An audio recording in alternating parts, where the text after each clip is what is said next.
Left-wing communism, an infantile disorder. Lenin.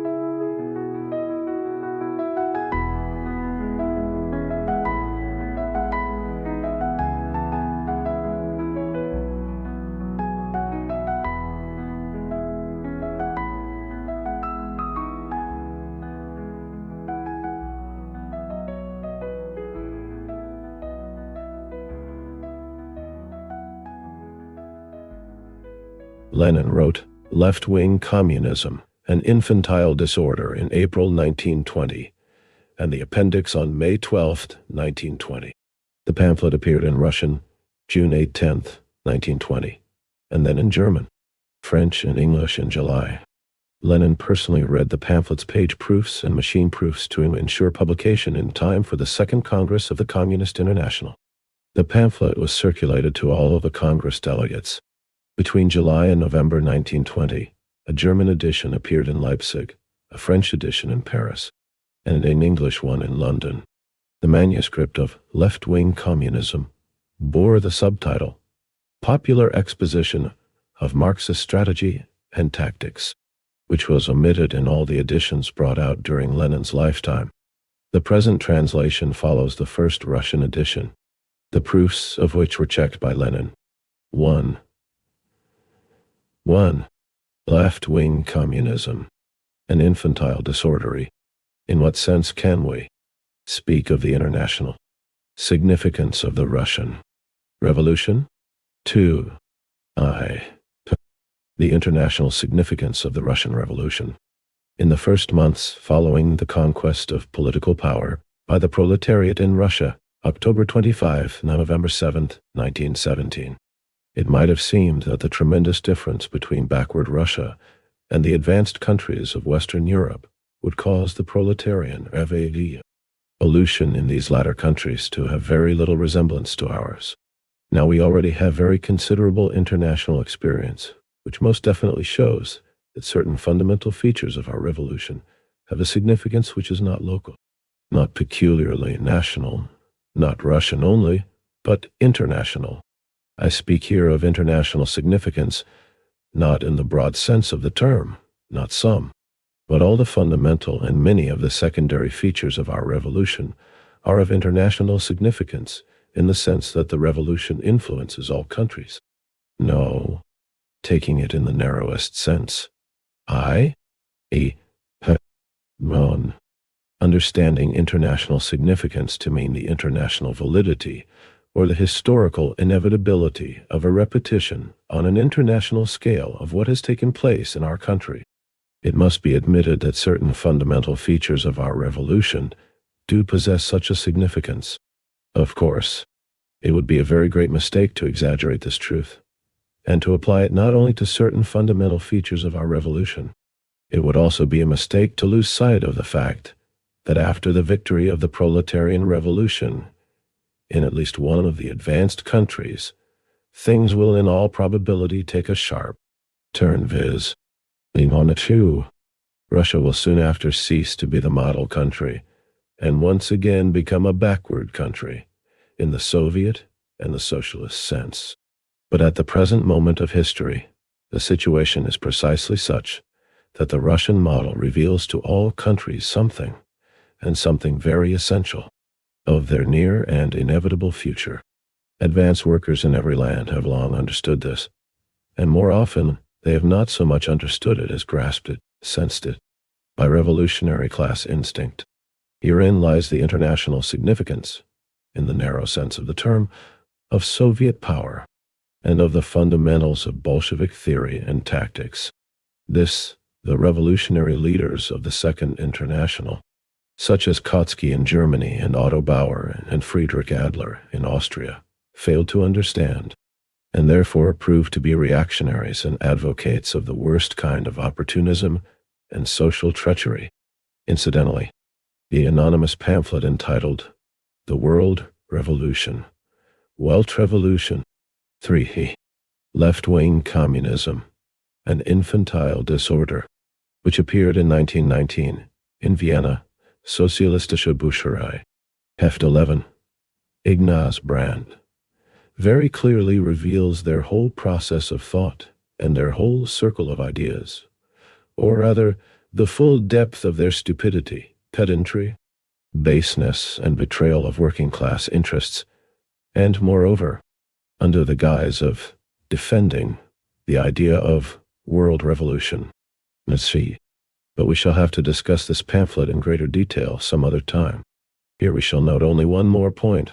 Long ago, Kautsky, when he was still a Marxist and not a renegade, approaching the question as a historian, foresaw the possibility of a situation arising in which the revolutionary spirit of the Russian proletariat would serve as a model for Western Europe.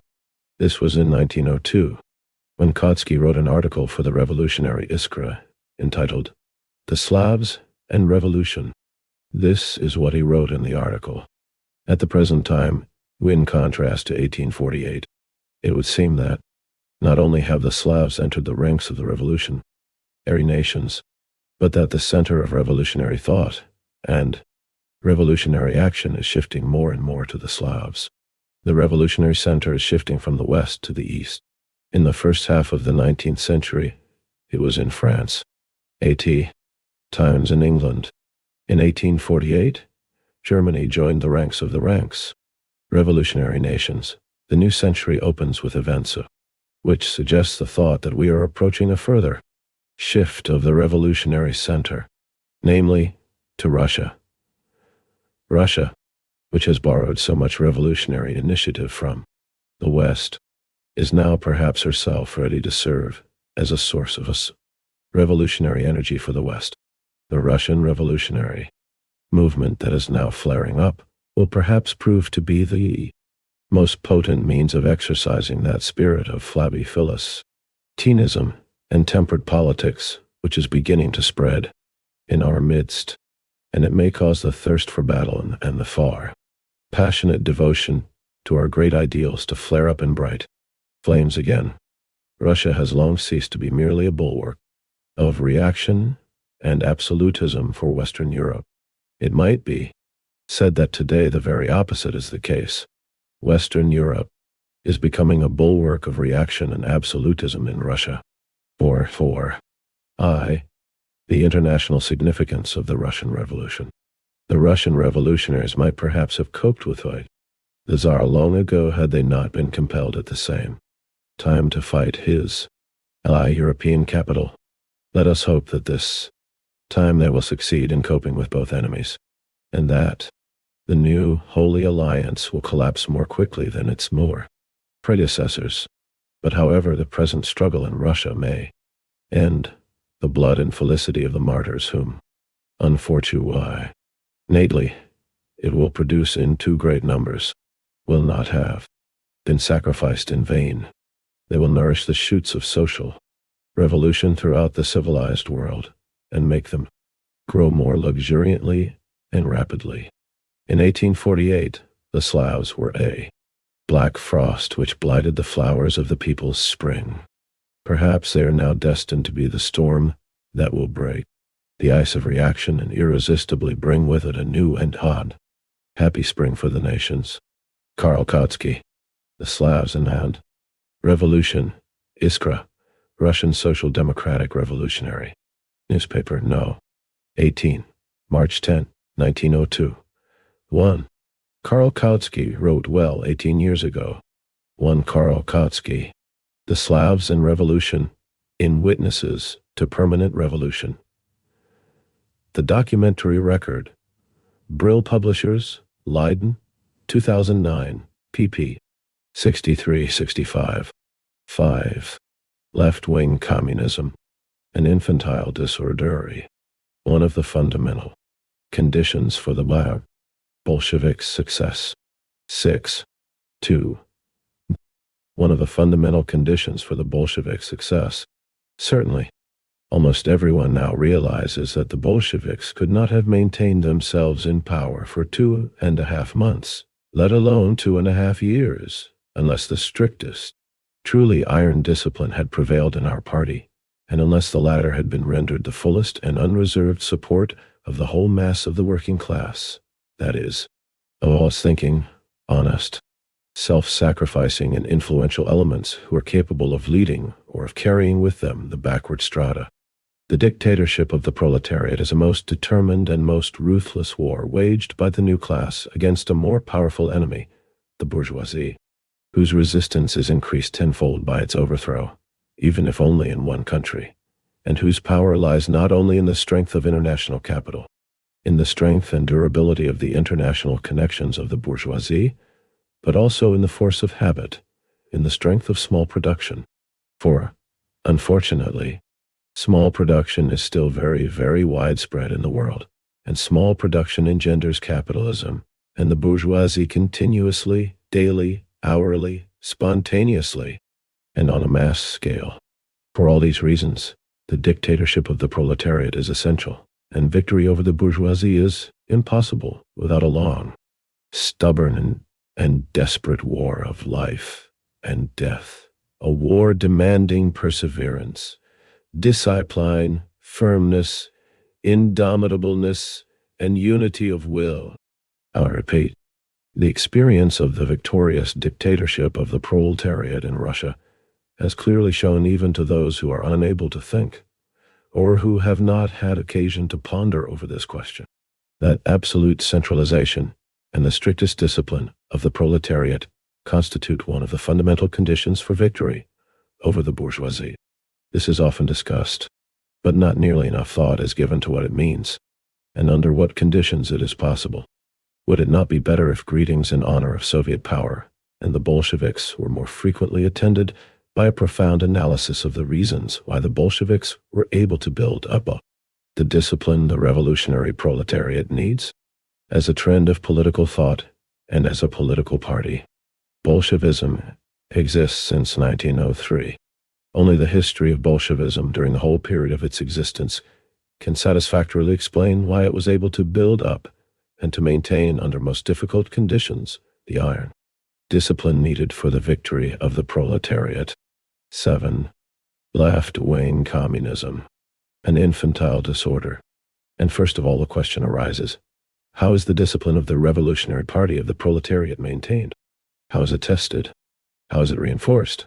First, by the class consciousness of the proletarian vanguard, and by its devotion to the revolution, by its perseverance, self-sacrifice, and heroism. Secondly, by its ability to link itself with, to keep in close touch with, and to a certain extent, if you like, to merge with the broadest masses of the toilers, primarily with the proletariat, but also with the non-proletarian toiling masses. Thirdly, by the correctness of the political leadership exercised by this vanguard, by the correctness of its political strategy and tactics, provided that the broadest masses have been convinced by their own experience that they are correct.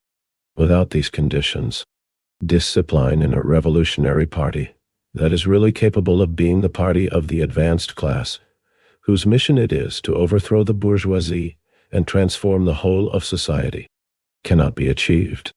Without these conditions, all attempts to establish discipline inevitably fall flat and end in phrase-mongering and grimacing.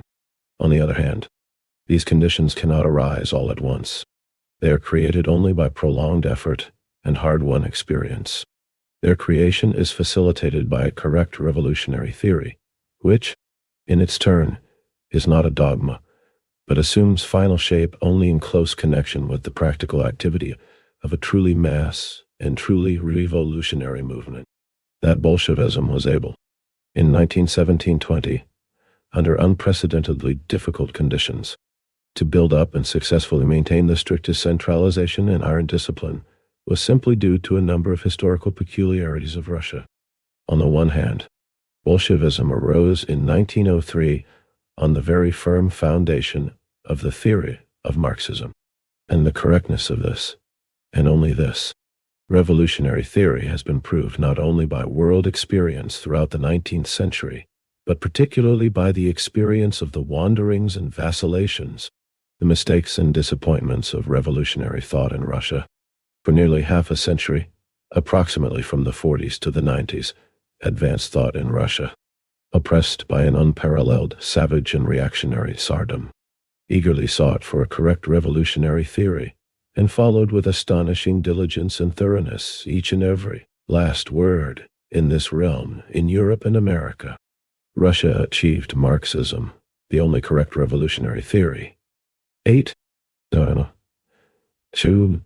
One of the fundamental conditions for the Bolshevik success. Through veritable suffering, through half a century of unprecedented torment and sacrifice, of unprecedented revolutionary heroism, incredible energy, devoted searching, study, practical trial, disappointment, verification and comparison with European experience. Thanks to the enforced emigration caused by Tsardom, revolutionary Russia, in the second half of the 19th century, possessed such a wealth of international connections and such excellent information on world forms and theories of the revolutionary movement as no other country in the world.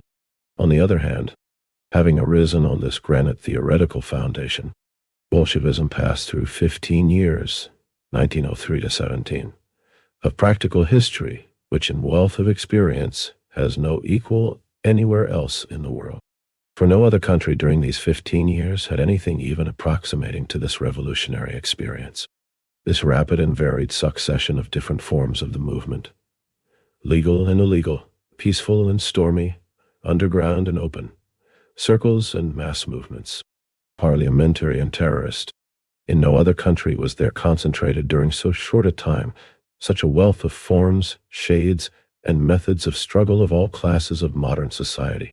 And moreover, a struggle which, owing to the backwardness of the country and the severity of the Tsarist yoke, matured with exceptional rapidity and assimilated most eagerly and successfully the appropriate last word of American and European political experience.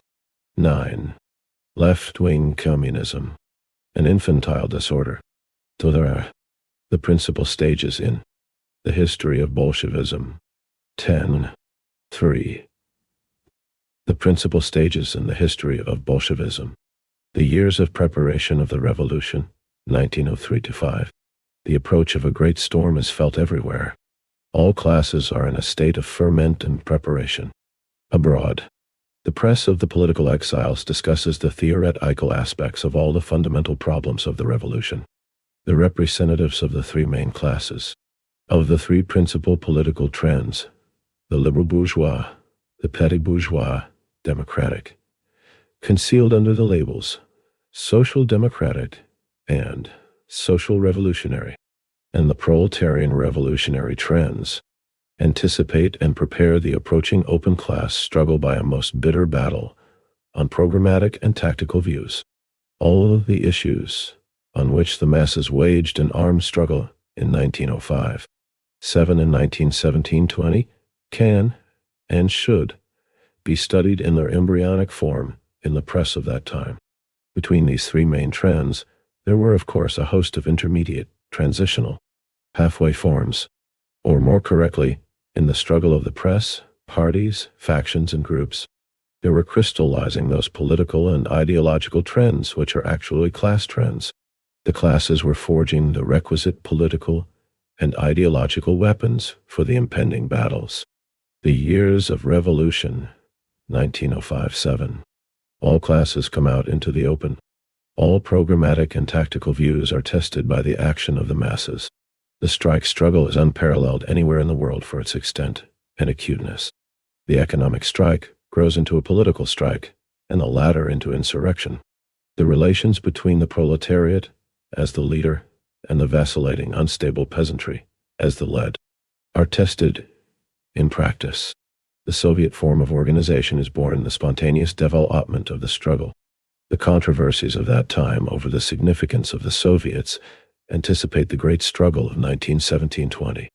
The alternation of parliamentary and non-parliamentary forms of struggle, of tactics of boycotting parliament and tactics of participating in parliament, of legal and illegal forms of struggle, and likewise their interrelations and connections. All of this is distinguished by an astonishing richness of content.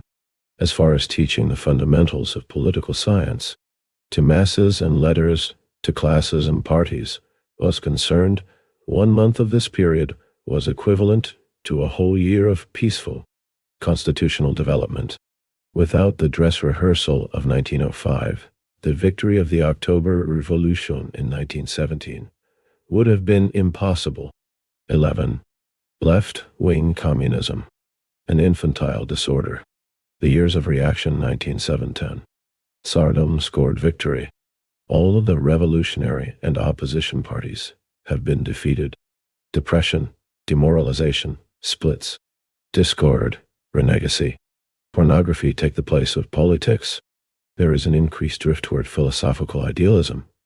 Mysticism becomes the shell of counter-revolutionary sentiments.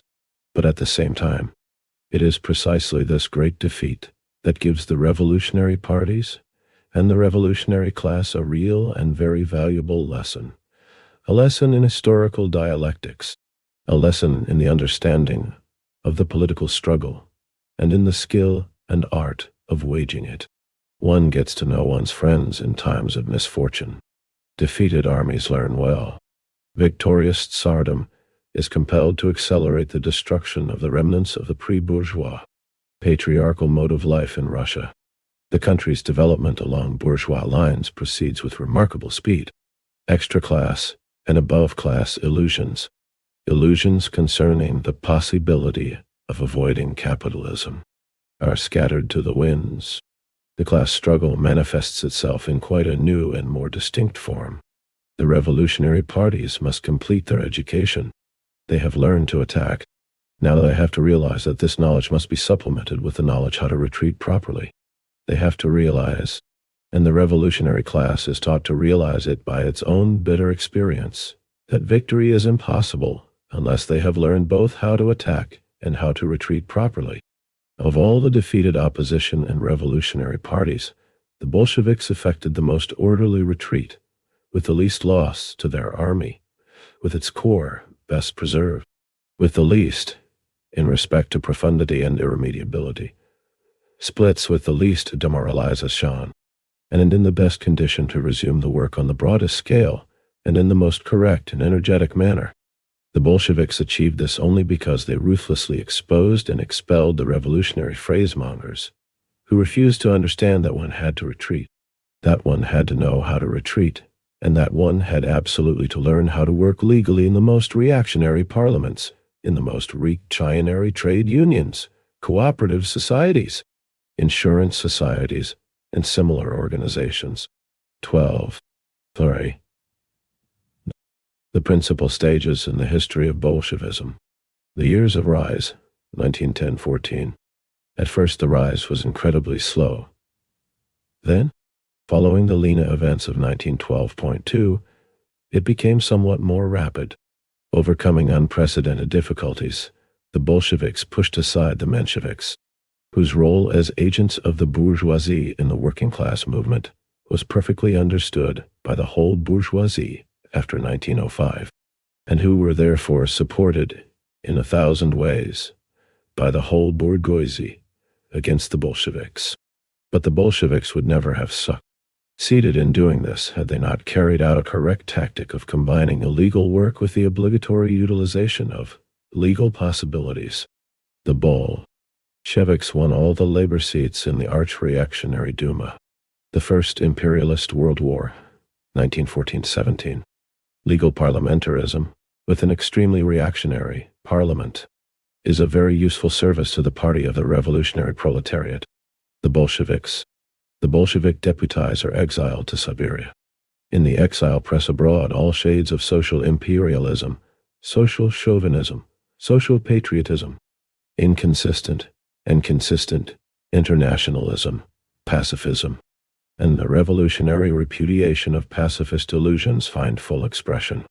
The learned fools and old women of the Second International, who had arrogantly and contemptuously turned up their noses at the abundance of factions in the Russian socialist movement and at the bitter struggle they waged among themselves, were unable, when the war deprived them of their vaunted legality in all the advanced countries, to organize anything even approximating such a free, illegal interchange of views and such a free, illegal working out of correct views as the Russian revolutionaries did in Switzerland and in a number of other countries.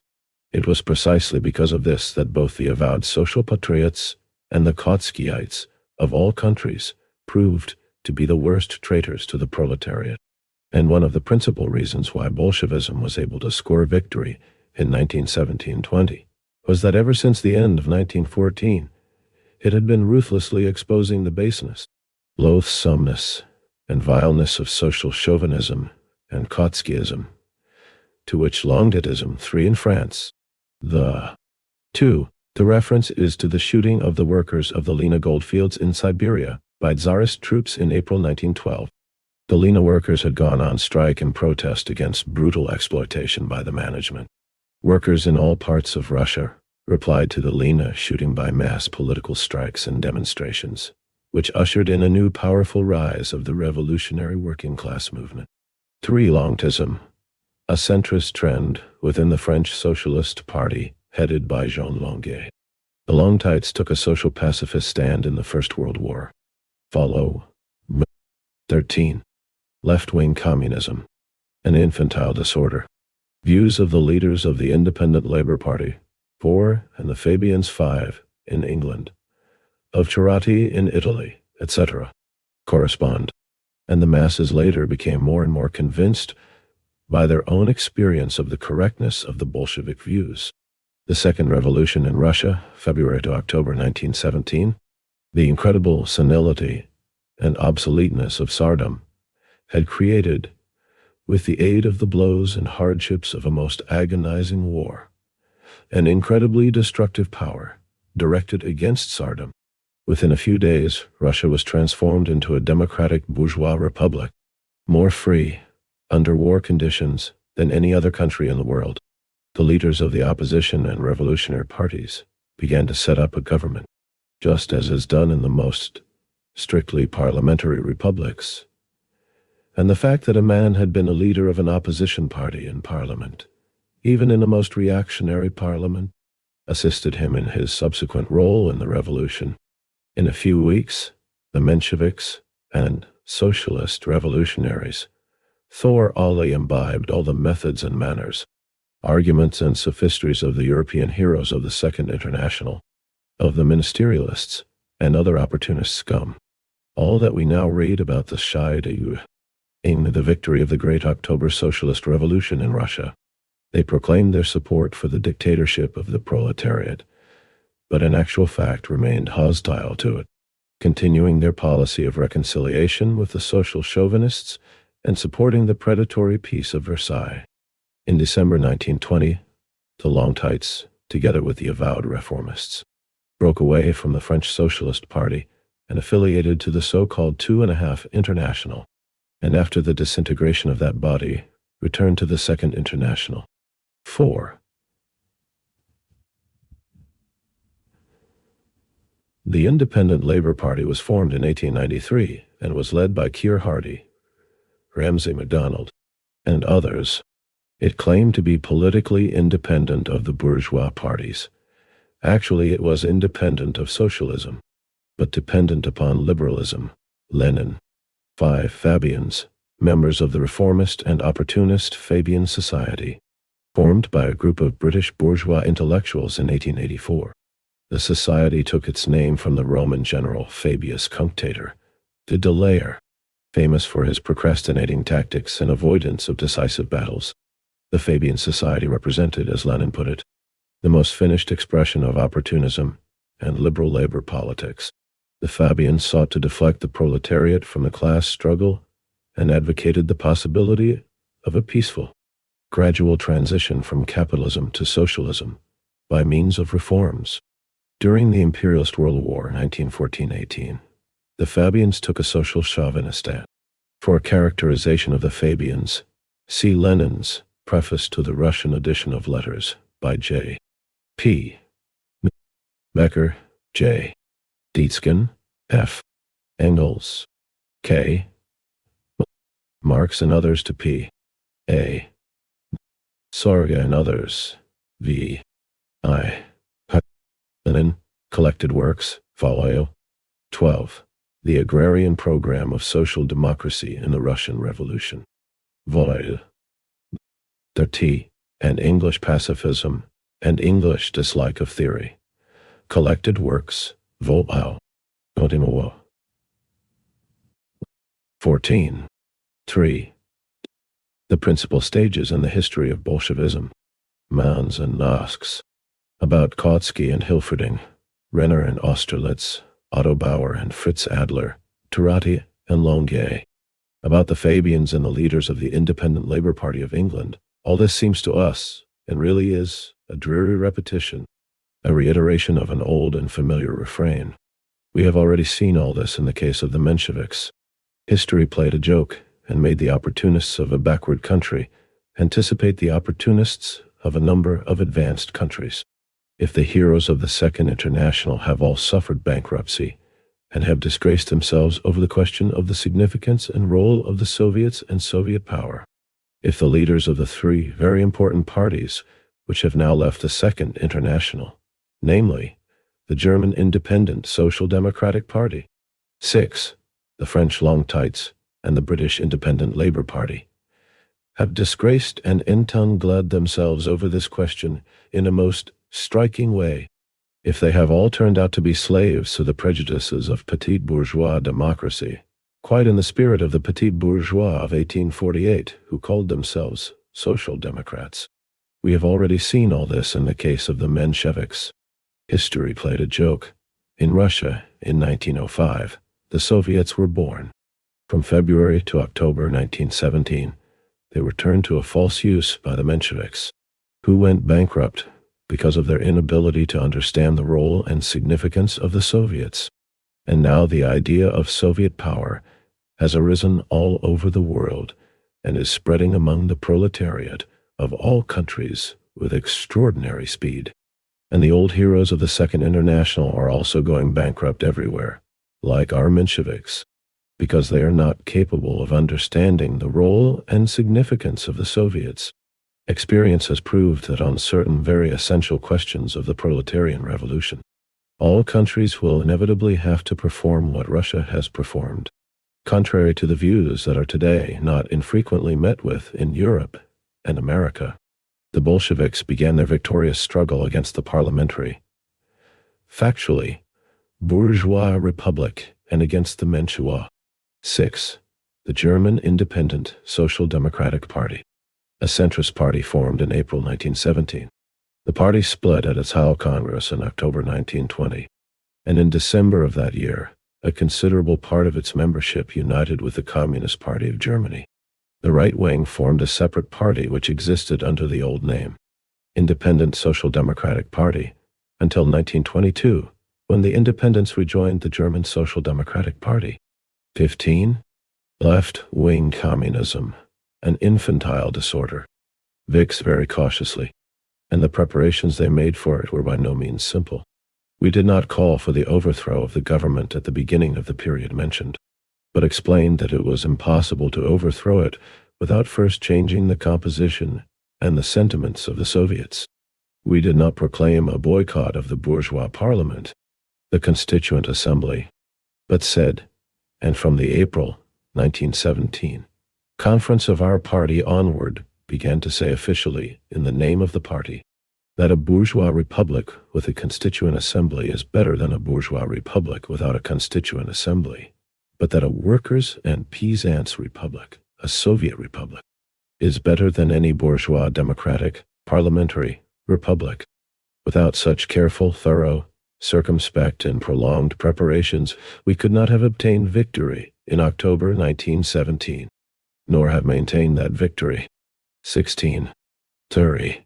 The principal stages in the history of Bolshevism. Thread. The principal stages in the history of Bolshevism. 17.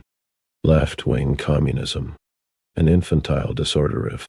In the struggle against what enemies within the working class movement did Bolshevism grow up and become strong and be steeled? 18. 4. Did Bolshevism grow up and become strong and steeled? Firstly and principally, in the struggle against opportunism, which in 1914 had definitely grown into social chauvinism, had definitely sided with the bourgeoisie against the proletariat. Naturally, this was the principal enemy of Bolshevism, within the working class movement. It remains the principal enemy, internationally too. The Bolsheviks devoted, and continue to devote, most attention to this enemy. This aspect of Bolshevik activities is now fairly well known abroad too. Something different, however, must be said of the other enemy of Bolshevism within the working class movement. It is far from sufficiently known as yet abroad that Bolshevism grew up, took shape, and became steeled in long years of struggle against petit bourgeois revolutionism, which smacks of or borrows something from anarchism, and which falls short in anything essential of the conditions and requirements of a consistently proletarian class struggle. For Marxists, it is well established theoretically, and the experience of all European revolutions and revolutionary movements has fully confirmed it, that the small owner, the small master, a social type that is represented in many European countries on a very wide, a mass scale, who under capitalism always suffers oppression and, very often, an incredibly acute and rapid deterioration in his conditions, and ruin, easily goes to revolutionary extremes, but is incapable of perseverance, organization, discipline, and steadfastness. The petit bourgeois, driven to frenzy by the horrors of capitalism, is a social phenomenon which, like anarchism, is characteristic of all capitalist countries.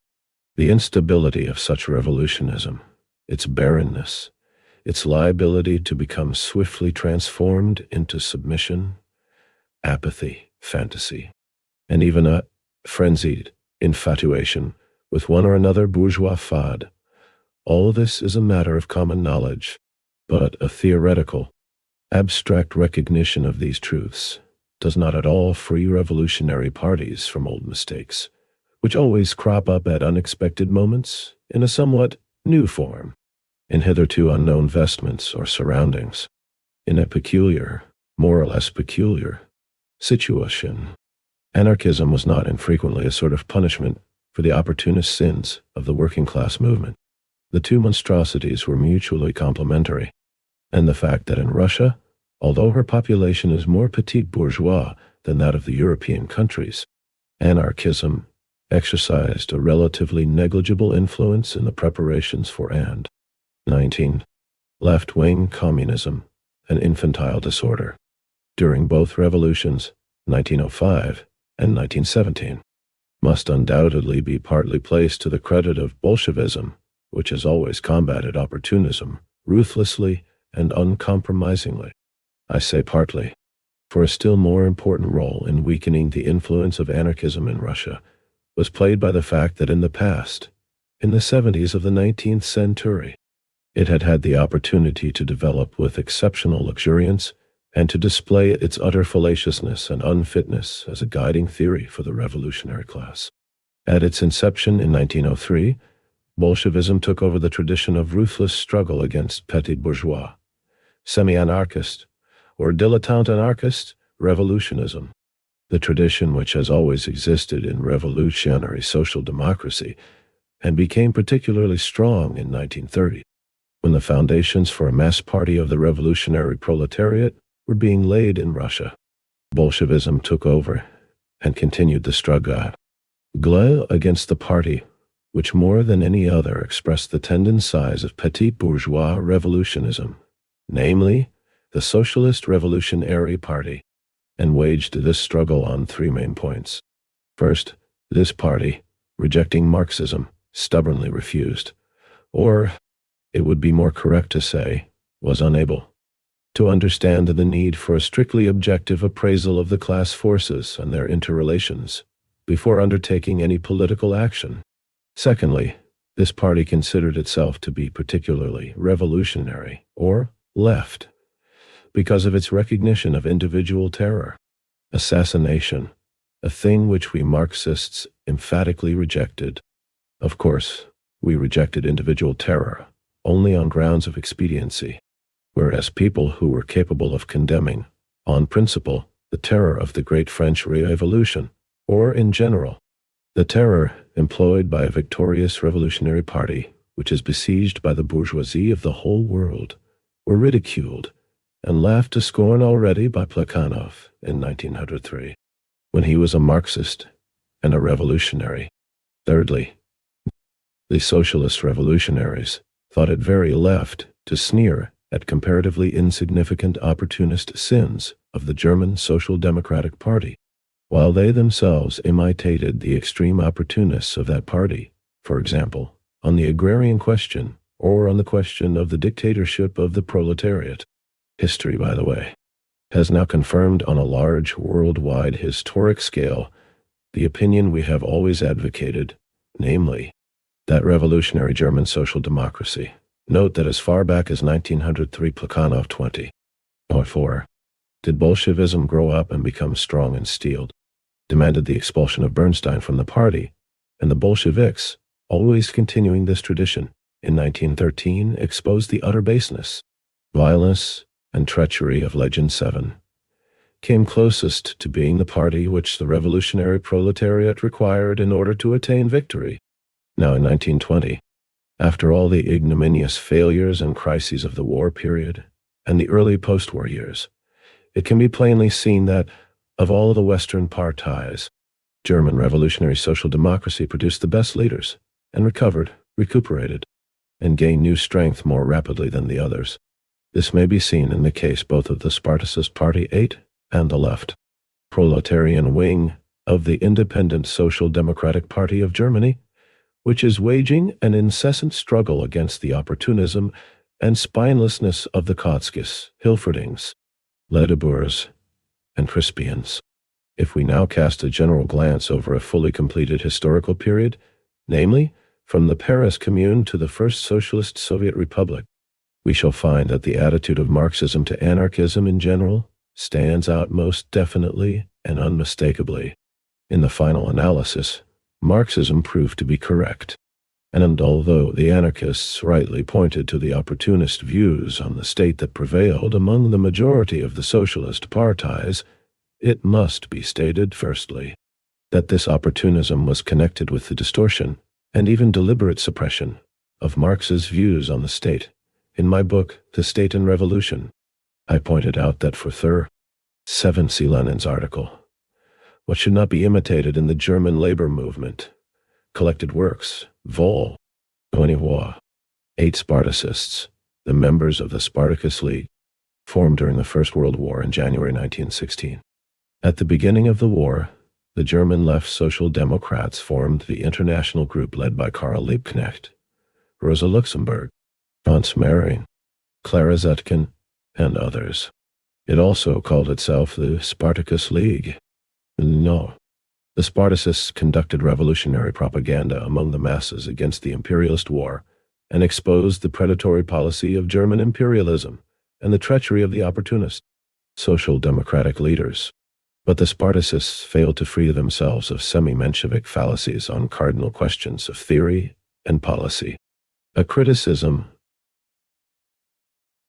of the mistakes of the German lefts is given in Lenin's The Junius pamphlet, Collected Works, vol. 22, a caricature of Marxism and imperialist economism, Collected Works, vol. 23, and other works, and in Stalin's letter to the editorial board of Proletarskaya Revolutia. Some questions concerning the history of Bolshevism. Joseph Stalin, Works, vol. 13, Foreign Languages Publishing House, Moscow, 1955, pp. 86-104. In 1917, the Spartacists affiliated to the centrist Independent Social Democratic Party of Germany, retaining their organizational independence within it. After the revolution in Germany in November 1918, they broke with the independents, and in December of the same year formed the Communist Party of Germany. 21. Left-wing communism, an infantile disorder. 6 years from 1875 to 1911, Bebel kept secret a letter by Engels, which very vividly, sharply, bluntly and clearly exposed the opportunism of the stock social democratic conceptions of the state, and secondly, that the rectification of these opportunist views, the recognition of Soviet power, and its superiority over bourgeois parliamentary democracy proceeded most rapidly and extensively, precisely among the most Marxian trends in the socialist parties of Europe and America. On two occasions, the struggle that Bolshevism waged against left deviations within its own party assumed particularly large proportions. In 1908, on the question whether or not to participate in a most reactionary parliament and in the legal workers' societies, which were being restricted by most reactionary laws. And again in 1918, the Brest-Litovsk peace, on the question whether one or another compromise was admissible. In 1908, the left Bolsheviks were expelled from our party for stubbornly refusing to understand the necessity of participating in a most reactionary parliament. The lefts, among whom there were many splendid revolutionaries who subsequently bore, and still bear, the title of member of the Communist Party with credit, based themselves particularly on the successful experience of the boycott in 1905, when, in August 1905, the Tsar announced the convocation of an advisory parliament. The Bolsheviks, in the teeth of all the opposition parties, and the Mensheviks, called for a boycott, and it was actually swept away by the Revolution of October 1905. At that time, the boycott proved correct, not because non-participation in reactionary parliaments is correct in general, but because we correctly gauged the objective situation which was leading to the rapid transformation of the mass strikes into a political strike, then into a revolutionary strike, and then into uprising.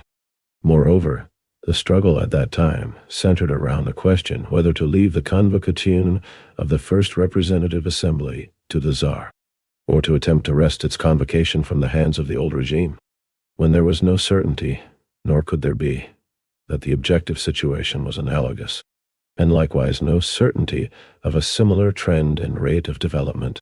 The boycott ceased to be correct. The Bolshevik boycott of Parliament in 1905 enriched the revolutionary proletariat with highly valuable political experience and showed 22-4. Did Bolshevism grow up and become strong and steeled? That in combining legal with illegal, parliamentary with extra-parliamentary forms of struggle, it is sometimes useful and even essential to reject parliamentary forms, but it is a very great mistake indeed to apply this experience blindly, imitatively, and uncritically to other conditions and to other situations. The boycott of the Duma by the Bolsheviks in 1906 was, however, a mistake, although a small and easily remediable one. A boycott of the Duma in 1907, 1908, and subsequent years would have been a serious mistake, and one difficult to remedy, because on the one hand, a very rapid rise of the revolutionary tide, and its conversion into an uprising, could not be expected, and on the other hand, the whole historical situation, attending the renovation of the bourgeois monarchy, called for combining legal and illegal activities.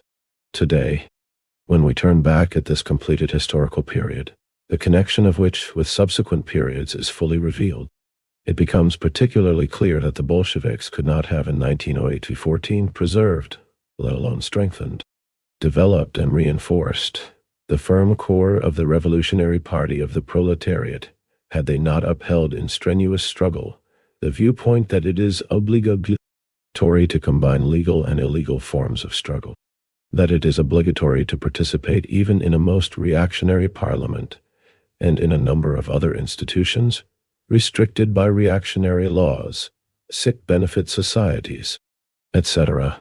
In 1918, things did not reach a split.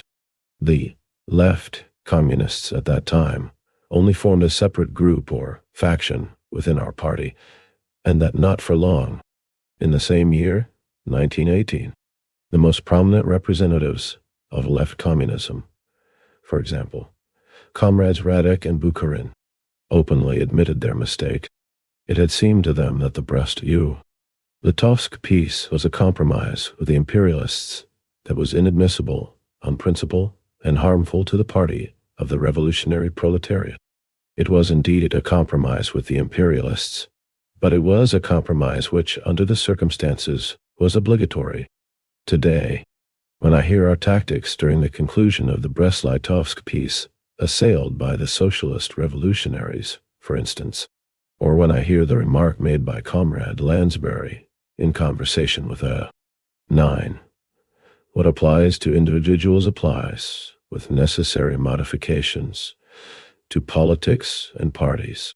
Not he is wise who makes no mistakes. There are no such men, nor can there be. He is wise who makes not very serious mistakes and who knows how to correct them easily and quickly. 23. Left lies. Wing communism. An infantile disorder. Our British trade union leaders say that if it was permissible for the Bolsheviks to compromise, it is permissible for them to compromise too. I usually reply by first of all giving a simple and popular example. Imagine that your automobile is held up by armed bandits. You hand them over your money, passport, revolver, and automobile. In return, you are relieved of the pleasant company of the bandits. That is unquestionably a compromise.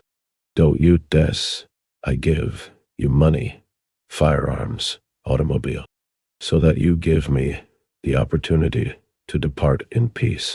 But it would be difficult to find a sane man who would declare such a compromise to be inadmissible on principle, or who would proclaim the compromiser an accomplice of the bandits, even though the bandits might use the automobile and the firearms for further robberies. Our compromise with the bandits of German imperialism was a compromise of such a kind. But when the Mensheviks and socialist revolutionaries in Russia, the Scheidemanites, and to a large extent the Kotskyites, in Germany, Otto Bauer and Friedrich Adler, not to speak of Messrs. Renner and Co. In Austria, the Renaudels and Longuet and Co. In France, the Fabians, the Independents, and the Laborites, 10 in England, in 1914-18 and in 1918-20, entered into compromises with the bandits of their own, and sometimes of the allied bourgeoisie against the revolutionary proletariat of their own country. All these gentlemen did act as accomplices in banditry. The conclusion is clear: to reject compromises on principle, to reject the admissibility of compromises in general, no matter of what kind, is childishness, which it is difficult even to take seriously.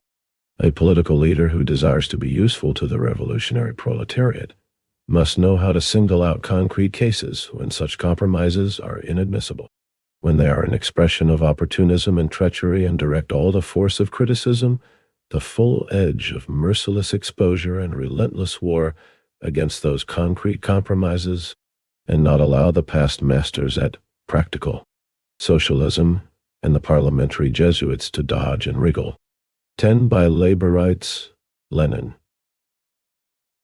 Meant the members of the British Labour Party, which was formed in 1900 as an affiliation of working class organizations, trade unions, and socialist parties and groups, for the purpose of securing the election of workers' representatives to Parliament, hence its original name, Labour Representation Committee.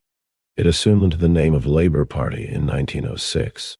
Extremely opportunistic, bourgeois through and through, Lenin, in its ideology and tactics, the Labour Party pursued a policy of class collaboration with the bourgeoisie. 24. 5.4. Did Bolshevism grow up and become strong and steeled? Out of responsibility by disquisitions on compromises in general. It is precisely in this way that Messrs. The leaders of the British trade unions, as well as the Fabian Society and the Independent Labour Party, dodge responsibility for the treachery they have perpetrated, for having made such a compromise that is really tantamount to the worst kind of opportunism. Treachery and betrayal. There are compromises and compromises. One must be able to analyze the situation and the concrete conditions of each compromise, or of each variety of compromise.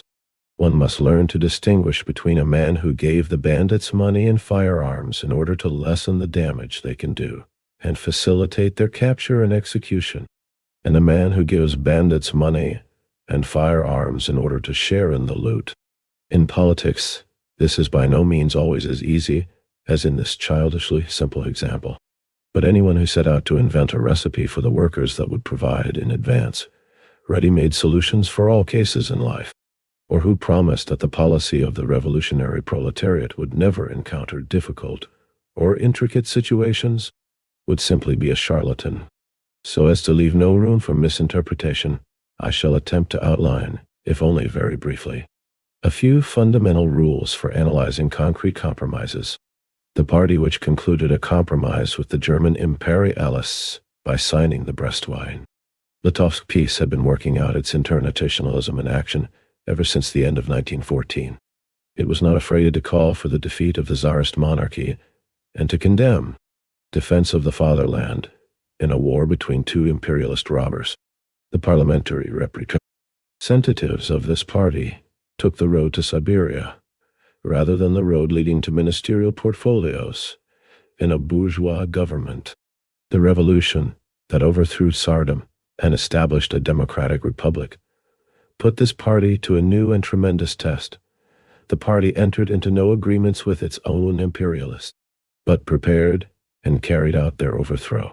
Having taken over political power, this party did not leave a vestige either of landlord or capitalist property. Having made public and repudiated the secret treaties of the imperialists, this party proposed peace to all nations, and yielded to the violence of the Brest-Litovsk robbers only after the Anglo-French imperialists had frustrated the conclusion of a peace, and after the Bolsheviks had done everything humanly possible to hasten the revolution. 25. Left-wing communism, an infantile disorder. In Germany and other countries, that such a compromise, entered into by such a party in such a situation, was absolutely correct, becomes clearer and more evident to everyone every day. The Mensheviks and socialist revolutionaries in Russia, like all the leaders of the Second International, all over the world in 1914-20, began with treachery by directly or indirectly justifying the defense of the fatherland, that is, the defense of their own predatory bourgeoisie. They continued their treachery by entering into a coalition with the bourgeoisie of their own country and fighting together with their own bourgeoisie against the revolutionary proletariat of their own country. Their bloc, first with Kerensky 11 and the Cadets 12, and then with Kolchak and Denikin in Russia, like the bloc of their confreres abroad with the bourgeoisie of their respective countries, was a desertion to the side of the bourgeoisie against the proletariat, from beginning to end. Their compromise with the bandits of imperialism lay in the fact that they made themselves accomplices in imperialist banditry. 11. Alexander Kerensky, 1881–1970, Prime Minister of the bourgeois Provisional Government of Russia, which was overthrown by the Great October Socialist Revolution. Kolchak and Denikin commanded the counter-revolutionary armies which, with the support of foreign intervention forces, waged civil war against the Soviet Republic. 12. Cadets, Constitutional Democratic Party, the principal bourgeois party in Russia, the party of the liberal monarchist bourgeoisie. It was founded in October 1905, under the cloak of pseudo-democracy and calling themselves the Party of People's Freedom. The cadets tried to win the peasantry to their side.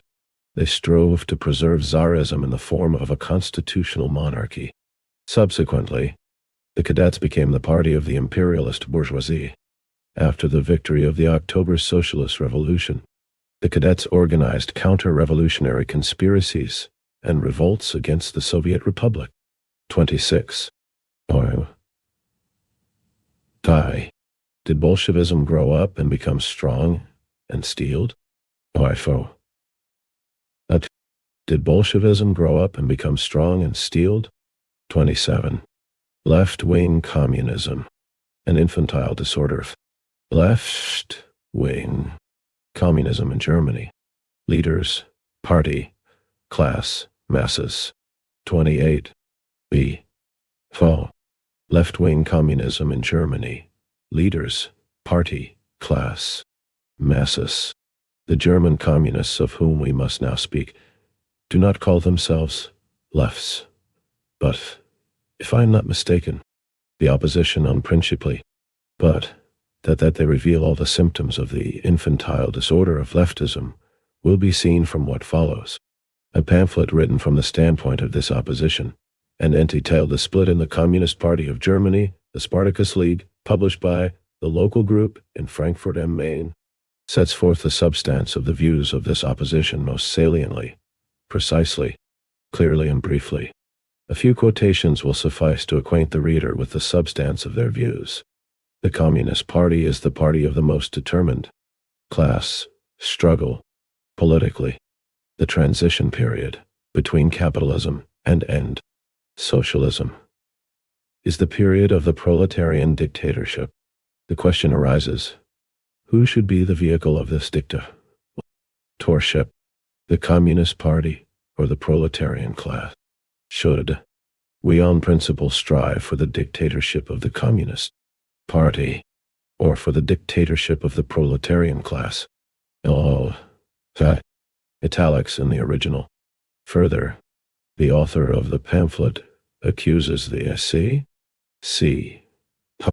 of the Communist Party of Germany of seeking to reach a coalition with the Independent Social Democratic Party of Germany, of raising the question of recognizing in principle all political means of struggle, including parliamentarism, only in order to conceal its real and main efforts to form a coalition with the independents.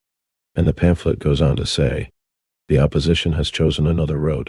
It is of the opinion that the question of the rule of the Communist Party and of the dictatorship of the party is only a question of tactics. In any case, the rule of the Communist Party is the final form of all-party rule.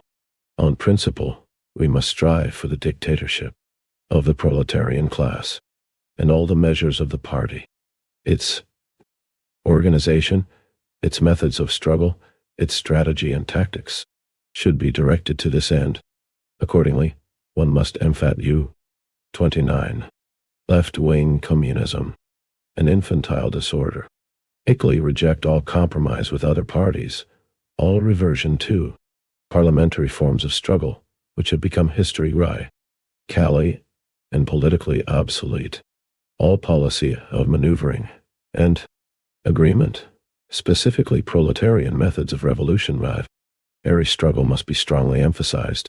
New forms of organization must be created upon the widest basis and with the widest scope in order to enlist the broadest proletarian circles and strata which are to take part in the revolutionary struggle under the leadership of the Communist Party. The rallying point for all revolutionary elements should be the workers' union, based on factory organizations. It should embrace all the workers who follow the slogan, "Leave the trade unions," and will organize the fighting proletariat in the broadest ranks. Recognition of the class struggle, the Soviet system, and the dictatorship should be sufficient for admittance. All subsequent political training of the fighting masses and their political orientation in the struggle is the task of the Communist Party, which stands outside the workers' union. Consequently, two communist parties are now arrayed one against the other. One is a party of leaders, which strives to organize the revolutionary struggle and to direct it from above, resorting to compromises in parliamentarism in order to create a situation which would enable it to enter a coalition government in whose hands the dictatorship would rest. The other is a mass party, which expects an upsurge of the revolutionary struggle from below, knowing and applying only one method in the struggle, a method which clearly leads to the goal, and rejecting all parliamentary and opportunist methods. This one method is the unconditional overthrow of the bourgeoisie with the object of then establishing the proletarian class dictatorship for the accomplishment of socialism. 30. B. Left wing communism in Germany. Leaders, party, class, masses. There, the dictatorship of leaders. Here, The dictatorship of the masses. That is our slogan.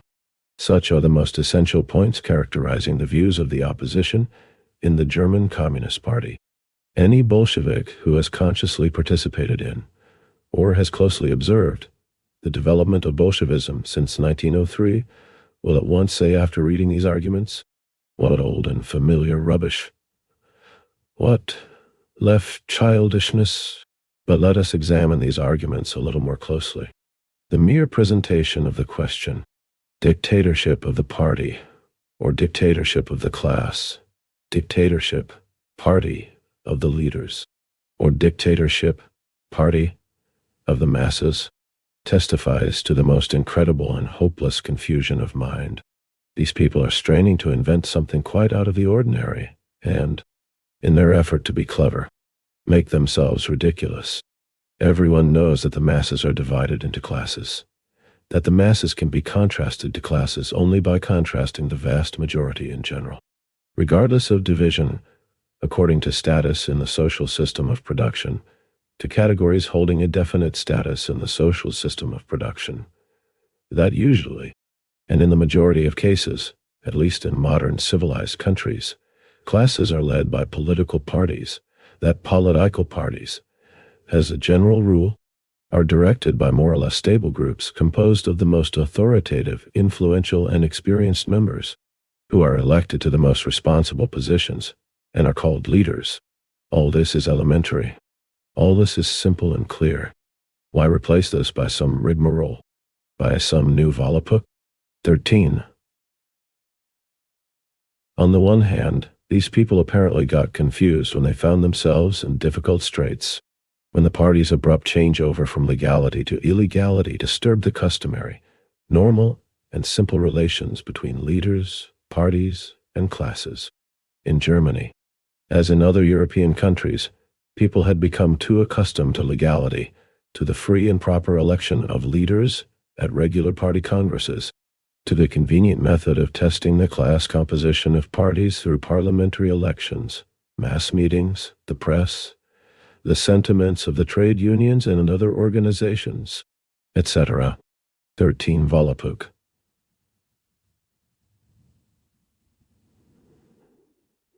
An artificial language devised by a South German, Johann Martin Schleyer, in 1879.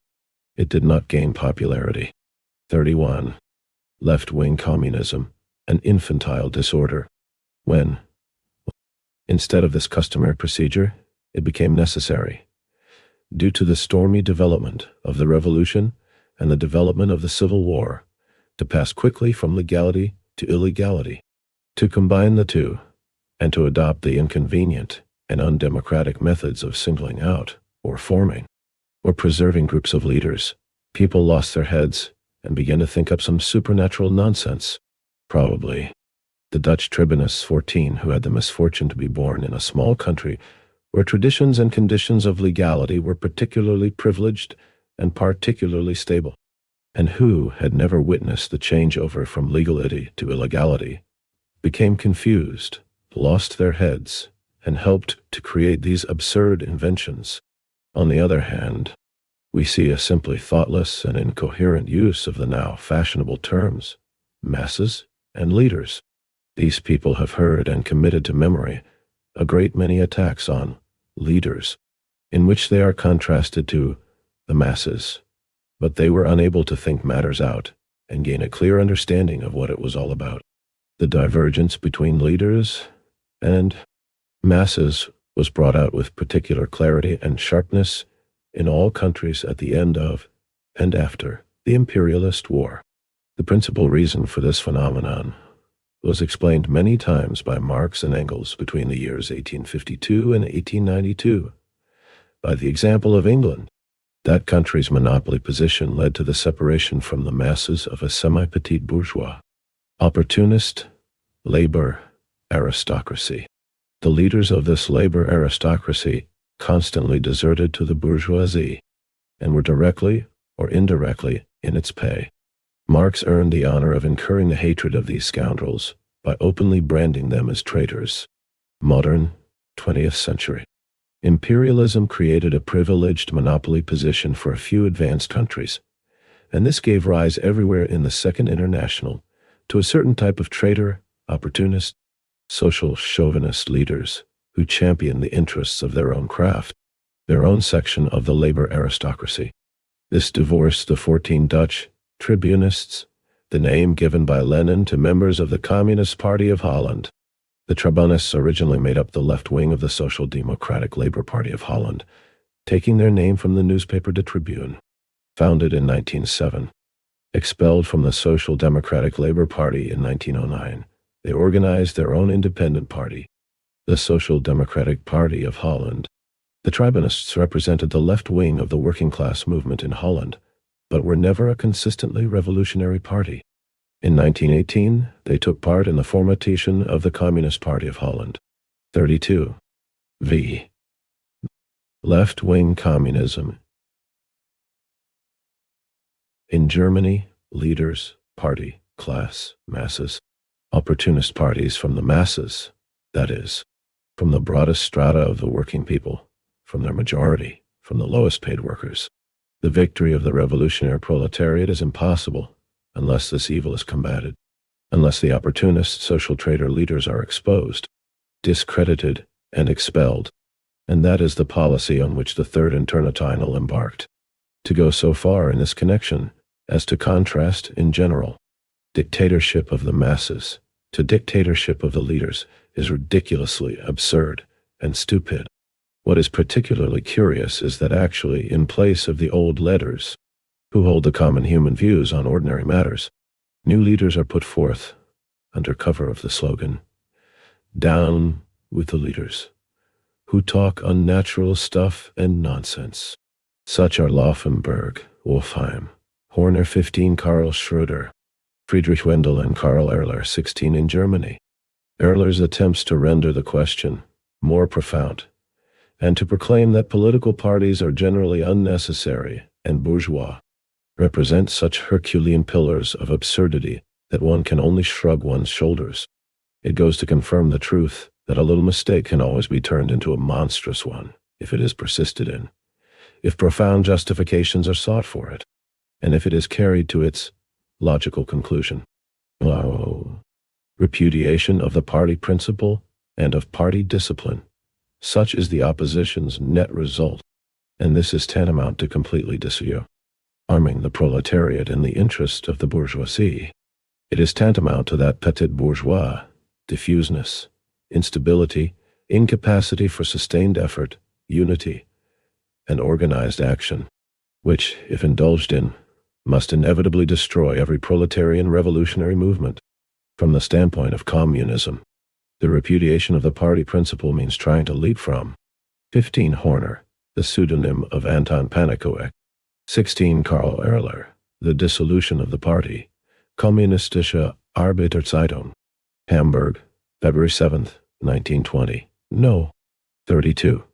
The working class cannot destroy the bourgeois state without destroying bourgeois democracy, and it cannot destroy bourgeois democracy without destroying parties.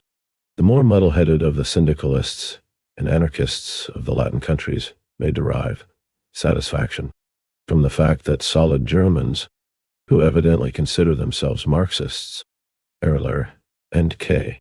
Horner show very solidly by their articles in the above-mentioned paper that they consider themselves solid Marxists, but talk incredible nonsense in a most ridiculous manner, and reveal their failure to understand the ABC of Marxism.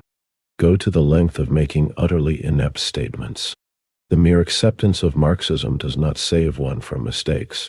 We Russians know this particularly well, because in our country Marxism has been very often the fashion. 33. Left-wing communism, an infantile disorder. The eve of the collapse of capitalism, in Germany, not to the lower, or the intermediate, but to the higher phase of communism. We in Russia, in the third year since the overthrow of the bourgeoisie, are going through the first steps in the transition from capitalism to socialism, or the lower stage of communism. Classes have remained, and will remain everywhere for years after the conquest of power by the proletariat. Perhaps in England, where there is no peasantry, but where there are small owners, this period may be shorter. The abolition of classes means not only driving out the landlords and capitalists, that we accomplished with comparative ease. It also means abolishing the small commodity producers, and they cannot be driven out or crushed. We must live in harmony with them. They can, and must, be remolded and re-educated only by very prolonged, slow, cautious organizational work. They encircle the proletariat on every side with a petit bourgeois atmosphere, which permeates and corrupts the proletariat and causes constant relapses among the proletariat into petit bourgeois, spinelessness, disunity, individualism, and alternate moods of exaltation and dejection. The strictest centralization and discipline are required within the political party of the proletariat in order to counteract this, in order that the organizational role of the proletariat, and that is its principal role, may be exercised correctly, successfully, victoriously. The dictatorship of the proletariat is a persistent struggle, bloody and bloodless, violent and peaceful, military and economic, educational and administrative, against the forces and traditions of the old society. The force of habit, of millions and tens of millions, is a most terrible force. Without an iron party tempered in the struggle, without a party enjoying the confidence of all that is honest in the given class, without a party capable of watching and influencing the mood of the masses, it is impossible to conduct such a struggle successfully. It is 1,000 times easier to vanquish the centralized big bourgeoisie than to vanquish the millions and millions of small owners.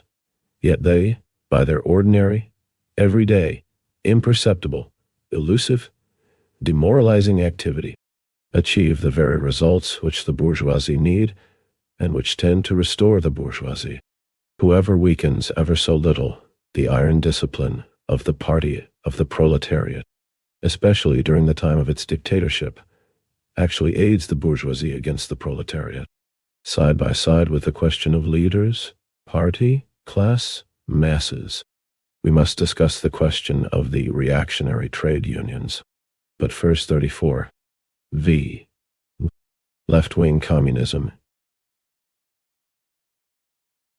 In Germany, leaders, party, class, masses. I shall take the liberty of making a few concluding remarks based on the experience of our party. There have always been attacks on the dictatorship of leaders in our party. The first time I heard such attacks, I recall, was in 1895, when officially no party yet existed, but when a central group began to be formed in St. Petersburg, which was to undertake the leadership of the district groups. At the 9th Congress of our party, April 1920, there was a small opposition which also spoke against the dictatorship of leaders, against the oligarchy, and so on. There is therefore nothing surprising, nothing new, nothing terrible in the infantile disorder of left-wing communism among the Germans. The illness does not involve any danger, and after it the constitution becomes even stronger. On the other hand, in our case, the rapid alternation of legal and illegal work, which made it particularly necessary to conceal, to cloak in particular secrecy precisely the general staff, precisely the leaders, sometimes gave rise to extremely dangerous phenomena. The worst was that in 1912, the agent provocateur Malinovsky got on the Bolshevik Central Committee. He betrayed scores and scores of the best and most loyal comrades, caused them to be sent to penal servitude, and hastened the death of many of them. That he did not cause still greater harm was due to the fact that we had a proper relationship between legal and illegal work. As a member of the Central Committee of the party and a deputy to the Duma, Malinovsky was forced, in order to gain our confidence, to aid us in establishing legal daily papers, which even under Tsardom were able to wage a struggle against the opportunism of the Mensheviks and to propagate the fundamentals of Bolshevism in a suitably disguised form. While Malinovsky with one hand sent scores and scores of the best Bolsheviks to penal servitude and to death, he was obliged with the other to assist in the education of scores and scores of thousands of new Bolsheviks through the medium of the legal press. Those German, as well as British, American, French and Italian, Comrades who are confronted with the task of learning how to conduct revolutionary work inside the reactionary trade unions would do well to give serious thought to this fact. 1718. In many countries, including the most advanced, the bourgeoisie is undoubtedly now sending agents provocateurs into the communist power rule. 35. Left-wing communism, an infantile disorder, ties and will continue to do so. One method of combating this peril is by skillfully combining illegal and legal work. 1718. Malinovsky was a prisoner of war in Germany. When he returned to Russia under the rule of the Bolsheviks, he was instantly put on trial and shot by our workers. The Mensheviks attacked us most bitterly for our mistake, the fact that an agent provocateur had become a member of the Central Committee of our party. But when, under Kerensky, we demanded the arrest and trial of Rodzianko, the Speaker of the Duma, because he had known even before the war that Malinovsky was an agent provocateur, and had not informed the Trudoviks and the workers in the Duma. Neither the Mensheviks nor the socialist revolutionaries in the Kerensky government supported our demand, and Rodzianko remained at large and went off unhindered to join Denikin. 18. Trudovik.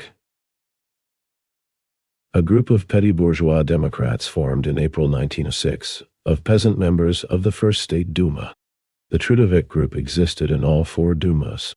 During the World Imperialist War of 1914-18, the Trudoviks took a chauvinist stand, and following the bourgeois democratic revolution of February 1917, expressed the interests of the kulaks and sided with the counter-revolution. 36. Left-wing communism in Germany. Leaders, party, class, masses, faith. Left-wing communism in Germany. Leaders, party, class, masses. 37. Left-wing communism, an infantile disorder.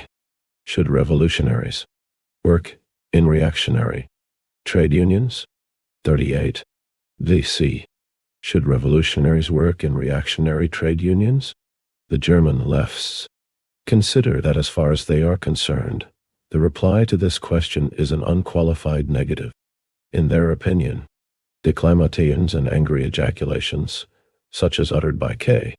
Horner in a particularly solid and particularly stupid manner, against reactionary and counter-revolutionary trade unions are sufficient proof that it is unnecessary and even impermissible for revolutionaries and communists to work in yellow, social, chauvinist, compromising, counter-revolutionary trade unions of the legend type. But however strongly the German lefts may be convinced of the revolutionism of such tactics, these tactics are in fact fundamentally wrong and amount to no more than empty phrase-mongering. To make this clear, I shall begin with our own experience, in keeping with the general plan of the present pamphlet, the object of which is to apply to Western Europe whatever is of general application, general validity, and generally binding force in the history and the present tactics of Bolshevism. The correlation between leaders, party, class, masses, as well as the relation of the dictatorship of the proletariat and its party to the trade unions, now present themselves concretely in Russia in the following form. The dictatorship is exercised by the proletariat, organized in the Soviets. The proletariat is led by the Communist Party, Bolsheviks, which, according to the data of the last Party Congress, April 1920, has a membership of 611. 0. The membership fluctuated greatly both before and after the October Revolution, and was formerly considerably less, even in 1918 and 1919. 19. We are afraid of an excessive growth of the party, because careerists and charlatans, who deserve only to be shot, inevitably strive to attach themselves to the ruling party. The last time we opened wide the doors of the party, for workers and peasants only, was during the winter of 1919, when Yudenik was within a few versts 20 of Petrograd. 19. The party membership changed as follows in the period after the February Revolution of 1917, and up to the close of 1919. 80. 0 at the time of the 7th April All Russian Conference of the R. S. D. L. P. B. In 1917, about 240. 0 at the time of the 6th R. S. D. L. P. B. Congress in July-August 1917. No less than 270,000 at the time of the 7th R. C. So. P. B. Congress in March 1918 and 313. 766 at the time of the 8th R. C. P. B. Congress in March 1919. 21st. An obsolete Russian unit of distance equal to 1067 kilometers. 39. Left-wing communism. An infantile disorder. And Denikin was in Orel, about 350 versts from Moscow. That is, when the Soviet Republic was in desperate, mortal danger, and when adventurers, careerists, charlatans, and unreliable persons generally could not possibly count on making a profitable career and had more reason to expect the gallows and torture by joining the communists. The party, which holds annual congresses, the last on the basis of one delegate for each 1,000 members, is directed by a central committee of 19 elected at the Congress, and the current work in Moscow has to be carried on by still smaller bodies, viz. the so-called Org Bureau, Organization Bureau, and Politburo, Political Bureau, which are elected at plenary meetings of the Central Committee, 5 members of the Central Committee to each bureau. This, it would appear, is a full-fledged oligarchy, not a sin. Equally important political or organizational question is decided by any state institution in our republic without the guiding instructions of the Central Committee of the party. In its work, the party relies directly on the trade unions, which at present, according to the data of the last Congress, April 1920, have over 4 million members, and which are formally non-party. Actually, all the directing bodies of the vast majority of the trade unions, and primarily, of course, of the All-Russian General Trade Union Center, or Bureau, the All-Russian Central Council of Trade Unions, consist of communists and carry out all the directives of the party. Thus, on the whole, we have a formally non-communist, flexible, and relatively wide and very powerful proletarian apparatus, by means of which the party is closely linked up with the class and with the masses, and by means of which, under the leadership of the party, the dictatorship of the class is exercised, without close contact with the trade unions, without their hearty support and self-sacrificing work, not only in economic, but also in military affairs. It would, of course, have been impossible for us to govern the country and to maintain the dictatorship for 2.5 months, let alone 2.5 years. Naturally, in practice, this close contact calls for very complicated and diversified work in the form of propaganda, agitation, timely and frequent conferences, not only with the leading trade union workers, but with influential trade union workers generally.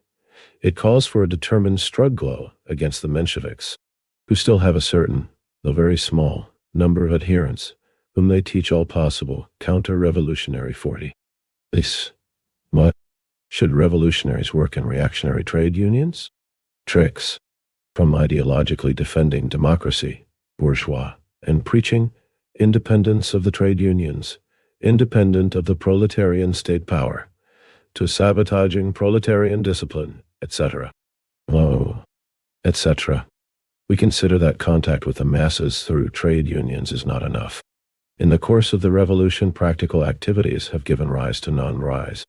Party workers and peasants' conferences, and we strive by every means to support, develop, and extend this institution in order to be able to follow the sentiments of the masses, to come closer to them, to respond to their requirements, to promote the best among them to state posts, etc. Under a recent decree on the transformation of the People's Commissariat of State Control into the Workers' and peasants' inspection. Non-party conferences of this kind are given the right to elect members of the state control for various kinds of investigations, etc. Then, of course, all the work of the party is carried on through the Soviets, which embrace the working masses irrespective of occupation.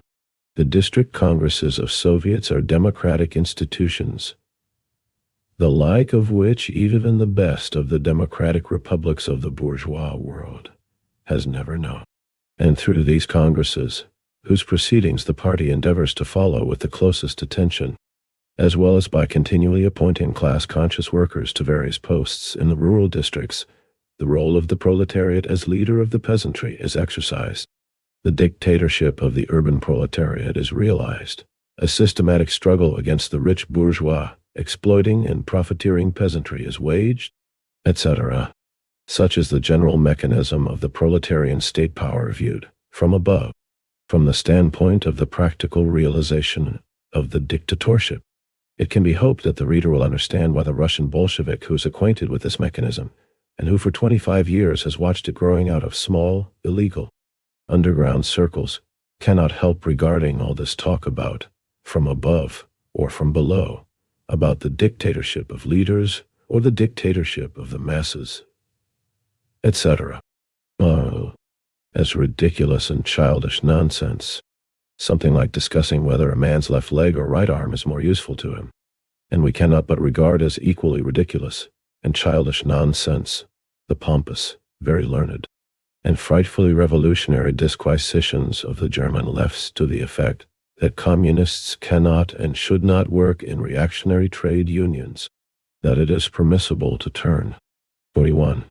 Left-wing communism, an infantile disorder. Down such work that it is necessary to leave the trade unions and to create an absolutely brand new, immaculate workers' union, invented by very nice, and probably, for the most part, very youthful, communists, etc., etc. Capitalism inevitably leaves socialism the legacy, on the one hand, of old trade and craft distinctions among the workers, distinctions evolved in the course of centuries, and on the other hand, trade unions which only very slowly, in the course of years and years, can and will develop into broader industrial unions, with less of the craft union about them, embracing whole industries and not only crafts, trades and occupations, and later proceed, through these industrial unions, to eliminate the division of labor among people, to educate, school, and train people with an all-round development and an all-round training, people who know how to do everything. Communism is advancing and must advance towards this goal, and will reach it, but only after very many years. To attempt in practice today to anticipate this future result of a fully developed, fully stabilized and formed, fully expanded and mature communism would be like trying to teach higher mathematics to a 4-year-old child. We can, and must, begin to build socialism, not with imaginary human material, nor with human material specially prepared by us, but with the human material bequeathed to us by capitalism. True, that is very difficult, but no other approach to this task is serious enough to warrant discussion. The trade unions were a tremendous progressive step for the working class in the early days of capitalist development, inasmuch as they represented a transition from the disunity and helplessness of the workers to the rudiments of class organization. When the highest form of proletarian class organization began to arise, viz., the Revolutionary Party of the Proletariat, which will not deserve the name until it learns to bind the leaders with the class and the masses into one single, indissoluble whole. The trade unions inevitably began to reveal certain reactionary features, a certain craft narrowness, a certain tendency to be non-political, a certain inertness, etc. But the development of the proletariat did not, and could not, proceed anywhere in the world otherwise than through reciprocal action between them and the party of the working class. The conquest of political power by the proletariat is a gigantic forward step for the proletariat as a 42. Vix AC. Should revolutionaries work in reactionary trade unions? Class. And the party must more than ever and in a new way, not only in the old way, educate and guide the trade unions, at the same time bearing in mind that they are and will long remain an indispensable school of communism, and a preparatory school that trains the proletarians to exercise their dictatorship, an indispensable organization of the workers for the gradual transfer of the management of the whole economic life of the country to the working class, and not to the separate trades, and later to all the working people. A certain amount of reactionariness in the trade unions, in the sense mentioned, is inevitable under the dictatorship of the proletariat. Failure to understand this signifies complete failure to understand the fundamental conditions of the transition from capitalism to socialism. To fear this reactionariness, to try to avoid it, to leap over it, would be the greatest folly. For it would be fearing that function of the proletarian vanguard which consists in training, educating, enlightening, and drawing into the new life the most backward strata and masses of the working class and the peasantry. On the other hand, to postpone the achievement of the dictatorship of the proletariat until a time comes when not a single worker is left with a narrow craft outlook or with craft and craft union prejudices would be a greater mistake. The art of politics and the communist correct understanding of his tasks lies in correctly gauging the conditions and the moment when the vanguard of the proletariat can successfully seize power, when it is able, during and after the seizure of power, to obtain adequate support from adequately broad strata of the working class and of the non-proletarian working masses, and when it is able thereafter to maintain, consolidate, and extend its rule by educating, training, and attracting ever broader masses of the working people. Further, in countries more advanced than Russia, a certain reactionariness in the trade unions has been and was bound to be manifested to a much stronger degree than in our country. Our Mensheviks found support in the trade unions, and to some extent still find in a very few unions, precisely because of the craft narrowness, craft egotism, and opportunism. The Mensheviks of the West have acquired a much firmer footing in the trade unions. There the craft union, narrow-minded, selfish, caste-hardened, covetous, petit bourgeois, labor, aristocracy, imperialist-minded, imperialist-bribed, and imperialist corrupted, emerged as a much stronger stratum than the Lundstri. 43. Left-wing communism, an infantile disorder. In our country, that is incontestable. The struggle against the Gompresses, against Messrs. Duo, Henderson, Merham, Legion and Co. in Western Europe is much more difficult than the struggle against our Mensheviks, who represent an absolutely homogeneous social and political type. This struggle must be waged ruthlessly, and it must unfailingly be brought, as we brought it, to a point when all the incorrigible leaders' opportunism and socially chauvinism are completely discredited and driven out of the trade unions. Political power cannot be captured, and the attempt to capture it should not be made until the struggle has reached a certain stage. This certain stage will be different in different countries and in different circumstances. It can be correctly gauged only by thoughtful, experienced, and knowledgeable political leaders of the proletariat in each particular country. One, among other criteria, of the success of this struggle was the elections to the Constituent Assembly in November 1917, a few days after the Proletarian Revolution of October 25, 1917. In these elections, the Mensheviks were utterly defeated. They obtained 700,000 votes, 1,400,000 if the vote of Transcaucasia be added, as against 9,000 votes polled by the Bolsheviks. See my article, The Elections to the Constituent Assembly and the Dictatorship of the Proletariat, 21 in the Communist International. No. 7-8. But we waged the struggle against the labor aristocracy in the name of the masses of the workers, and in order to win them to our side. We waged the struggle against the opportunist and social chauvinist leaders in order to win the working class to our side. To forget this most elementary and most self-evident truth would be stupid. And it is precisely this stupidity the German left communists are guilty of when, because of the reactionary and counter-revolutionary character of the trade union top leadership, they jump to the conclusion that we must leave the trade unions, that we must refuse to work in them, that we must create new and artificial forms of labor organization. This is such an unpardonable blunder that it is equal to the greatest service the communists could render the bourgeoisie. For our Mensheviks, like all the opportunist, social chauvinist, Kautsky trade union leaders are nothing but agents of the bourgeoisie and the working class movement. As we have always said, the Mensheviks, 21v. I. E. Lenin collected works. Vol. 6. 44. F.C. Should revolutionaries work in reactionary trade unions? Where, or labor lieutenants of the capitalist class?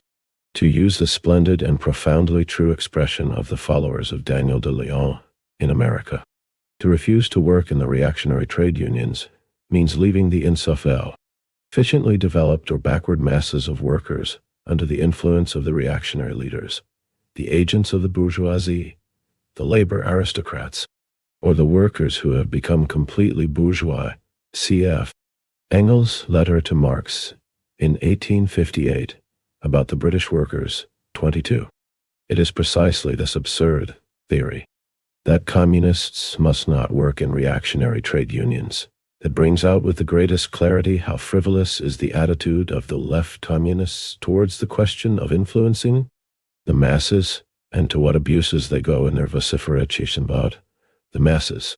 If you want to help the masses and to win the sympathy and support of the masses, you must not fear difficulties. You must not fear the pinpricks, chicanery, insults, and persecution on the part of the leaders, who, being opportunists and social chauvinists, are in most cases directly or indirectly connected with the bourgeoisie and the police, but must imperatively work wherever the masses are to be found.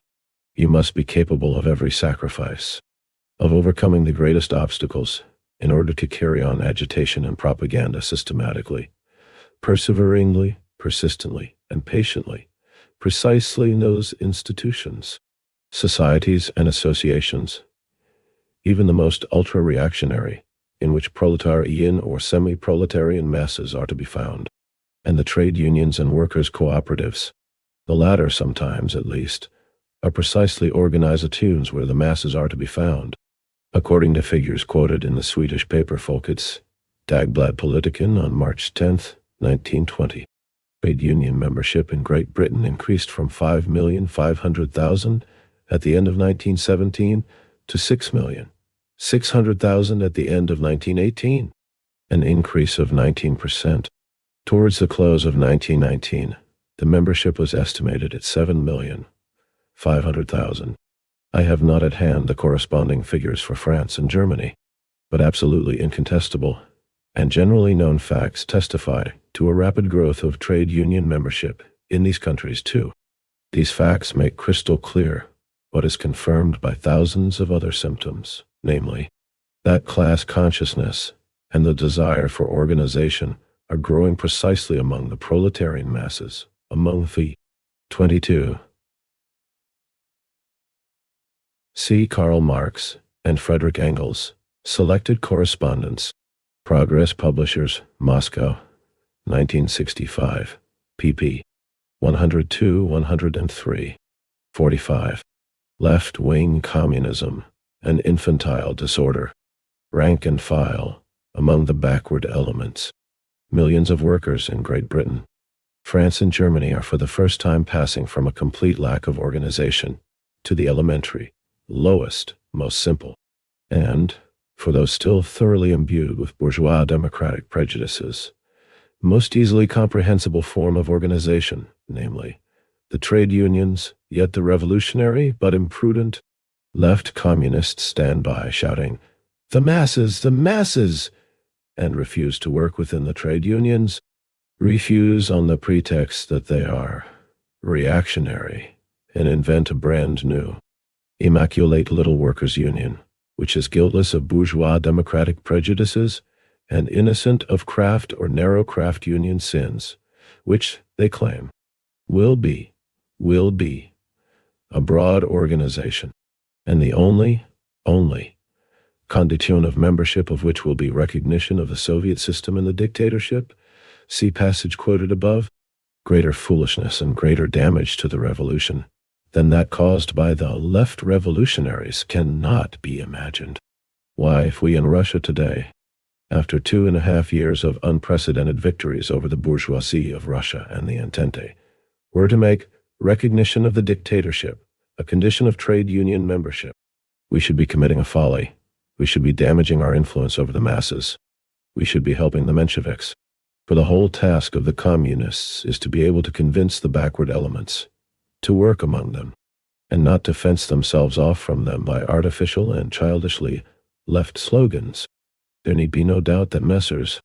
Gompers, Henderson, Zhu Ho, and Legion are very grateful to left revolutionaries who, like the German opposition, on principle, heaven preserve us from such principles, or like some of the revolutionaries and the American industrial workers of the world. 23 advocate, leaving the reactionary trade unions and refusal to work in them. There need be no doubt that those gentlemen, the leaders of opportunism, will resort to every trick of bourgeois diplomacy. 23 industrial workers of the world. IWW, an American labor organization founded in 1905. Its activities were marked by pronounced anarcho-syndicalist traits. It did not recognize the necessity of political struggle by the proletariat, denied the leading role of the proletarian party, the need for an armed uprising to overthrow capitalism, and the struggle for the dictatorship of the proletariat.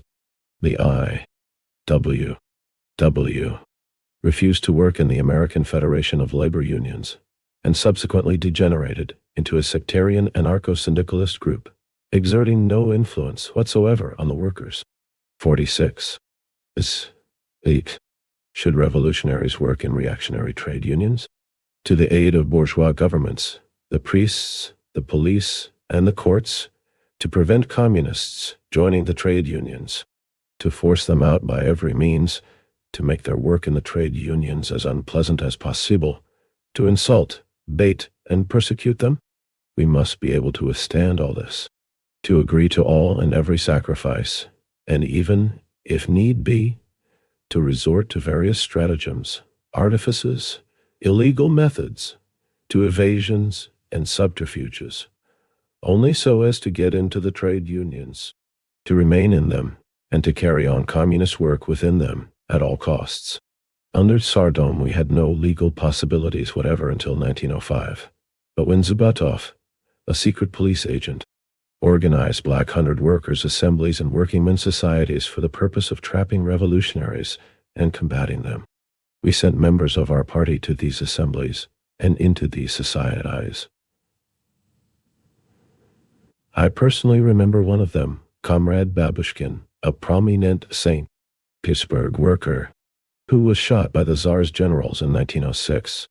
They established contact with the masses, managed to carry on their agitation, and succeeded in wresting workers from the influence of Zhubatov's agents. 24, of course, in Western Europe, where legalistic, constitutionalist, bourgeois democratic prejudices have a particular tenacity and are very deeply ingrained. This is a more difficult job, but it can and should be carried out, and carried out systematically. The Executive Committee of the Third International must, in my opinion, positively condemn, and call upon the next Congress of the Communist International to condemn, both the policy of refusing to join reactionary trade unions in general, explaining in detail why such refusal is unwise, and what extreme harm it does to the cause of the proletarian revolution, and, in particular, the line of conduct of some members of the Communist Party of Holland, who, whether directly or indirectly, openly or covertly, wholly or partly does not matter, supported this erroneous policy. The Third International must break with the tactics of the Second International. It must not evade or gloss over sore points, but must put them bluntly. The whole truth has been put squarely to the independents, the Independent Social Democratic Party of Germany, The whole truth must likewise be put squarely to the left communists. 24. The Gomperses, Hendersons, Yuho, and Legians are nothing but Zabatovs, differing from our Zabatov only in their European dress, Polish, civilized, refined, democratically sleek manner of conducting their despicable policy. 47. Left-wing communism, an infantile disorder. The 7th. Should we participate in bourgeois parliaments? 48. The 7th. Should we participate in bourgeois parliaments? The German left communists, with the greatest contempt and with the greatest frivolity, reply to this question in the negative. Their arguments? In the passage quoted above we read, one must emphatically reject all reversion to parliamentary forms of struggle which have become historically and politically obsolete. 25. This is said with absurd pretentiousness and is obviously incorrect. Reversion to parliamentarism. Perhaps there is already a Soviet republic in Germany. It seems not. How then can one speak of reversion? Is this not an empty phrase? Parliamentarism has become historically obsolete. That is true as regards propaganda. But everyone knows that this is still a long way from overcoming it practically. Capitalism could have been declared, and with full justice, to be historically obsolete many decades ago. But that does not at all remove the need for a very long and very persistent struggle on the soil of capitalism. Parliamentarism is historically obsolete from the standpoint of world history, that is to say, the era of bourgeois parliamentarism has come to an end, and the era of the proletarian dictatorship has begun. That is incontestable, but world history reckons in decades. 10 or 20 years sooner or later makes no difference when measured by the scale of world history.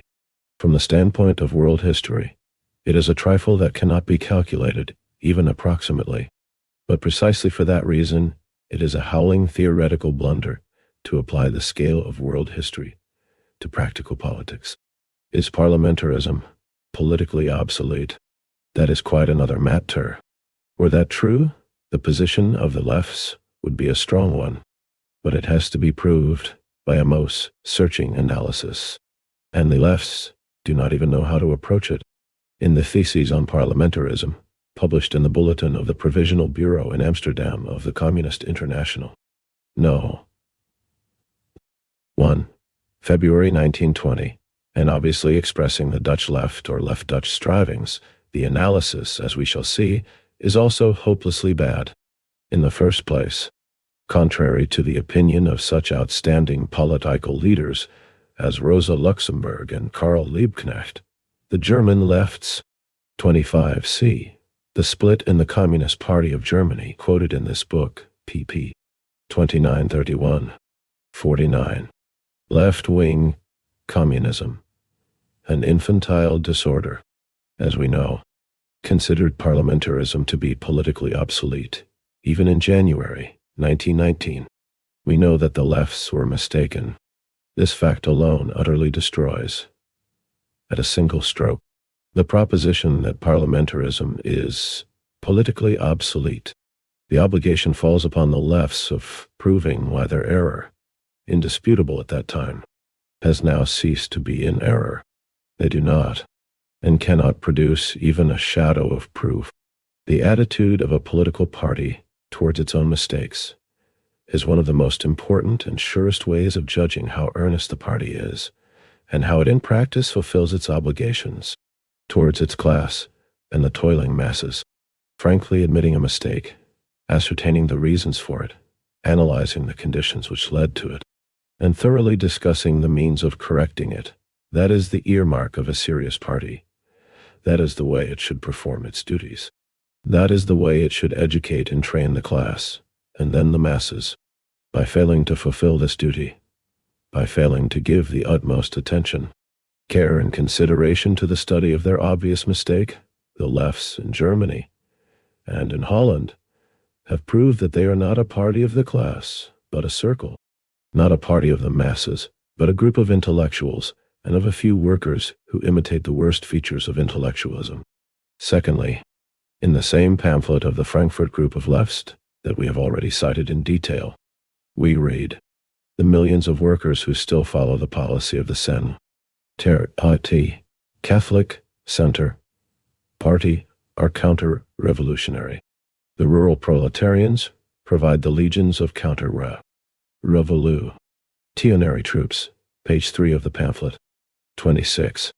Everything goes to show that this statement is much too sweeping and exaggerated, but the basic fact set forth here is incontrovertible, and its acknowledgement by the lefts is particularly clear evidence of their mistake. How can one say that parliamentarism is politically obsolete when millions and legions of proletarians are not only still in favor of parliamentarism in general, but are downright counter-revolutionary? Clearly, parliamentarism in Germany is not yet politically obsolete. Clearly, the lefts in Germany have mistaken their desire, their political ideological attitude, for objective reality. That is the most dangerous mistake for revolutionaries. In Russia, where, over a particularly long period, and in 26 bid 50, the 17, should we participate in bourgeois parliaments? Particularly varied forms. The extremely fierce and savage yoke of tsardom produced revolutionaries of diverse shades, revolutionaries who displayed astonishing devotion, enthusiasm, heroism, and strength of will. In Russia, we have observed this mistake of the revolutionaries very closely. We have studied it very attentively and have first-hand knowledge of it, and we can therefore notice it especially clearly in others. Parliamentarism, of course, is politically obsolete for the communists in Germany, but, and that is the whole point, we must not regard what is obsolete for us as being obsolete for the class, as being obsolete for the masses. Here again we find that the lefts do not know how to reason, do not know how to act as the party of the class, as the party of the masses. You must not sink to the level of the masses, to the level of the backward strata of the class. That is incontestable. You must tell them the bitter truth. You must call their bourgeois democratic and parliamentary prejudices. But at the same time, you must soberly follow the actual state of class consciousness and preparedness of the whole class, not only of its communist vanguard, of all the toiling masses, not only of their advanced elements, even if not millions and legions, but only a fairly large minority of industrial workers follow the Catholic priests, and a similar minority of rural workers follow the landlords and kulaks, Grossbauern. It undoubt, Johann.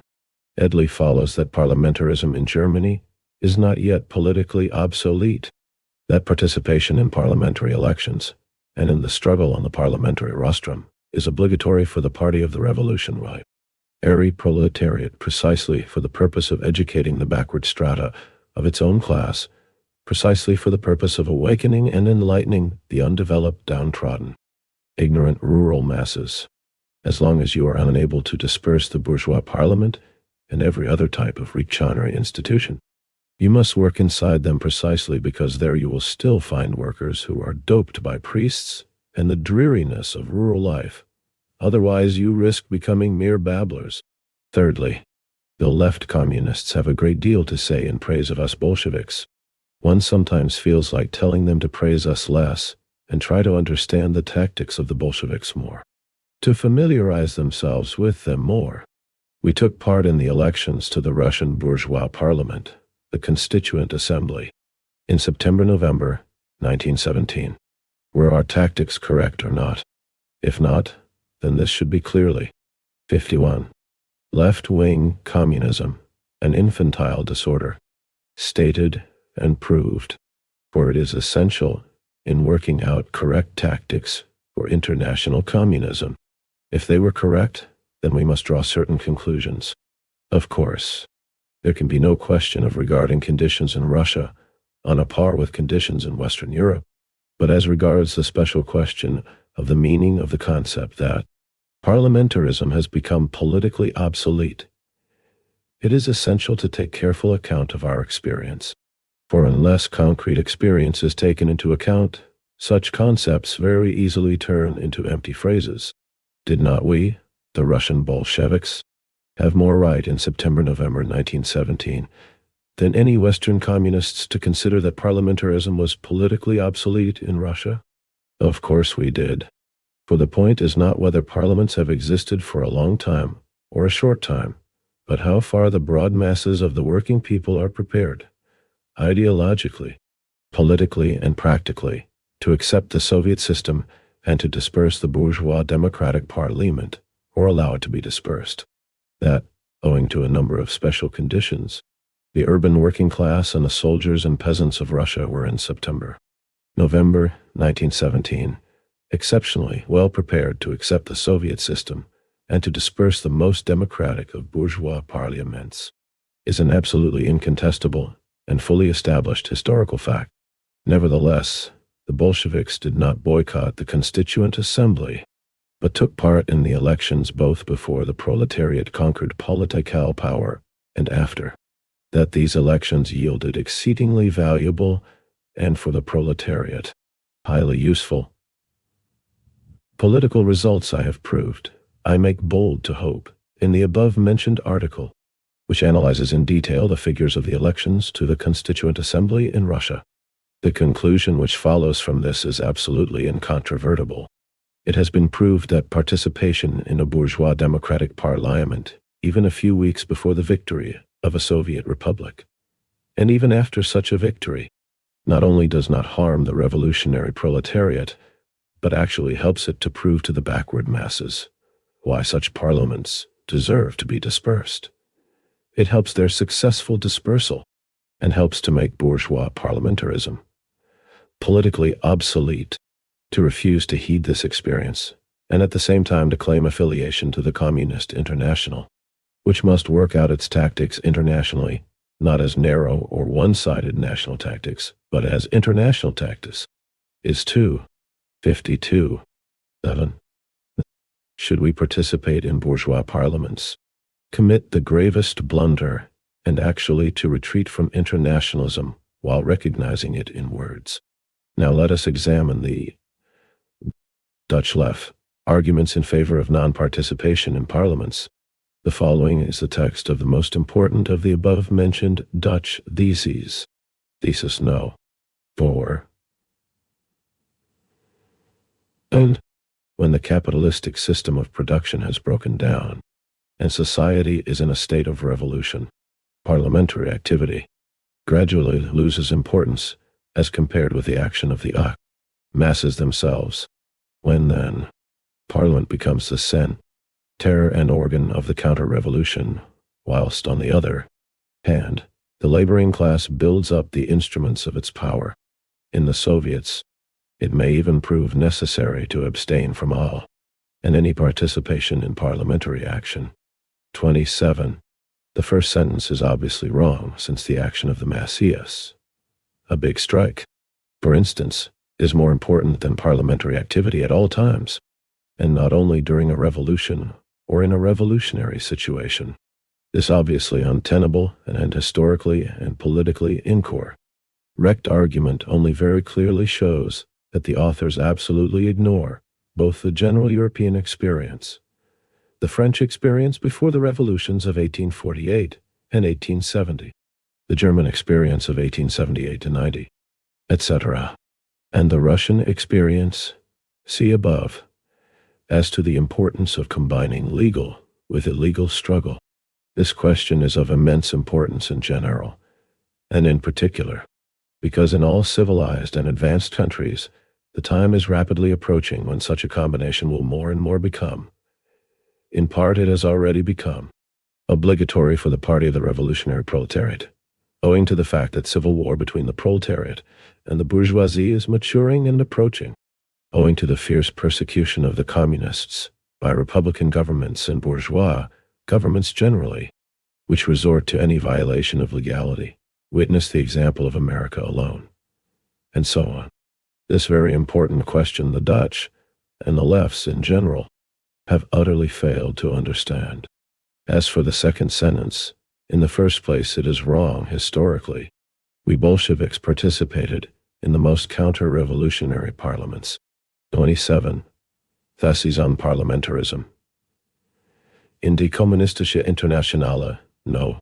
4, 5, January 1920. 53. Left-wing communism. An infantile disorder. And experience has shown that this participation was not only useful, but essential for the party of the revolutionary proletariat precisely after the first bourgeois revolution in Russia, 1905, in order to prepare the way for the second bourgeois revolution, February 1917, and then, or the socialist revolution, October 1917. In the second place, this sentence is amazingly illogical. If Parliament becomes an organ and a center, in reality it never has been and never can be a center, but that, by the way, of counter-revolution. While the workers are building up instruments of their power in the form of Soviets, it follows that the workers must prepare, ideologically, politically and technically, for the struggle of the Soviets against Parliament, for the dispersal of Parliament by the Soviets. But it does not follow that this dispersal is hindered or is not facilitated by the presence of a Soviet opposition within the counter-revolutionary Parliament. In the course of our victorious struggle against Denikin and Kolchak, we never found that the existence of a Soviet proletarian opposition in their camp was immaterial to our victories. We know perfectly well that the dispersal of the Constituent Assembly on January 5, 1918, far from being hindered, was actually facilitated by the fact that within the counter-revolutionary Constituent Assembly, about to be dispersed, there was a consistent Bolshevik, as well as an inconsistent left socialist revolutionary Soviet opposition. The authors of the theses are utterly confused and have forgotten the experience of many, if not all, revolutions, which shows how very useful during a revolution is the combination of mass action outside the reactionary parliament with an opposition sympathetic to, or better still, directly supporting the revolution inside it. The Dutch and the lefts, in general, argue like doctrinaire revolutionaries who have never taken part in a real revolution, or who have never deeply pondered over the history of revolutions, or who have naively mistaken the subjective rejection of a certain reactionary institution for its actual destruction by the combined action of a number of objective factors. The surest way of discrediting and damaging a new political, and not only political, idea is to reduce it to absurdity on the plea of defending it. For every truth, if overdone, as Dietzken Sr. put it, if exaggerated, if carried beyond the limits of its actual applicability, can be reduced to absurdity, and is even bound to become an absurdity under these conditions. That is just the kind of backhanded service the Dutch and German 54. Thus, should we participate in bourgeois parliaments? Lefts are rendering the new truth that the Soviet form of government is superior to bourgeois democratic parliaments. It stands to reason that anyone who subscribed to the old view, or in general maintained that refusal to participate in bourgeois parliaments is impermissible under any circumstances, would be wrong. I cannot attempt to formulate here the conditions under which a boycott is useful, for the object of this pamphlet is far more modest, namely, to study Russian experience in connection with certain topical questions of international communist tactics.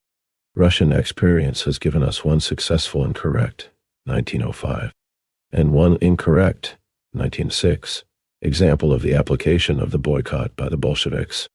Analyzing the first case, we see that we succeeded in preventing the convocation of a reactionary parliament by a reactionary government in a situation in which extra-parliamentary, revolutionary mass action, strikes in particular, was mounting with exceptional rapidity, when not a single section of the proletariat and of the peasantry could support the reactionary government in any way, when the revolutionary proletariat was acquiring influence over the broad, backward masses through the strike struggle and the agrarian movement. It is quite obvious that this experience is not applicable to present-day European conditions. It is likewise quite obvious, and the foregoing arguments bear this out, that the advocacy, even if with reservations, by the Dutch and other left's of refusal to participate in parliaments is fundamentally wrong and detrimental to the cause of the revolutionary proletariat. In Western Europe and America, Parliament has become especially abhorrent to the advanced revolutionary members of the working class. That is incontestable. It is quite comprehensible, for it is difficult to imagine anything more vile, abominable, and treacherous than the behavior of the vast majority of the socialist and social democratic parliamentary deputies during and after the war. But it would be not only unreasonable, but actually criminal to yield to this mood when deciding how this generally recognized evil should be fought. In many countries of Western Europe, the revolutionary mood, we might say, is at present a novelty or a rarity which had been all too long waited for vainly and impatiently. And perhaps that is why the mood is so easily succumbed to. Certainly, without a revolutionary mood among the masses, and without conditions facilitating the growth of this mood, revolutionary tactics would never be. 55. Left-wing communism, an infantile disorder, converted into action, but we in Russia have become convinced by very long, painful and bloody experience of the truth that revolutionary tactics cannot be built on revolutionary moods alone. Tactics must be based on a sober and strictly objective appraisal of all the class forces of the particular state and of the states that surround it, and of all states the world over, as well as of the experience of revolutionary movements, to show how revolutionary one is solely by hurling abuse at parliamentary opportunism, solely by repudiating participation in parliaments, is very easy. But just because it is too easy, it is not the solution for a very difficult problem. It is much more difficult to create a really revolutionary parliamentary group in a European parliament than it was in Russia. Of course, but that is only a particular expression of the general truth that it was easy for Russia, in the specific, historically very unique situation of 1917, to start the socialist revolution. But it will be more difficult for Russia than for the European countries to continue the revolution and bring it to its consummation. I had occasion to point this out already at the beginning of 1918, and our experience of the past 2 years has entirely confirmed the correctness of this view. Certain specific conditions is 1. The possibility of linking up the Soviet Revolution with the ending, as a consequence of this revolution, of the imperialist war, which had exhausted the workers and peasants to an incredible degree. 2.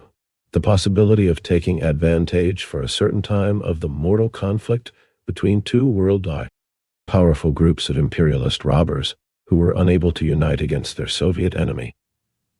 3. The possibility of enduring a comparatively lengthy civil war, partly owing to the enormous size of the country and to the poor means of communication. 4. The existence of such a profound bourgeois democratic revolutionary movement among the peasantry that the party of the proletariat was able to take the revolutionary demands of the peasant party, the Socialist Revolutionary Party, the majority of the members of which were definitely hostile to Bolshevism, and realize them at once. Thanks to the conquest of political power by the proletariat, these specific conditions do not exist in Western Europe at present, and a repetition of such or similar conditions will not come so easily. That, by the way, apart from a number of other causes, is why it will be more difficult for Western Europe to start a socialist revolution than it was for us. To attempt to circumvent this difficulty by skipping the difficult job of utilizing reactionary 56. 7. Should we participate in bourgeois parliaments? Parliaments for revolutionary purposes is absolutely childish. You want to create a new society, yet you fear the difficulties involved in forming a good parliamentary group, made up of convinced, devoted, heroic communists, in a reactionary parliament. Is that not childish? If Karl Liebknecht in Germany and Z. Högland in Sweden were able, even without mass support from below, to set examples in the truly revolutionary utilization of reactionary parliaments, how can one say that a rapidly growing, revolutionary mass party? In the midst of the post-war disillusionment and embitterment of the masses, cannot hammer out a communist group in the worst of parliaments, precisely because the backward masses of the workers and, to an even greater degree, of the small peasants are in Western Europe much more imbued with bourgeois, democratic, and parliamentary prejudices than they were in Russia, precisely because of that. It is only from within such institutions as bourgeois parliaments that communists can and must wage a long and persistent struggle, undaunted by any difficulties, to expose, dissipate, and overcome these prejudices. The German lefts complain about bad leaders in their party, give way to despair, and go to the absurd length of repudiating leaders. But when conditions are such that it is often necessary to hide leaders underground, the development of good, reliable, experienced, and authoritative leaders is a very difficult matter, and these difficulties cannot be successfully overcome without combining legal and illegal work, and without testing the leaders, among other ways, in the parliamentary arena as well. Criticism, the keenest, most ruthless, and uncompromising criticism, must be directed not against parliamentarism or parliamentary activities, but against those leaders who are unable, and still more against those who are unwilling, to utilize parliamentary elections and the parliamentary tribune in a revolutionary, communist manner. Only such criticism, combined, of course, with the expulsion of incapable leaders and their replacement by capable ones, will constitute useful and fruitful revolutionary work that will simultaneously train the leaders to be worthy of the working class and of the toiling masses, and train the masses to be 57. Left-wing communism, an infantile disorder, able properly to understand the political situation and the often very complicated and intricate tasks that spring from that situation. 28-29. 28. I have had too little opportunity to acquaint myself with left-wing communism in Italy. Comrade Bordiga and his faction of communist boycottists, Comunista Astensionista, are certainly wrong in advocating non-participation in Parliament. But on one point, it seems to me, Comrade Bordiga is right. As far as can be judged from two issues of his paper, Il Soviet Nos, 3 and 4, January 18th and February 1st, 1920.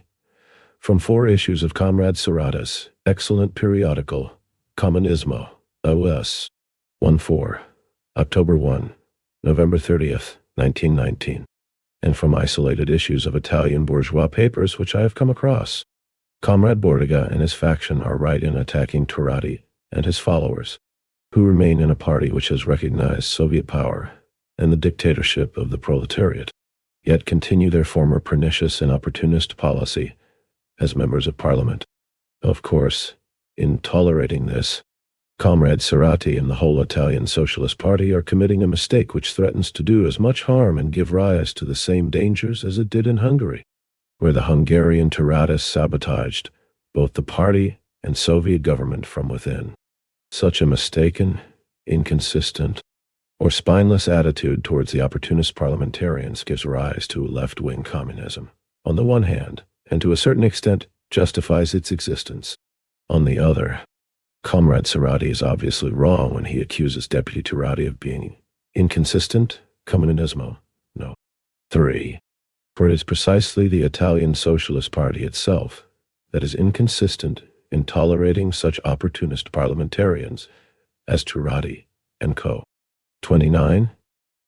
The Italian Socialist Party was founded in 1892 under the name of the Italian Workers' Party and renamed Italian Socialist Party in 1893. The left wing gained strength following the October Socialist Revolution in Russia, and in January 1921, at the Livorno Congress, the lefts broke with the party, convened a congress of their own, and founded the Communist Party of Italy. An influential left wing developed within the Socialist Party during the years of fascist dictatorship, and in 1934 the party concluded an agreement on united action with the Communist Party of Italy. The agreement was the basis for co. operation between the two parties during and after the Second World War. A right-wing group led by Sarragat, which served the interest of American imperialism, withdrew from the Socialist Party in January 1947 and formed the Socialist Party of Italian Workers. 58. Dusseldon. Should we participate in bourgeois parliaments? Dusseldon. Should we participate in bourgeois parliaments? 59. Left-wing communism. An infantile disorder. 8. No compromises. 60. 8.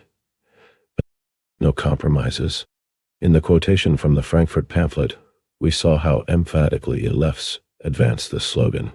It is sad to see people who doubtless consider themselves Marxists and want to be Marxists, forgetting the fundamental truths of Marxism. This is what Engels, who, like Marx, was one of those rarest of authors whose every sentence in every one of their great works contains remarkably profound meaning, wrote in 1874 in opposition to the Manifesto of the 34. 3 Blanquist Communards. 30. We are communists, wrote the Blanquist Communards innards, their manifesto, because we want to attain our goal without stopping at intermediate stations, without any compromises, which only postpone the day of victory and prolong the period of slavery.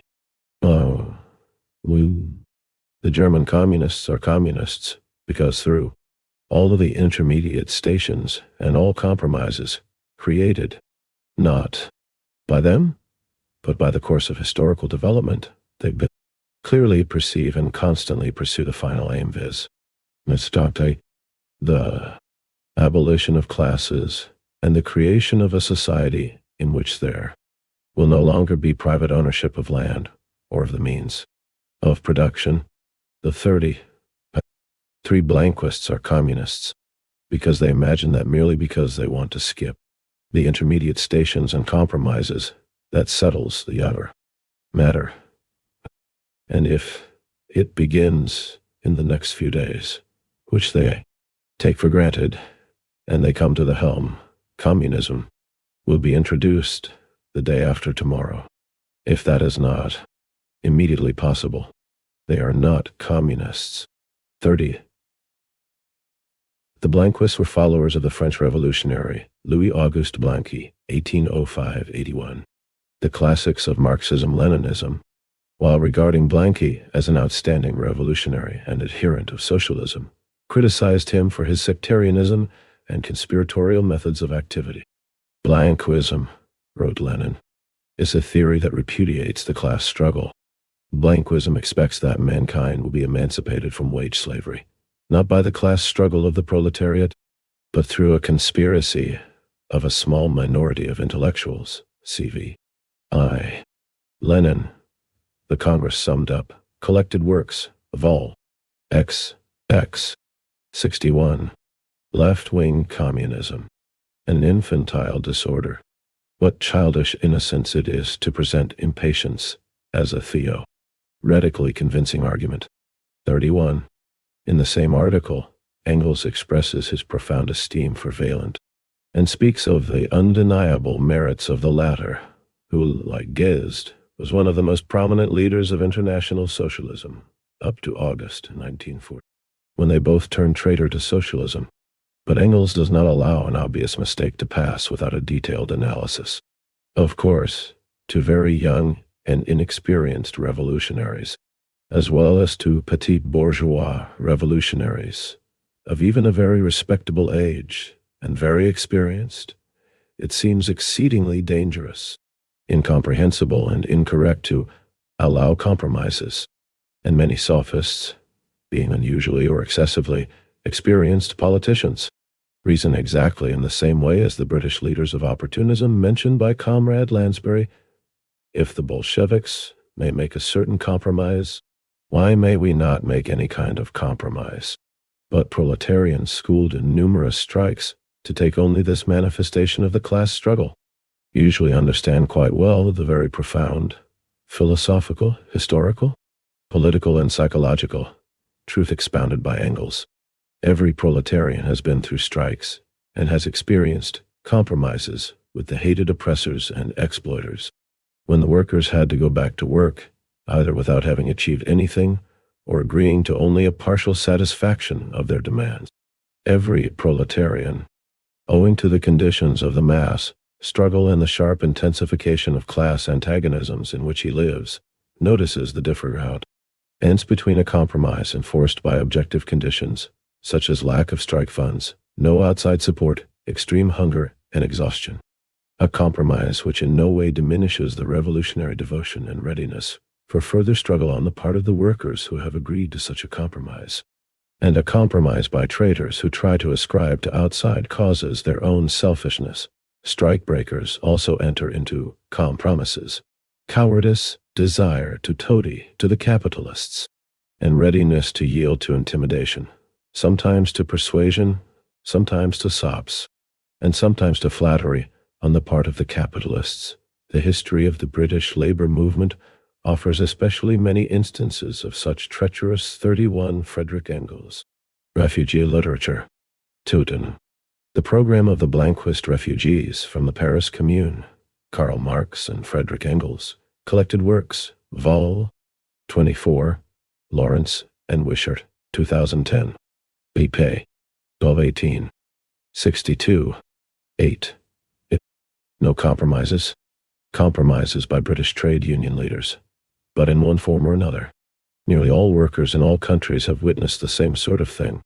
Naturally, there are individual cases of exceptional difficulty and intricacy when the real character of this or that compromise can be correctly determined only with the greatest difficulty, just as there are cases of homicide where it is by no means easy to decide whether the homicide was fully justified and even necessary, as for example, legitimate self-defense, or due to unpardonable negligence, or even to a cunningly executed perfidious plan. Of course, in politics, where it is sometimes a matter of extremely complicated, national and international, relations between classes and parties, very many cases will arise that will be much more difficult than the questions of a legitimate compromise in a strike, or the treacherous compromise of a strike-breaker, traitor leader, etc. It would be absurd to formulate a recipe or general rule, no compromises. To serve all cases, one must use one's own brains and be able to find one's bearings in each separate case. That, in fact, is one of the functions of a party organization and of party leaders worthy of the title, namely, through the prolonged, persistent, variegated, and comprehensive efforts of all thinking, representatives of the given class, 32, to evolve the knowledge, the experience, and, in addition to knowledge and experience, the political instinct necessary for the speedy and correct solution of intricate political problems.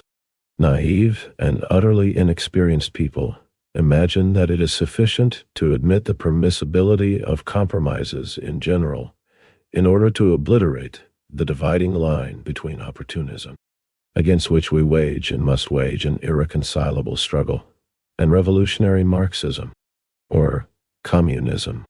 But if such people do not yet know that all dividing lines in nature and in society are mutable and to a certain extent conventional, they cannot be assisted otherwise than by a long process of training, education, enlightenment, and by political and everyday experience.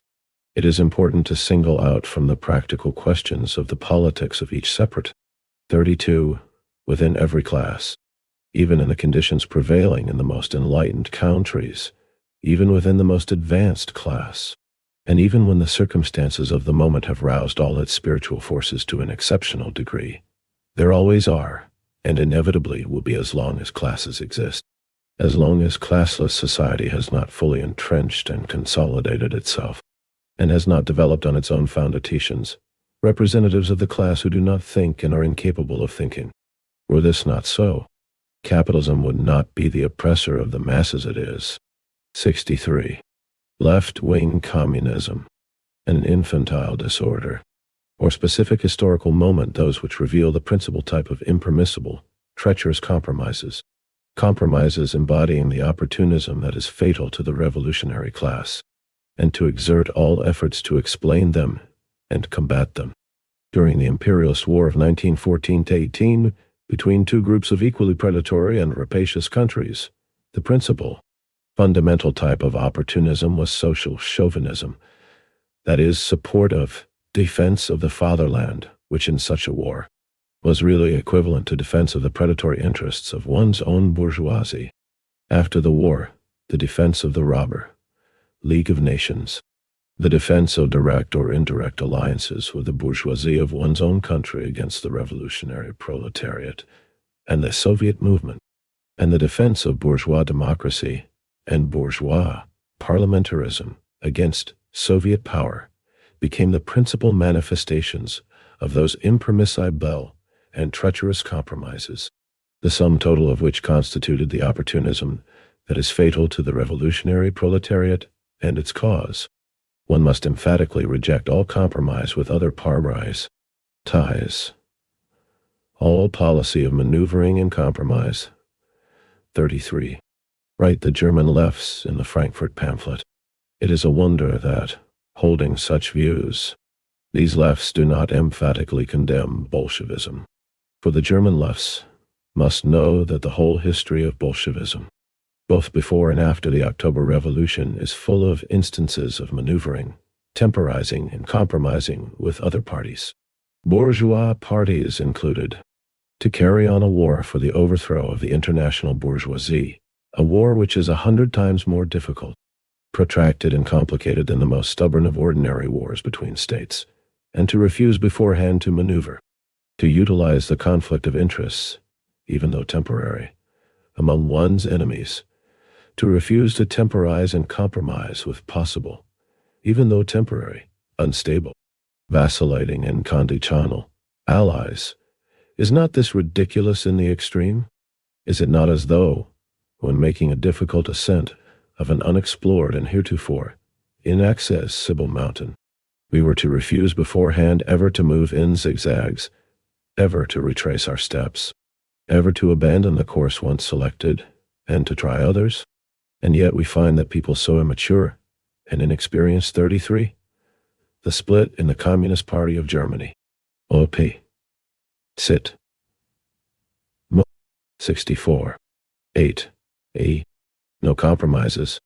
If youth were the explanation, it would not be so bad. Young people are ordained by God Himself to talk such nonsense for a period. Meet with the support, whether direct or indirect, open or covert, whole or partial, does not matter, of some members of the Communist Party of Holland, after the first socialist revolution of the proletariat, after the overthrow of the bourgeoisie in one country.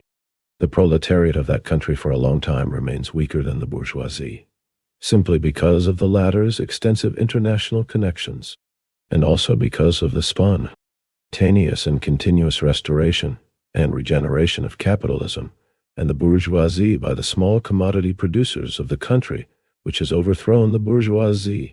The more powerful enemy can be vanquished only by exerting the utmost effort, and without fail, most thoroughly, carefully, attentively, and skillfully, using every, even the smallest, rift among the enemies of every antagonism of interest among the bourgeoisie of the various countries, and among the various groups or types of bourgeoisie within the various countries, and also by taking advantage of every, even the smallest opportunity of gaining a mass ally, even though this ally be temporary, vacillating, unstable, unreliable, and conditional.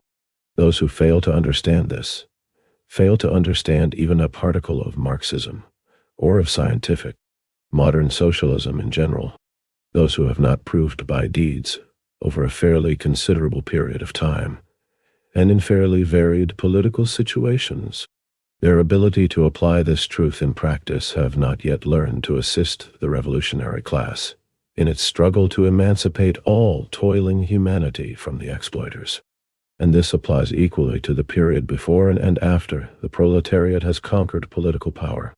Our theory is not a dogma, but a guide to action.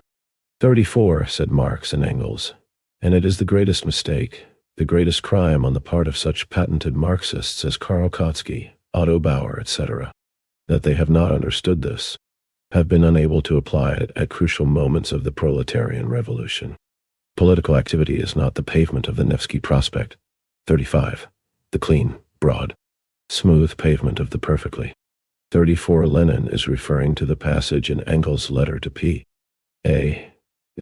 Sorge dated November 29, 1886, which criticizes the German social democratic emigrants in America on the ground that for them theory is a credo you creed, and not a guide to action. Karl Marx and Friedrich Engels.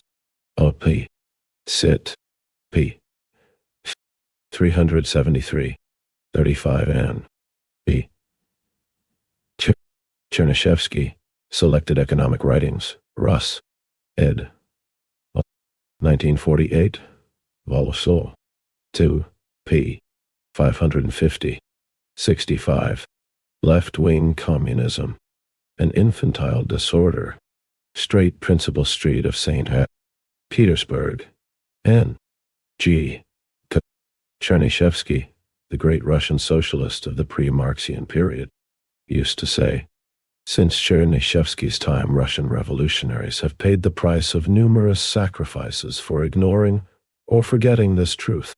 We must strive at all costs to prevent the left communists and the West European and American revolutionaries who are devoted to the working class, paying as dearly for the assimilation of this truth as the backward Russians did."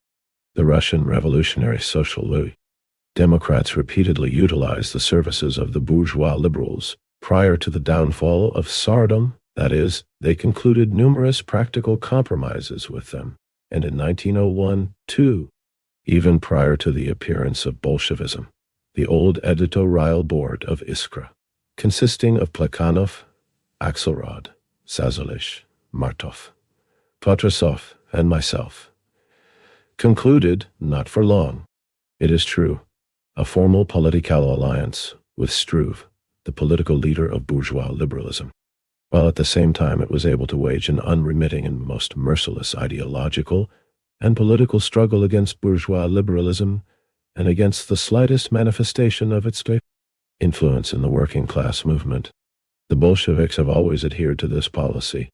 Beginning with 1905, they systematically advocated an alliance between the working class and the peasantry against the liberal bourgeoisie in Tsardom, never, however, refusing to support the bourgeoisie against Tsardom, for instance, during second rounds of elections or during second ballots, and never ceasing their relentless ideological and political struggle against the bourgeois revolutionary peasant party, the socialist revolutionaries, exposing them as petit bourgeois Democrats who falsely described themselves as socialists.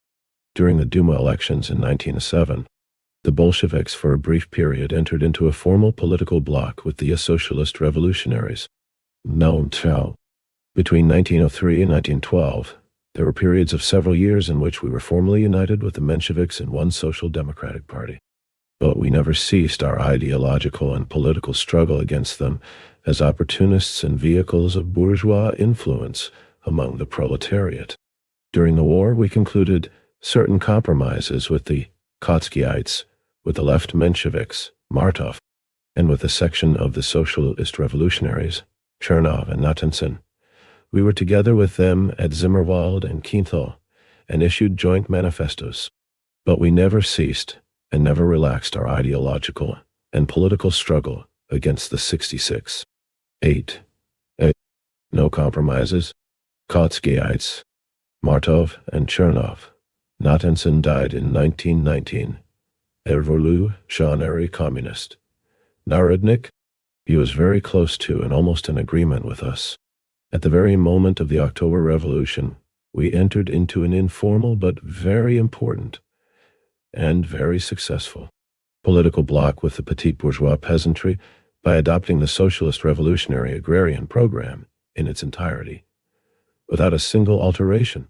That is, we effected an unquestionable compromise in order to prove to the peasants that we did not want to steamroller them, but to reach agreement with them. At the same time we proposed, and soon after effected, a formal political bloc, including participation in the government, with the left socialist revolutionaries, who dissolved this bloc after the conclusion of the Brest-Litovsk peace. And then, in July 1918, went to the length of armed rebellion, and subsequently of armed struggle, against us.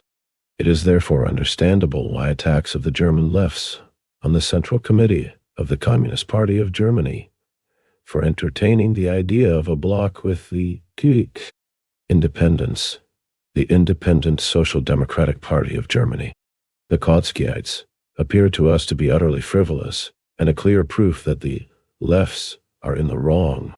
We in Russia also had right Mensheviks, who participated in the Karen government, corresponding to the German Scheidemans, and left Mensheviks, Martov, corresponding to the German Trotskyites, who were in opposition to the right Mensheviks.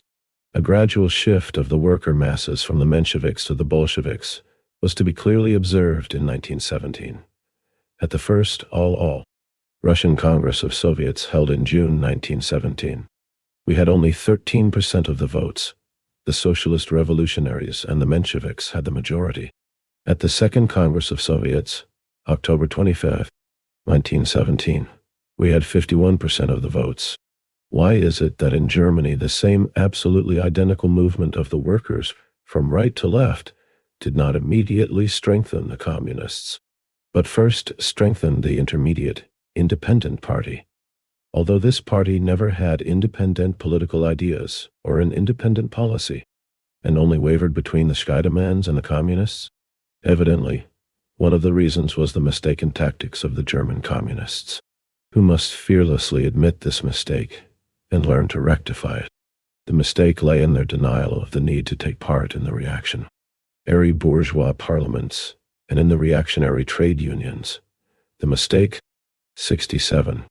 Left-wing communism, an infantile disorder, lay in numerous manifestations of that left infantile disorder which has now come to the surface, and will consequently be cured more thoroughly, more quickly, and with greater benefit to the organism. The German Independent Social Democratic Party is obviously not a homogeneous body. Alongside the old opportunist leaders, Kautsky, Hilferding, and to a considerable extent apparently, Crispian, Ledibor, and others, who have demonstrated their inability to understand the significance of Soviet power and the dictatorship of the proletariat, their inability to lead the revolutionary struggle of the proletariat, there has arisen in this party a left proletarian wing which is growing with remarkable rapidity. Hundreds of thousands of members of this party, which it seems has some 750,000 members, are proletarians who are abandoning Scheidemann and are rapidly going towards communism. This proletarian wing has already proposed, at the Leipzig, 1919, Congress of the Independents, immediate and unconditional affiliation to the Third International. To fear a compromise with this wing of the party is positively ridiculous. On the contrary, it is obligatory for the communists to seek and to find a suitable form of compromise with them, such a compromise as, on the one hand, would facilitate and accelerate the necessary complete fusion with this wing, and on the other, would in no way hamper the communists in their ideological and political struggle against the opportunist right wing of the independents. It will probably not be easy to devise a suitable form of compromise, but only a charlatan could promise the German workers and German communists an easy road to victory. Capitalism would not be capitalism if the pure proletariat were not surrounded by a large number of exceedingly motley types intermediate between the proletariat and the semi-proletarian, who earns his livelihood in part by the sale of his labor power, between the semi-proletarian and the small peasant, and petty artisan, handicraft worker, and small master in general, between the small peasant and the middle peasant, and so on. And if the proletariat itself were not divided into more developed and less developed strata, if it were not divided according to territorial origin, trade, sometimes according to religion, and so on. And from all this follows the necessity, the absolute necessity, for the vanguard of the proletariat, for its class-conscious section, for the Communist Party, to resort to maneuvers.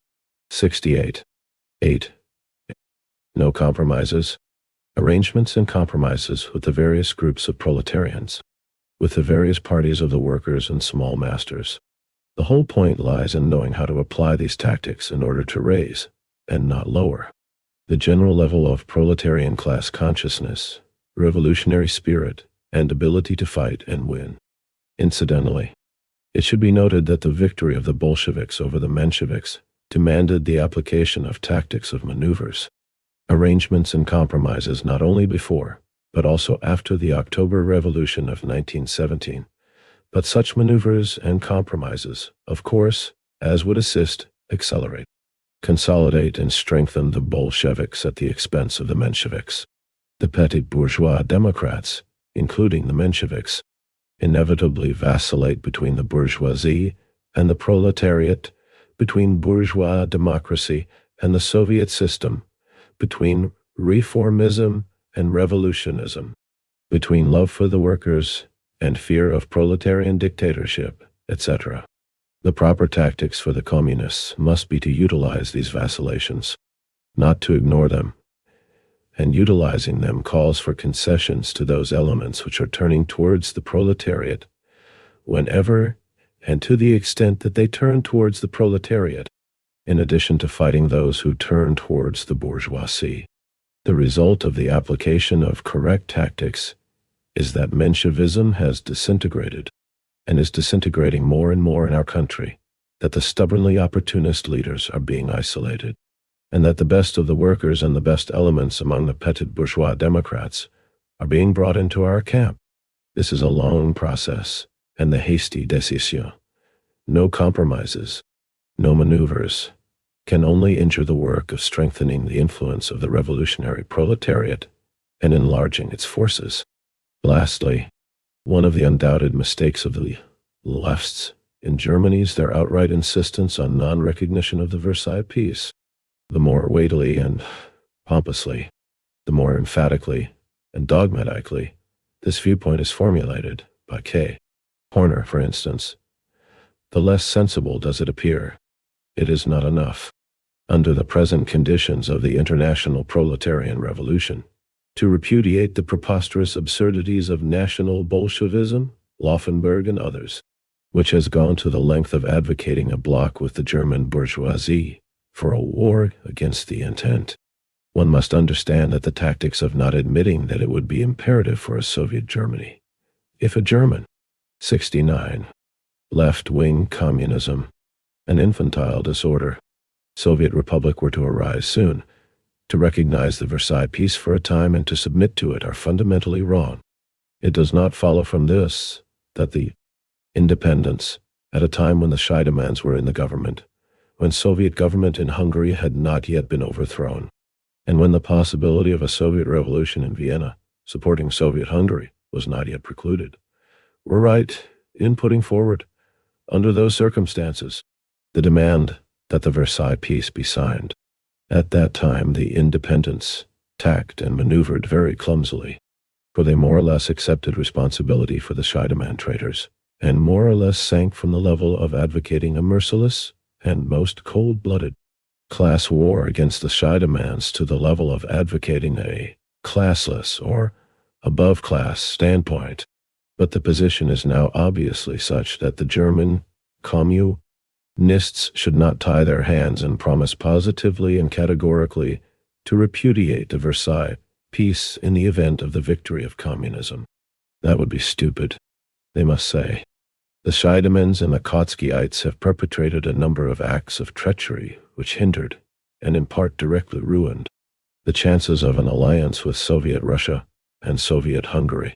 We communists will do all we can to facilitate and pave the way for such an alliance, and we are by no means obliged to repudiate the Versailles Peace, come what may, and moreover, immediately. The possibility of repudiating it with success will depend not only on the German, but also on the international successes of the Soviet movement. The Scheidemans and Kotskyites hampered this movement. We are helping it. That is the substance of the matter. That is where the fundamental difference lies.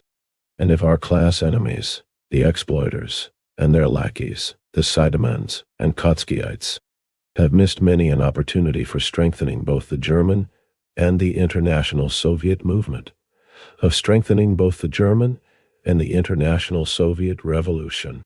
They are to blame.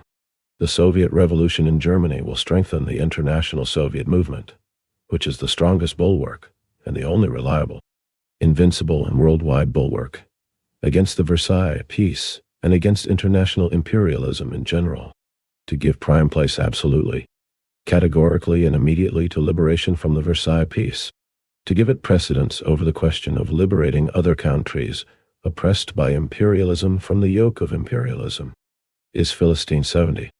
8. No compromises. Nationalism, worthy of Kautsky, Hilferding, Otto Bauer, and Co., and not revolutionary internationalism. The overthrow of the bourgeoisie in any of the large European countries, including Germany, would be such a gain to the international revolution that for its sake one can, and if necessary should, tolerate a more prolonged existence of the Versailles peace. If Russia, by herself, could endure the Brest-Litovsk peace for several months to the advantage of the revolution, there is nothing impossible in a Soviet Germany, allied with Soviet Russia, enduring the existence of the Versailles peace for a longer period to the advantage of the revolution. The imperialists of France, England, etc., are trying to provoke the German communists and to lay a trap for them.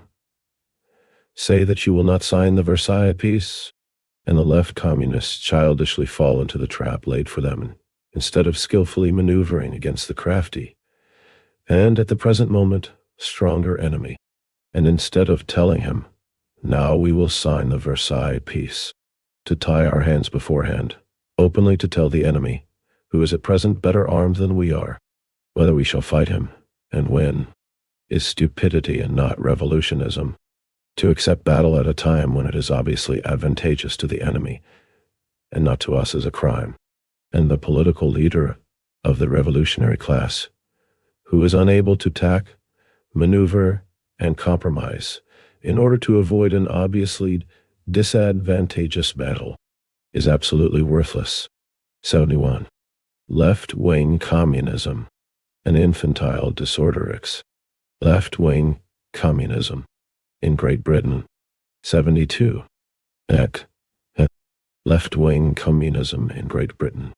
There is no communist party in Great Britain yet, but there is a fresh, broad, powerful, and rapidly growing communist movement among the workers which justifies the brightest hopes. There are several political parties and organizations: the British Socialist Party. 36. The Socialist Labour Party.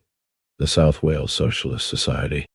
The Workers' Socialist Federation. 37, which desire to form a communist party and are already negotiating among themselves to this end. The Workers' Dreadnought, the weekly organ of the last of the organizations mentioned in its issue of February 21st, 1920, Vol. This, No. 48, contains an article by the editor, Comrade Sylvia Pankhurst, entitled Towards a Communist Party. The article outlines the progress of the negotiations between the four organizations mentioned for the formation of a united communist party, on the basis of affiliation to the Third International, the recognition of the Soviet system instead of parliamentarism, and the dictatorship of the proletariat. It appears that one of the greatest obstacles to the immediate formation of a united communist party is the disagreement over the question of participation in parliament, and over the question whether the new Communist Party should affiliate to the old trade unionist, opportunist, and social chauvinist Labour Party, which consists mostly of trade unions. The Workers. 36. The British Socialist Party was formed in 1911. It conducted Marxist propaganda and agitation, and was described by Lenin as not opportunist, and as really independent of the liberals. Its small membership and isolation from the masses lent the party a somewhat sectarian character. During the First World Imperialist War, two trends were revealed in the party. One openly social chauvinist, headed by Henry Heinemann, and the other internationalist, headed by Albert Ingpin and others. In April 1916, a split took place. Heinemann and his supporters found themselves in the minority and withdrew from the party. From that moment, the Internationalists assumed the leadership of the British Socialist Party, which later initiated the Formative Party of Great Britain in 1920. 37. The Socialist Labour Party was organized in 1903 by a group of left Social Democrats who broke away from the Social Democratic Federation, the South Wales Socialist Society, a small group made up predominantly of Welsh miners, the Workers' Socialist Federation, a small organization which grew out of the Women's Suffrage League and was made up mainly of women. These left organizations refused to join the Communist Party of Great Britain when it was founded. The inaugural Congress was held on July 31, August 1st, 1920, because its program included a clause calling for participation in parliamentary elections and affiliation to the Labour Party. The South Wales Socialist Society and the Workers' Socialist Federation, which had changed their names to Communist Labour Party and Communist Party respectively, merged with the Communist Party of Great Britain at the latter's Congress in January 1921, and the party took the name of United Communist Party of Great Britain. The leadership of the Socialist Labour Party refused to join. 73. Left-wing communism, an infantile disorder, Socialist Federation, and the Socialist Labour Party, 38, are opposed to taking part in parliamentary elections and in Parliament, and they are opposed to affiliation to the Labour Party, and in this they disagree with all, or with the majority, of the members of the British Socialist Party, which they regard as the right wing of the communist parties in Great Britain. 39. Thus, the main division is the same as in Germany, notwithstanding the enormous difference in the form in which the disagreements manifest themselves. In Germany, the form is more analogous to the Russian than it is in Great Britain, and in a number of other things. Let us examine the arguments of the lefts. On the question of participation in Parliament, Comrade Sylvia Pankhurst refers to an article in the same issue by Comrade W. Gallagher, who writes in the name of the Scottish Workers' Council in Glasgow. The above council, he writes, is definitely anti-parliamentar, and has behind it the left wing of the various political bodies.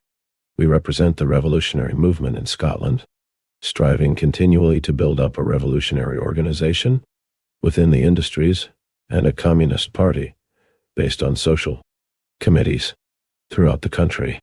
For a considerable time, we have been sparring with the official parliamentarians. We have not considered it necessary to declare open warfare on them, and they are afraid to open an attack on us. But this state of affairs cannot long continue. We are winning all along the line. The rank and file of the I.L.P. in Scotland is becoming more and more disgusted with the thought of Parliament and Soviets. The Russian word transliterated into English is used. Or, workers' councils are being supported by almost every branch. This is very serious, of course, for the gentlemen who look to politics for a profession, and they are using any and every. 38. I believe this party is opposed to affiliation to the Labour Party, but not all its members are opposed to participation in Parliament. 39. Sylvia Pankhurst, Towards a Communist Party, in a Sylvia Pankhurst Reader, Manchester University Press, 1993. p. 93. 74. On the left-wing communism in Great Britain means to persuade their members to come back into the parliamentary fold. Revolutionary comrades must not, all italics, are the authors, give any support to this gang. Our fight here is going to be a difficult one. One of the worst features of it will be the treachery of those whose personal ambition is a more impelling force than their regard for the revolution. Any support given to parliamentarism is simply assisting to put power into the hands of our British Scheidemans and Nosks. Derson, Kleins and Co. are hopelessly reactionary. The official I.L.P.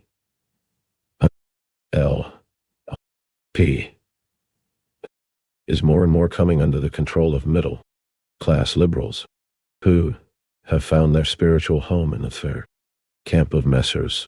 MacDonald, Snowden and Co. The official ILP is bitterly hostile to the Third International. The rank and file is for it. Any support to the parliamentary opportunists is simply playing into the hands of the former. The BSP doesn't count at all here. What is wanted here is a sound, revolutionary industrial organization and a communist party, working along clear, well-defined, scientific lines. If our comrades can assist us in building these, we will take their help gladly. If they cannot, for God's sake let them keep out altogether, lest they betray the revolution by lending their support to the reactionaries, who are so eagerly clamoring for parliamentary honors. The query mark is the authors, and who are so anxious to prove that they can rule as effectively as the effectively boss-class politicians themselves. 40. This letter, in my opinion, excellently expresses the temper and point of view of the young communists, or of rank-and-file workers who are only just coming to communism. This temper is highly gratifying and valuable. We must learn to value it and to support it, for without it, it would be hopeless to expect the victory of the proletarian revolution in Great Britain, or in any other country for that matter.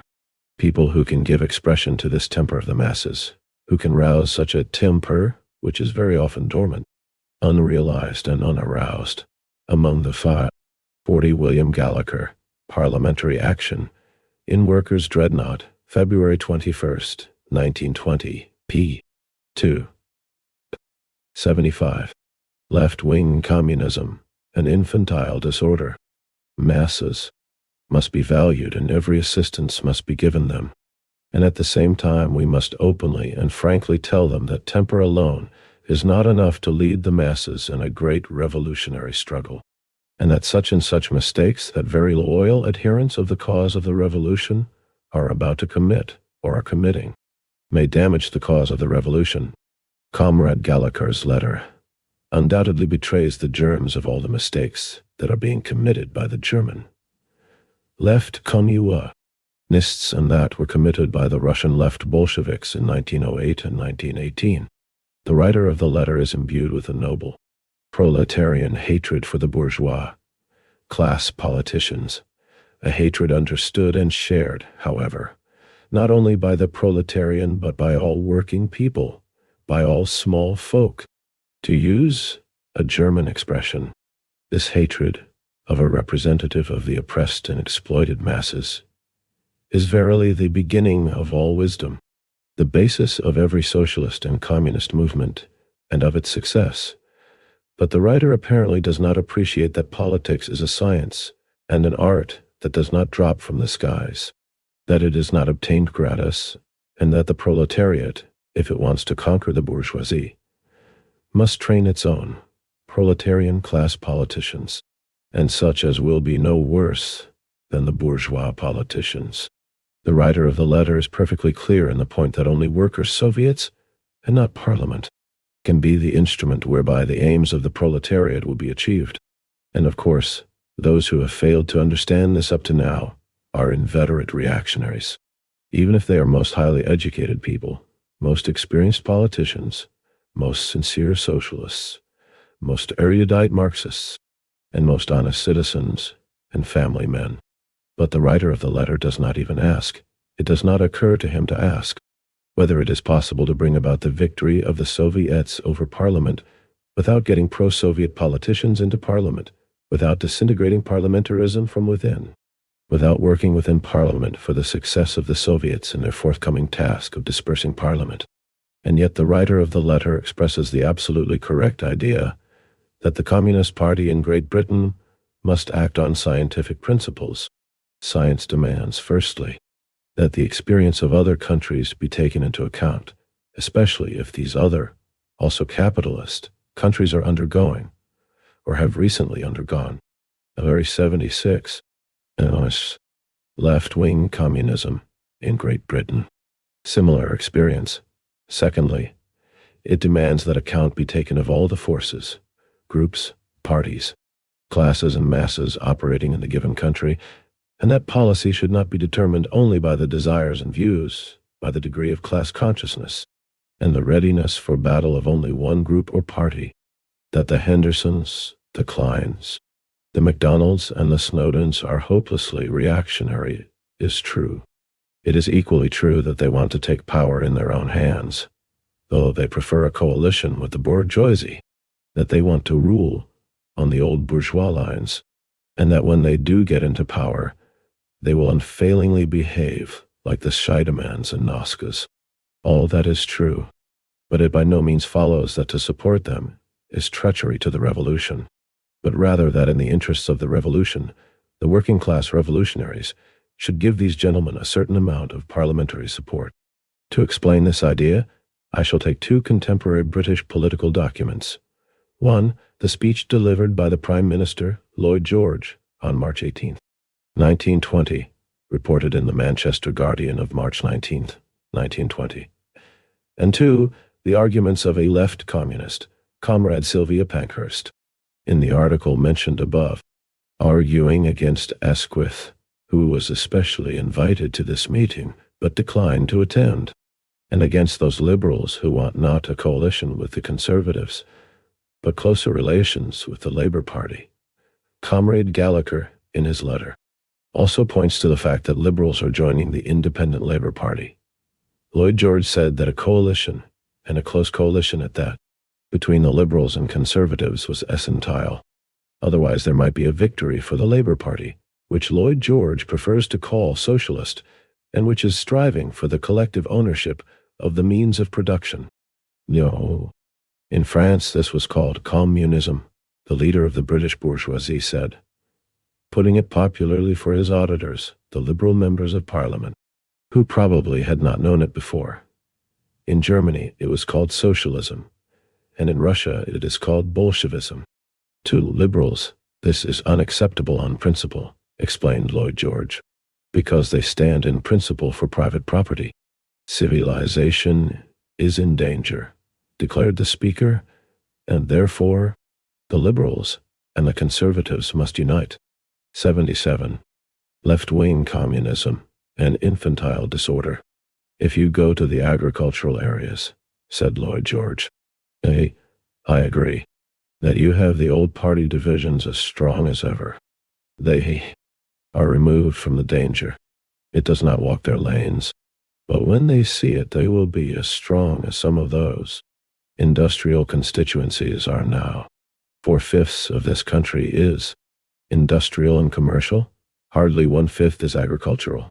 It is one of the things I have constantly in my mind when I think of the dangers of the future here.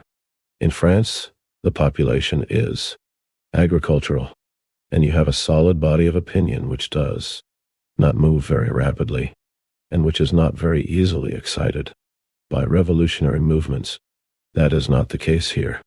This country is more top-heavy than any country in the world, and if it begins to rock, the crash here for that reason will be greater than in any land. From this, the reader will see that Mr.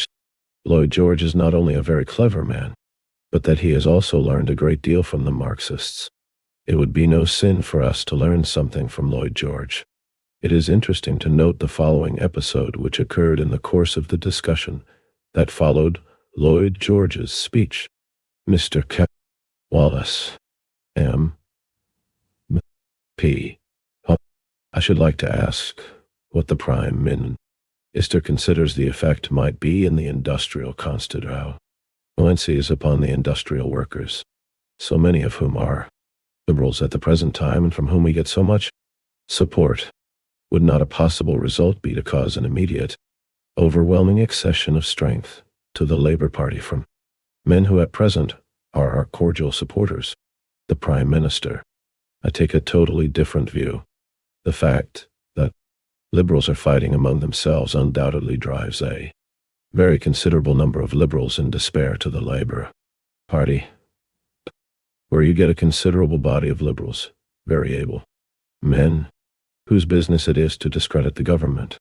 The two result is undoubtedly to bring a good accession of public sentiment to the Labour Party.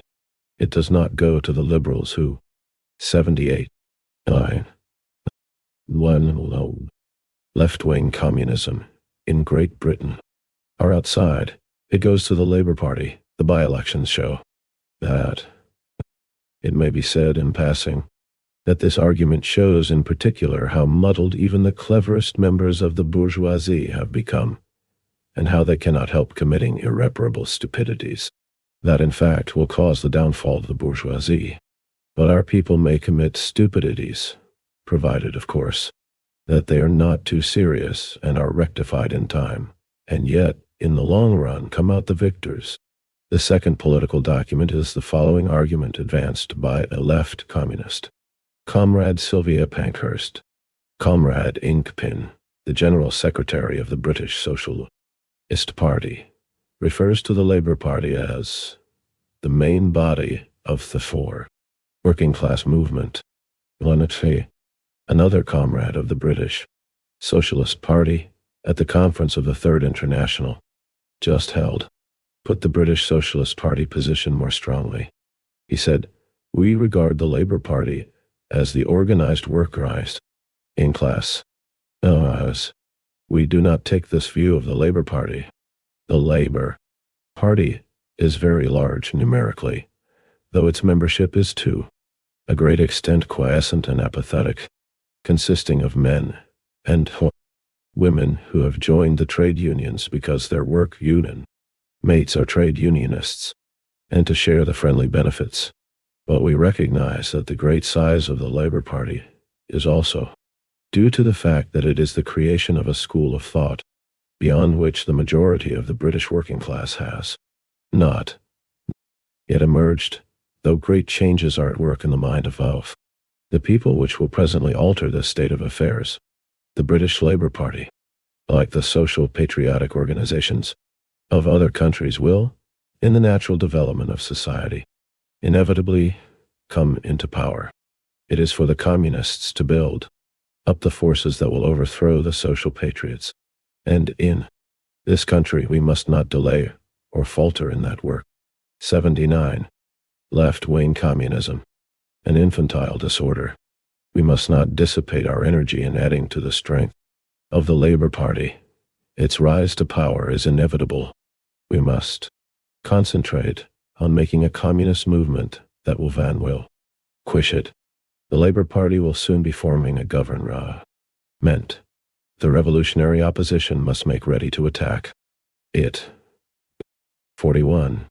Thus the liberal bourgeoisie is abandoning the historical system of two parties, of exploiters, which has been hallowed by age-long experience, and which has been extremely advantageous to the exploiters, and considers it necessary to unite their forces to combat the Labour Party. A number of the liberals are deserting to the Labour Party like rats from a sinking ship. The left communists believe that the transfer of power to the Labour Party is inevitable and admit that at present it has the support of the majority of the workers. From this they draw the strange conclusion which Comrade Sylvia Pankhurst formulates as follows: the Communist Party must not compromise. The Communist Party must keep its doctrine pure and its independence of reformism inviolate. Its mission is to lead the way, without stopping or turning, by the direct road to the communist revolution. 42. On the contrary, from the fact that the majority of the workers in Great Britain still follow the lead of the British Kerenskis or Scheidemans, and have not yet had the experience of a government composed of these people, which experience was required in Russia and Germany to secure the mass passage of the workers to communism, it undoubtedly follows that the British communists should participate in parliamentary action, that they should, from within Parliament, help the masses of the workers to see the results of a Henderson and Snowden government in practice, that they should help the Hendersons and Snowdens to defeat the united forces of Lloyd George and Churchill. To act otherwise would mean placing difficulties in the way of the revolution. For revolution is impossible without a change in the views of the majority of the working class, and 41 Sylvia Pankhurst, towards a Communist Party, OP, Sit, pp. 94-95, 42, Ibid, 9, was Shos, p. 97, AD, Nos, left-wing communism, in Great Britain. This change is brought about by the political experience of the masses, and never by propaganda alone. To lead the way without compromises, without stopping or turning, if this is said by an obviously impotent minority of the workers which knows, or at all events should know, that if Henderson and Snowden gain the victory over Lloyd George and Churchill, the majority will in a brief space of time become disappointed in their leaders, and will begin to support communism, or at all events will adopt an attitude of neutrality, and for the most part of benevolent neutrality towards the communists. Then this slogan is obviously mistaken. It is just as if 10-0 soldiers were to fling themselves into battle against 50,000 enemy soldiers, when the thing to do would have been to stop, to turn, or even to effect a compromise, to gain time until the arrival of the 100 reinforcements which were on their way, but which could not go into action immediately. That is the childishness of the intellectual, and not the serious tactics of a revolutionary class. The fundamental law of revolution, which has been confirmed by all revolutions, and particularly by all 3 Russian revolutions in the 20th century, is as follows. It is not enough for revolution that the exploited and oppressed masses should understand the impossibility of living in the old way and demand changes. It is essential for revolution that the exploiters should not be able to live and rule in the old way, only when the lower classes do not want the old way. And when the upper classes cannot carry on in the old way, only then can revolution triumph. This truth may be expressed in other words. Revolution is impossible without a nation-wide crisis, affecting both the exploited and the exploiters. It follows that for revolution, it is essential, first, that a majority of the workers, or at least a majority of the class-conscious, thinking, politically active workers, should fully understand that revolution is necessary and be ready to sacrifice their lives for it. Secondly, that the ruling classes should be passing through a governmental crisis which draws even the most backward masses into politics. A symptom of every real revolution is a rapid, 10-fold and even 100-fold increase in the number of members of the toiling and oppressed masses, hitherto apathetic, who are capable of waging the political struggle, weakens the government and makes it possible for the revolutionaries to overthrow it rapidly. 81. Left-wing communism and infantile disorder. In Great Britain, as can be seen, among other things from Lloyd George's speech, both conditions for a successful proletarian revolution are clearly maturing, and the mistakes of the left communists are particularly dangerous at the present time, precisely because certain revolutionaries are not displaying a sufficiently thoughtful, sufficiently attentive, sufficiently intelligent, and sufficiently shrewd interest in each of these conditions. If we are the party of the revolutionary class, and not a revolutionary group, if we want the masses to follow us, and unless we do, we stand the risk of remaining mere windbags. We must, firstly, help Henderson or Snowden to beat Lloyd George and Churchill, or rather, compel the former to beat the latter, because the former are afraid of their victory. Secondly, we must help the majority of the working class to convince themselves by their own experience that we are right. That is, that the Hendersons and Snowdens are absolutely unsuitable, that they are petit bourgeois and treacherous by nature, and that their bankruptcy is inevitable. Thirdly, we must bring nearer the moment when, on the basis of the disappointment of the majority of the workers and the Hendersons, it will be possible with serious chances of success to overthrow the government of the Hendersons at once. Because if that most astute and solid big bourgeois, not petit bourgeois, Lloyd George, is betraying utter consternation and is more and more weakening himself, and the bourgeoisie as a whole. By his friction with Churchill one day and his friction with Asquith the next, how much greater will be the consternation of a Henderson government? I will put it more concretely. In my opinion, the British communists should unite their four, all very weak, and some very, very weak, parties and groups into a single communist party on the basis of the principles of the Third International and of obligatory participation in Parliament. The Communist Party should propose a compromise to the Hendersons and Snowdens, an election agreement. Let us together fight the alliance of Lloyd George and the Conservative. Let us divide the parliamentary seats in proportion to the number of votes cast by the workers for the Labour Party and for the Communist Party, not at the elections, but in a special vote. And let us retain complete liberty of agitation, propaganda, and political activity. Without this latter condition, of course, we cannot agree to a bloc, for it would be treachery. The British communists must absolutely insist on and secure complete liberty to expose the Hendersons and the 82. And left-wing communism in Great Britain. Snowdens in the same way as, for 15 years, 1903 to 17, the Russian Bolsheviks insisted on and secured it in relation to the Russian Hendersons and Snowdens. i.e., the Mensheviks. If the Hendersons and the Snowdens consent to a bloc on these terms, we shall be the gainers, because the number of parliamentary seats is of no importance to us. We are not out for seats. We will yield on this point. The Hendersons, on the other hand, and particularly their new friends, or new masters, the Liberals who have joined the Independent Labour Party, are most anxious to get seats. We shall be the gainers, because we shall carry our agitation among the masses at a time when Lloyd George himself has incensed them. And we shall not only help the Labour Party to establish its government more quickly, but also help the masses to understand more quickly the communist propaganda that we shall carry on against the Hendersons without any curtailment or omission.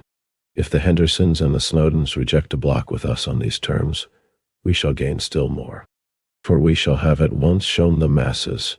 Note that even in the purely Menshevik and utterly opportunist Independent Labour Party, the masses are for Soviets, that the Hendersons prefer their close relations with the capitalists to the unity of all the workers. We shall immediately gain in the eyes of the masses who, particularly after the brilliant, highly correct, and highly useful for communism explanations given by Lloyd George, will sympathize with the idea of uniting all the workers against the Lloyd George Conservative Alliance. We shall gain immediately because we shall have demonstrated to the masses that the Hendersons and the Snowdens are afraid to beat Lloyd George, are afraid to take power alone, and are striving secretly to secure the support of Lloyd George, who is openly extending his hand to the Conservatives against the Labour Party. It should be noted that in Russia, after the revolution of February 27th, 1917, old style, the propaganda of the Bolsheviks against the Mensheviks and socialist revolutionaries, i.e., the Russian Hendersons and Snowdens, benefited precisely because of a circumstance of this kind. We said to the Mensheviks and the socialist revolutionaries, take over the entire power without the bourgeoisie, because you have a majority in the Soviets, at the first All-Russian Congress of Soviets in June 1917. The Bolsheviks had only 13% of the votes, but the Russian Hendersons and Snowdens feared to take power without the bourgeoisie. And when? 83. Left-wing communism. An infantile disorder. The bourgeoisie delayed the elections to the Constituent Assembly, knowing perfectly well that the elections would give a majority to the socialist revolutionaries and the Mensheviks 43, who had a close political bloc and actually represented one and the same petit bourgeois democracy. The socialist revolutionaries and Mensheviks were unable energetically and consistently to oppose these delays. If the Hendersons and the Snowdens reject a bloc with the communists will gain immediately as regards winning the sympathy of the masses and discrediting the Hendersons and Snowdens. And if as a result we do lose a few parliamentary seats, it is a matter of no importance to us. We would put up our candidates in a very few, but absolutely safe constituencies, namely, constituencies where putting up our candidate would not give the seat to the Liberal and lose it for the Labour candidate. We would take part in the election campaign, distribute leaflets in favor of communism, and in all constituencies where we have no candidates, we would urge the electors to vote for the Labour candidate and against the bourgeois candidate. Comrades Sylvia Pankhurst and Gallagher are mistaken in thinking that this is a betrayal of communism or a renunciation of the struggle against the social traitors. On the contrary, the cause of communist revolution would undoubtedly gain by it. At present, the British communists very often find it hard to approach the masses and even to get a hearing from them. If I come out as a communist and call upon the workers to vote for Henderson against Lloyd George, they will certainly give me a hearing, and I will be able to explain in a popular manner not only why Soviets are better than Parliament and why the dictatorship of the proletariat is better than the dictatorship of Churchill, disguised by the signboard of bourgeois democracy, but also that I want with my vote to support Henderson in the same way as the rope supports a hanged man, that the impending establishment of a government of Henderson's will prove that I am right, will bring the masses over to my side, and will hasten the political death of the Hendersons in where. 43. The result of the elections to the Constituent Assembly in Russia in November 1917, based on returns embracing over 36,000. Zero voters were as follows. The Bolsheviks obtained 25% of the votes. The various parties of the landlords and bourgeoisie obtained 13%, and the petty bourgeois democratic parties, i.e., the socialist revolutionaries, Mensheviks, and a number of small kindred groups, obtained 62%, 84, and left-wing communism in Great Britain.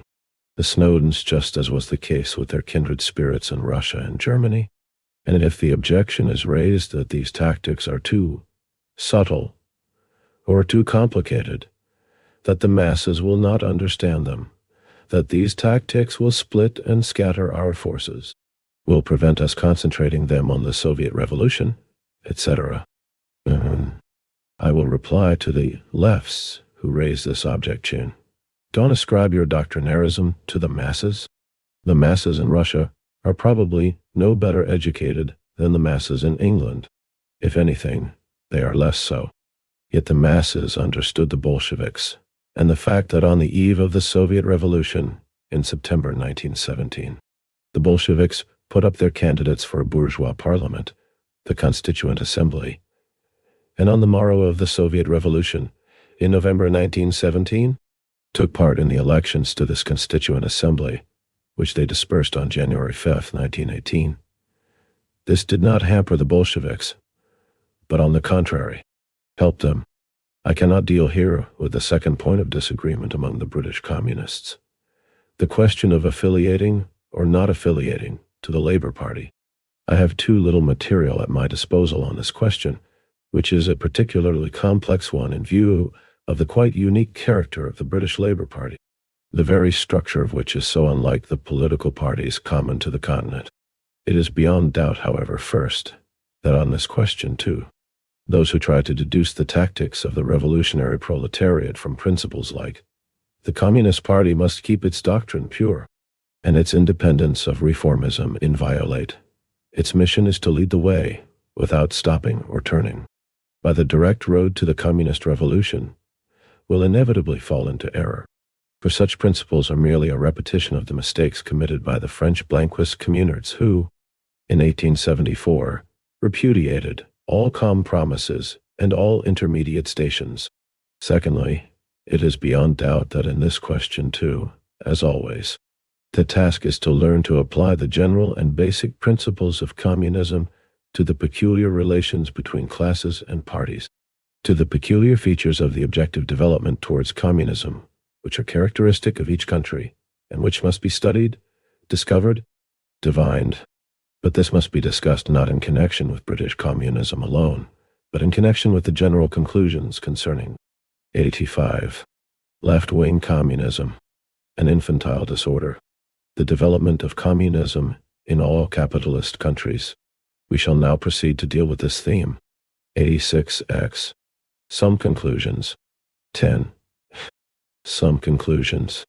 The Russian bourgeois revolution of 1905 revealed a very peculiar turn in world history. In one of the most backward capitalist countries, the strike movement attained a breadth and power without precedent anywhere in the world. In the first month of 1905 alone, the number of strikers was over 10 times the annual average for the previous 10 years, 1895-1904. And from January to October 1905, strikes grew continuously and reached enormous dimensions. Under the influence of a number of entirely unique historical conditions, backward Russia was the first to show the world not only the growth, by leaps and bounds, of the independent activity of the oppressed masses in time of revolution. This had occurred in all great revolutions, but also significance of the proletariat infinitely exceeding the numerical ratio of the latter to the total population, a combination of the economic strike and the political strike, the transformation of the latter into armed uprising, and the birth of a new form of mass struggle and mass organization of the classes oppressed by capitalism, viz., the Soviets. The revolutions of February and October 1917 led to the all-round development of the Soviets on a national scale and to their victory in the proletarian socialist revolution. And in less than 2 years there became revealed the international character of the Soviets, the spread of this form of struggle and organization to the world working-class movement, and the historical mission of the Soviets as the gravedigger, heir and successor of bourgeois parliamentarism, and of bourgeois democracy in general. More. The history of the working-class movement now shows that in all countries it is about to experience, and has already begun to experience, a struggle between communism, which is growing, gaining strength and marching towards victory, and first and foremost its own, in each country, Menshevism, i.e. uncertainty, opportunism, and social chauvinism, and secondly, as a supplement, so to say, left-wing communism. The former struggle has developed in all countries, apparently without a single exception, as a struggle between the Second International, already virtually killed, and the Third International. The latter struggle can be observed in Germany, Great Britain, Italy, America, at any rate. A certain section of the industrial workers of the world and the anarcho-syndicalist trends uphold the errors of left-wing communism side by side with an almost universal and undivided acceptance of the Soviet system.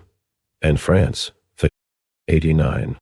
Left-wing communism, an infantile disorder, attitude of a section of the former syndicalists towards the political party and parliamentarism, again side by side with the acceptance of the Soviet system.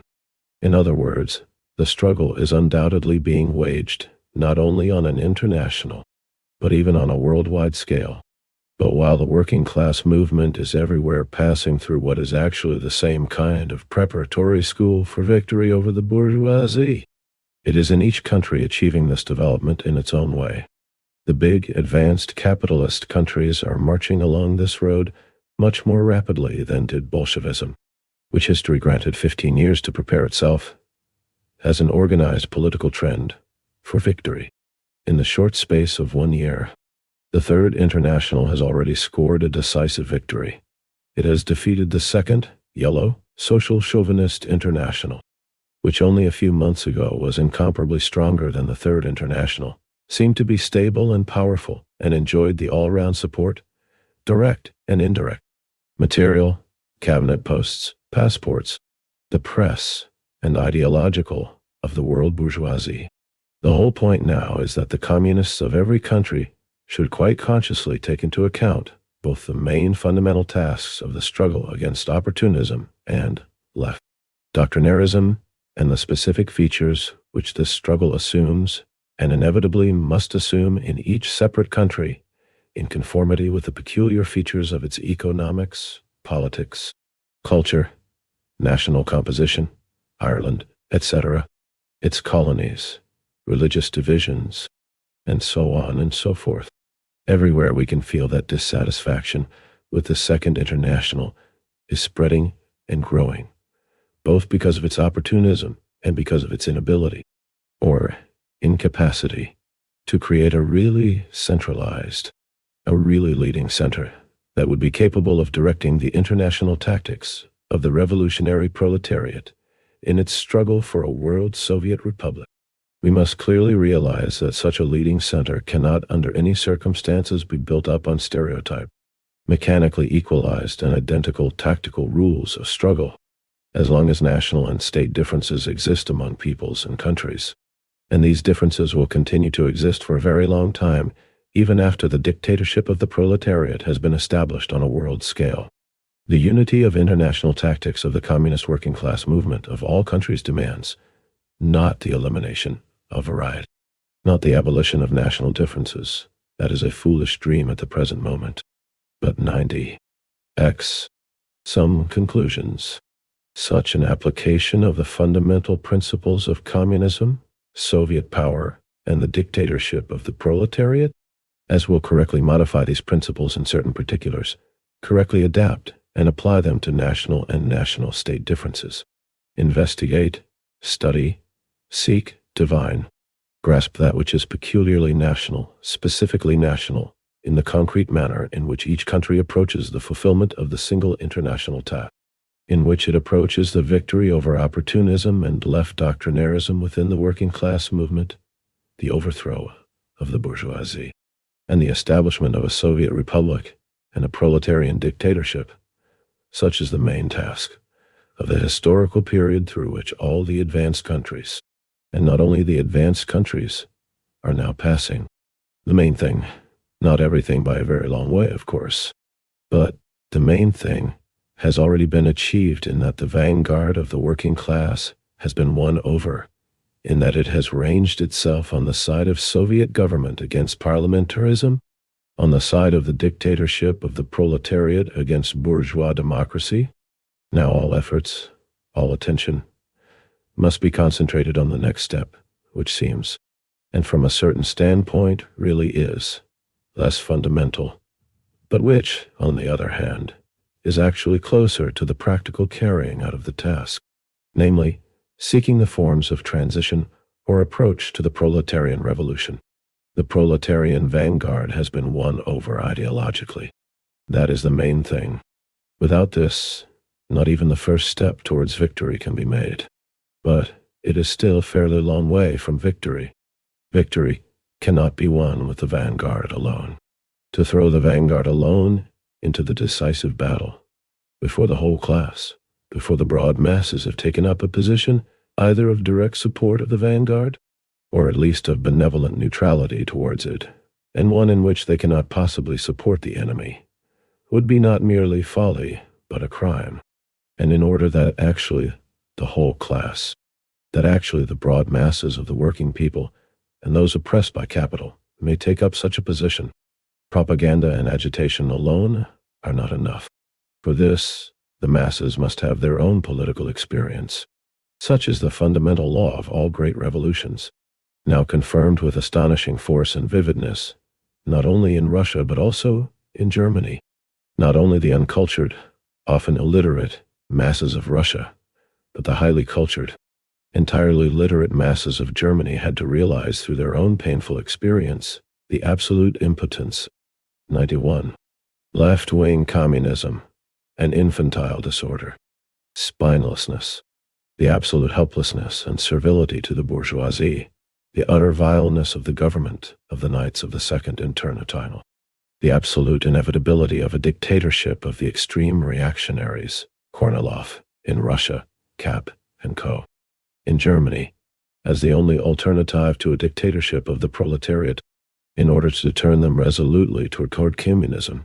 The immediate task that confronts the class-conscious vanguard of the international labor movement, i.e., the communist parties, groups and trends, is to be able to lead the broad masses, now for the most part, slumbering, apathetic, bound by routine, inert and dormant, to their new position, or rather, to be able to lead not only their own party, but also these masses in their approach, their transition to the new position. While the first historical task, that of winning over the class, conscious vanguard of the proletariat to Soviet power, and the dictatorship of the working class, could not be accomplished without a complete ideological and political victory over opportunism and social chauvinism, the second task, which now becomes the immediate task, and which consists in being able to lead the masses to the new position that can ensure the victory of the vanguard in the revolution. This immediate task cannot be accomplished without eliminating left doctrinarism, without completely overcoming and eliminating its mistakes. As long as the question was, and insofar as it still is, one of winning over the vanguard of the proletariat to communism, so long, and to that extent, propaganda was in the forefront. Even propaganda circles, with all the defects of the circle spirit, are useful under these conditions and produce fruitful results. But when it is a question of practical action by the masses, of the disposition, if one may so express it, of vast armies, of the alignment of all the class forces of the given society for the final and decisive battle, then propaganda habits alone, the mere repetition of the truths of pure communism, are of no avail. In these circumstances one must not count in thousands, as the propagandist does who belongs to a small group that has not yet given leadership to the masses. In these circumstances one must count in millions and tens of millions. In these circumstances we must not only ask ourselves whether we have convinced the vanguard of the revolutionary class, but also whether the historically effective forces of all classes, positively of all the classes of the given society, without 92 to X, some conclusions, exception, are aligned in such a way that everything is fully ripe for the decisive battle, in such a way that 1. All the class forces hostile to us have become sufficiently entangled, are sufficiently at loggerheads with each other, have sufficiently weakened themselves in a struggle which is beyond their strength. That 2. All the vacillating, wavering, unstable, intermediate elements, the petite bourgeoisie and the petit bourgeois Democrats, as distinct from the bourgeoisie, have sufficiently exposed themselves in the eyes of the people, have sufficiently disgraced themselves through their practical bankruptcy, and that 3. Among the proletariat a mass sentiment in favor of supporting the most determined, supremely bold, revolutionary action against the bourgeoisie has arisen and begun vigorously to grow. Then revolution is indeed ripe. Then, indeed, if we have correctly gauged all the conditions indicated and briefly outlined above, and if we have chosen the moment rightly, our victory is assured. The divergences between the Churchills and the Lloyd Georges, with insignificant national differences these political types exist in all countries, on the one hand, and between the Hendersons and the Lloyd Georges on the other, are quite minor and unimportant from the standpoint of pure i.e. abstract communism, i.e. communism that has not yet matured to the stage of practical mass political action. But from the standpoint of this practical action by the masses, these differences are very, very important. To take account of these differences, to determine the moment when the inevitable conflicts between these friends, which weaken and enfeeble all the friends taken together, will have completely matured. That is the crux of the matter, the whole task of the communist who wants to be not merely a class-conscious and convinced propagandist of ideas, but a practical leader of the masses in the revolution. The strictest devotion to the ideas of communism must be combined with the ability to effect all the necessary practical compromises, to maneuver, to make agreements, zigzags, retreats, and so on, in order to accelerate the coming to, and loss of, political power by the Hendersons, the heroes of the Second International. If we are to speak not of individuals, the representatives of petit bourgeois democracy who call themselves socialists, to accelerate their inevitable bankruptcy in practice, which will enlighten the masses precisely in the spirit of our ideas, in the direction of communism, to accelerate the inevitable friction, quarrels, conflicts, and utter discord. 93. Left-wing communism, an infantile disorder. Between the Hendersons, the Lloyd Georges, and the Churchills, the Mensheviks and socialist revolutionaries, the constitutional Democrats and the monarchists, the Scheidemans, the bourgeoisie and the capists, etc. And to select the proper moment when the discord among these pillars of sacred private property is at its height, in order, by a determined offensive of the proletariat, to defeat them all and capture political power. History generally, and the history of revolutions in particular, is always richer in content, more varied, more many-sided, more lively and subtle than even the best parties and the most class-conscious vanguards of the most advanced classes imagine. This is understandable, because even the best vanguards express the class consciousness, will, passion, and imagination of tens of thousands, whereas revolutions are made at moments of particular upsurge and the exertion of all human capacities by the class consciousness, will, passion, and imagination of tens of millions, spurred on by a most acute struggle of classes. From this follow two very important practical conclusions. First, that in order to fulfill its task, the revolutionary class must be able to master all forms or aspects of social activity without any exception, completing, after the capture of political power, sometimes at great risk and very great danger, what it did not complete before the capture of power. Second, that the revolutionary class must be ready to pass from one form to another in the quickest and most unexpected manner. Everyone will agree that an army which does not train itself to wield all arms, all the means and methods of warfare that the enemy possesses or may possess, behaves in an unwise or even in a criminal manner. But this applies to politics even more than it does to war. In politics, it is even harder to forecast what methods of warfare will be applicable and advantageous to us under specific future conditions. Unless we master all means of warfare, we may suffer grave, often even decisive, defeat if changes beyond our control in the position of the other classes bring to the forefront forms of activity in which we are particularly weak. If, however, we master all means of warfare, victory will be certain, because we represent the interests of the really foremost and really revolutionary class.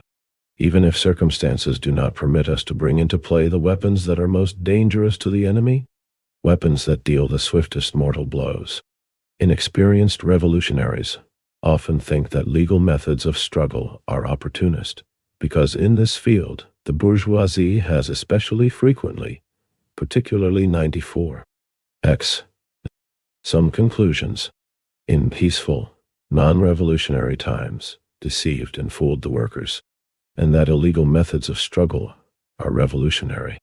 But that is not true. What is true is that those parties and leaders are opportunists and traitors. To the working class who are unable or unwilling, don't say you cannot, say you will not, to apply illegal methods of struggle in conditions such as those which prevailed, for example, during the imperialist war of 1914-18, when the bourgeoisie of the freest democratic countries deceived the workers in the most insolent and brutal manner, forbidding the truth to be told about the predatory character of the war. But revolutionaries who are unable to combine illegal forms of struggle with every form of legal struggle are poor revolutionaries indeed. It is not difficult to be a revolutionary when revolution has already broken out and is at its height, when everybody is joining the revolution just because they are carried away, because it is the fashion, and sometimes even out of careerist motives. After its victory, the proletariat has to make most strenuous efforts to suffer the pains of martyrdom, one might say, to liberate itself from such pseudo-revolutionaries.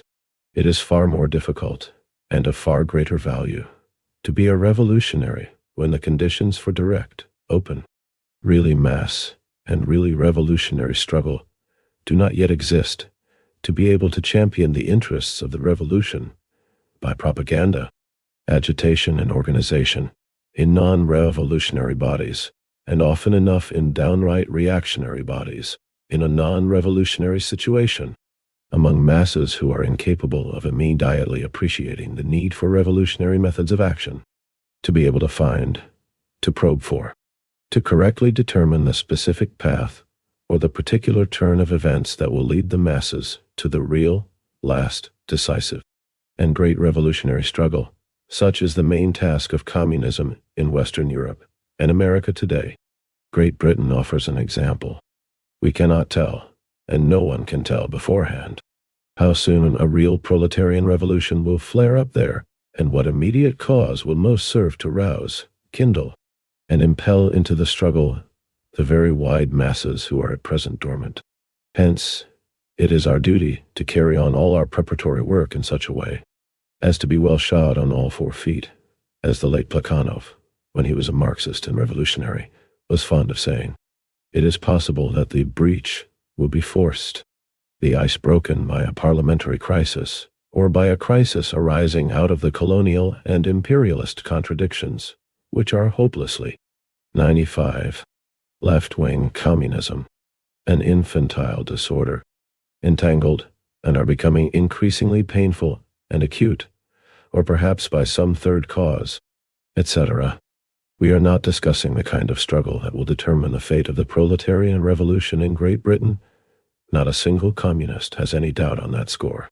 For all of us, this question is settled, and settled definitely.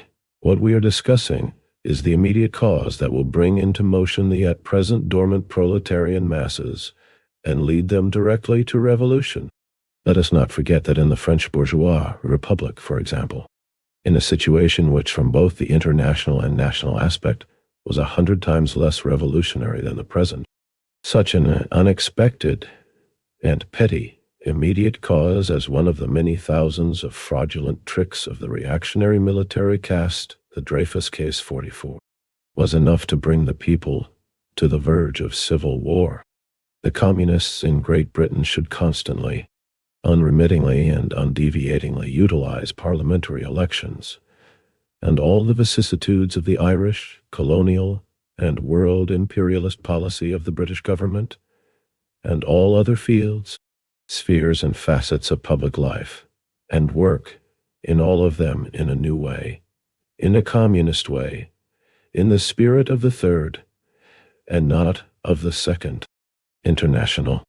I have neither the time nor the space here to describe the Russian, Bolshevik, methods of participation in parliamentary elections and in the parliamentary struggle, but I can assure the foreign communists that it was totally unlike the usual West European parliamentary campaigns. From this, the conclusion is often drawn. Well, that was in Russia. In our country, parliamentarism is different. A wrong conclusion, but it is just why communists, adherents of the Third International, in all countries exist, to change. All along the line, in all spheres of life, the old socialist, trade unionist, syndicalist, parliamentary work into new work, communist work. In Russia, too, there was always a great deal of opportunist and purely bourgeois commercialism and capitalist swindling in the elections. The communists in Western Europe and America must learn to create a new, unusual, non-opportunist, non-caillou. 44 The Dreyfus Case, the framed-up trial organized in 1894 by the reactionary royalist military clique in France against Dreyfus, a Jewish officer of the French General Staff. Dreyfus was sentenced to life imprisonment on false charges of espionage and high treason. The widespread public campaign for revision of the verdict was marked by a bitter struggle between the Republicans and Royalists and resulted in Dreyfus' acquittal in 1906. 96. X. Some conclusions. Rearist parliamentarism. The communist parties must issue their slogans. Real proletarians, with the help of the unorganized and downtrodden poor, should scatter and distribute leaflets, canvass workers' houses, and the cottages of the rural proletarians and peasants in the remote villages. Fortunately, there are many times less remote villages in Europe than in Russia, and in England the number is very small. They should go into the most common taverns, penetrate into the unions, societies, and casual meetings where the common people gather, and talk to the people, not in learned and not in very parliamentary language. They should not at all strive to get seats in Parliament, but should everywhere strive to rouse the minds of the masses and draw them into the struggle, to hold the bourgeoisie to its word and utilize the apparatus it has set up, the elections it has appointed, the appeals it has made to the whole people, and to tell the people what Bolshevism is in a way that has never been possible under bourgeois rule, outside of election times, not counting, of course, times of big strikes, when, in Russia, a similar apparatus for widespread popular agitation worked even more intensively. It is very difficult to do this in Western Europe and America. Very, very difficult, but it can and must be done, for the task of communism cannot be fulfilled without effort, and our efforts must be devoted to fulfilling practical tasks, ever more varied, ever more closely connected with all branches of social life, winning branch after branch and sphere after sphere from the bourgeoisie. In Great Britain, further, the work of propaganda, agitation, and organization among the armed forces and among the oppressed and unenfranchised nationalities in one's own state, Ireland, the colonies, must also be taken up in a new way, not in a socialist, but a communist way, not in a reformist, but a revolutionary way, because in the era of imperialism generally, and especially now, after the war, which was a torment to the peoples, and quickly opened their eyes to the truth, viz., that tens of millions were killed and maimed only for the purpose of deciding whether the British or the German pirates should plunder the largest number of countries. All these spheres of social life are being especially charged with inflammable material and are creating numerous causes of conflicts, crises, and the accentuation of the class struggle. We do not and cannot know which spark of the innumerable sparks that are flying around in all countries as a result of the economic and political world crisis will 97. Left-wing communism and infantile disorder kindle the conflagration in the sense of specially rousing the masses, and we must therefore, with the aid of our new communist principles, set to work to stir up all and sundry, even the oldest, mustiest, and seemingly hopeless spheres, for otherwise we shall not be able to cope with our tasks. We shall not be comprehensively prepared. We shall not master all arms, and we shall not prepare ourselves to achieve either the victory over the bourgeoisie, which arranged all sides of social life, and has now disarranged them in its bourgeois way, or the impending communist reorganization of every sphere of life after that victory, after the proletarian revolution in Russia, and its victories on an international scale, which were unexpected for the bourgeoisie and the Philistines. The whole world has changed, and the bourgeoisie has changed everywhere too. It is terrified of Bolshevism, incensed with it almost to the point of frenzy, and precisely for that reason it is, on the one hand, accelerating the progress of events, and on the other, concentrating attention on the suppression of Bolshevism by force, and thereby weakening its position in a number of other fields.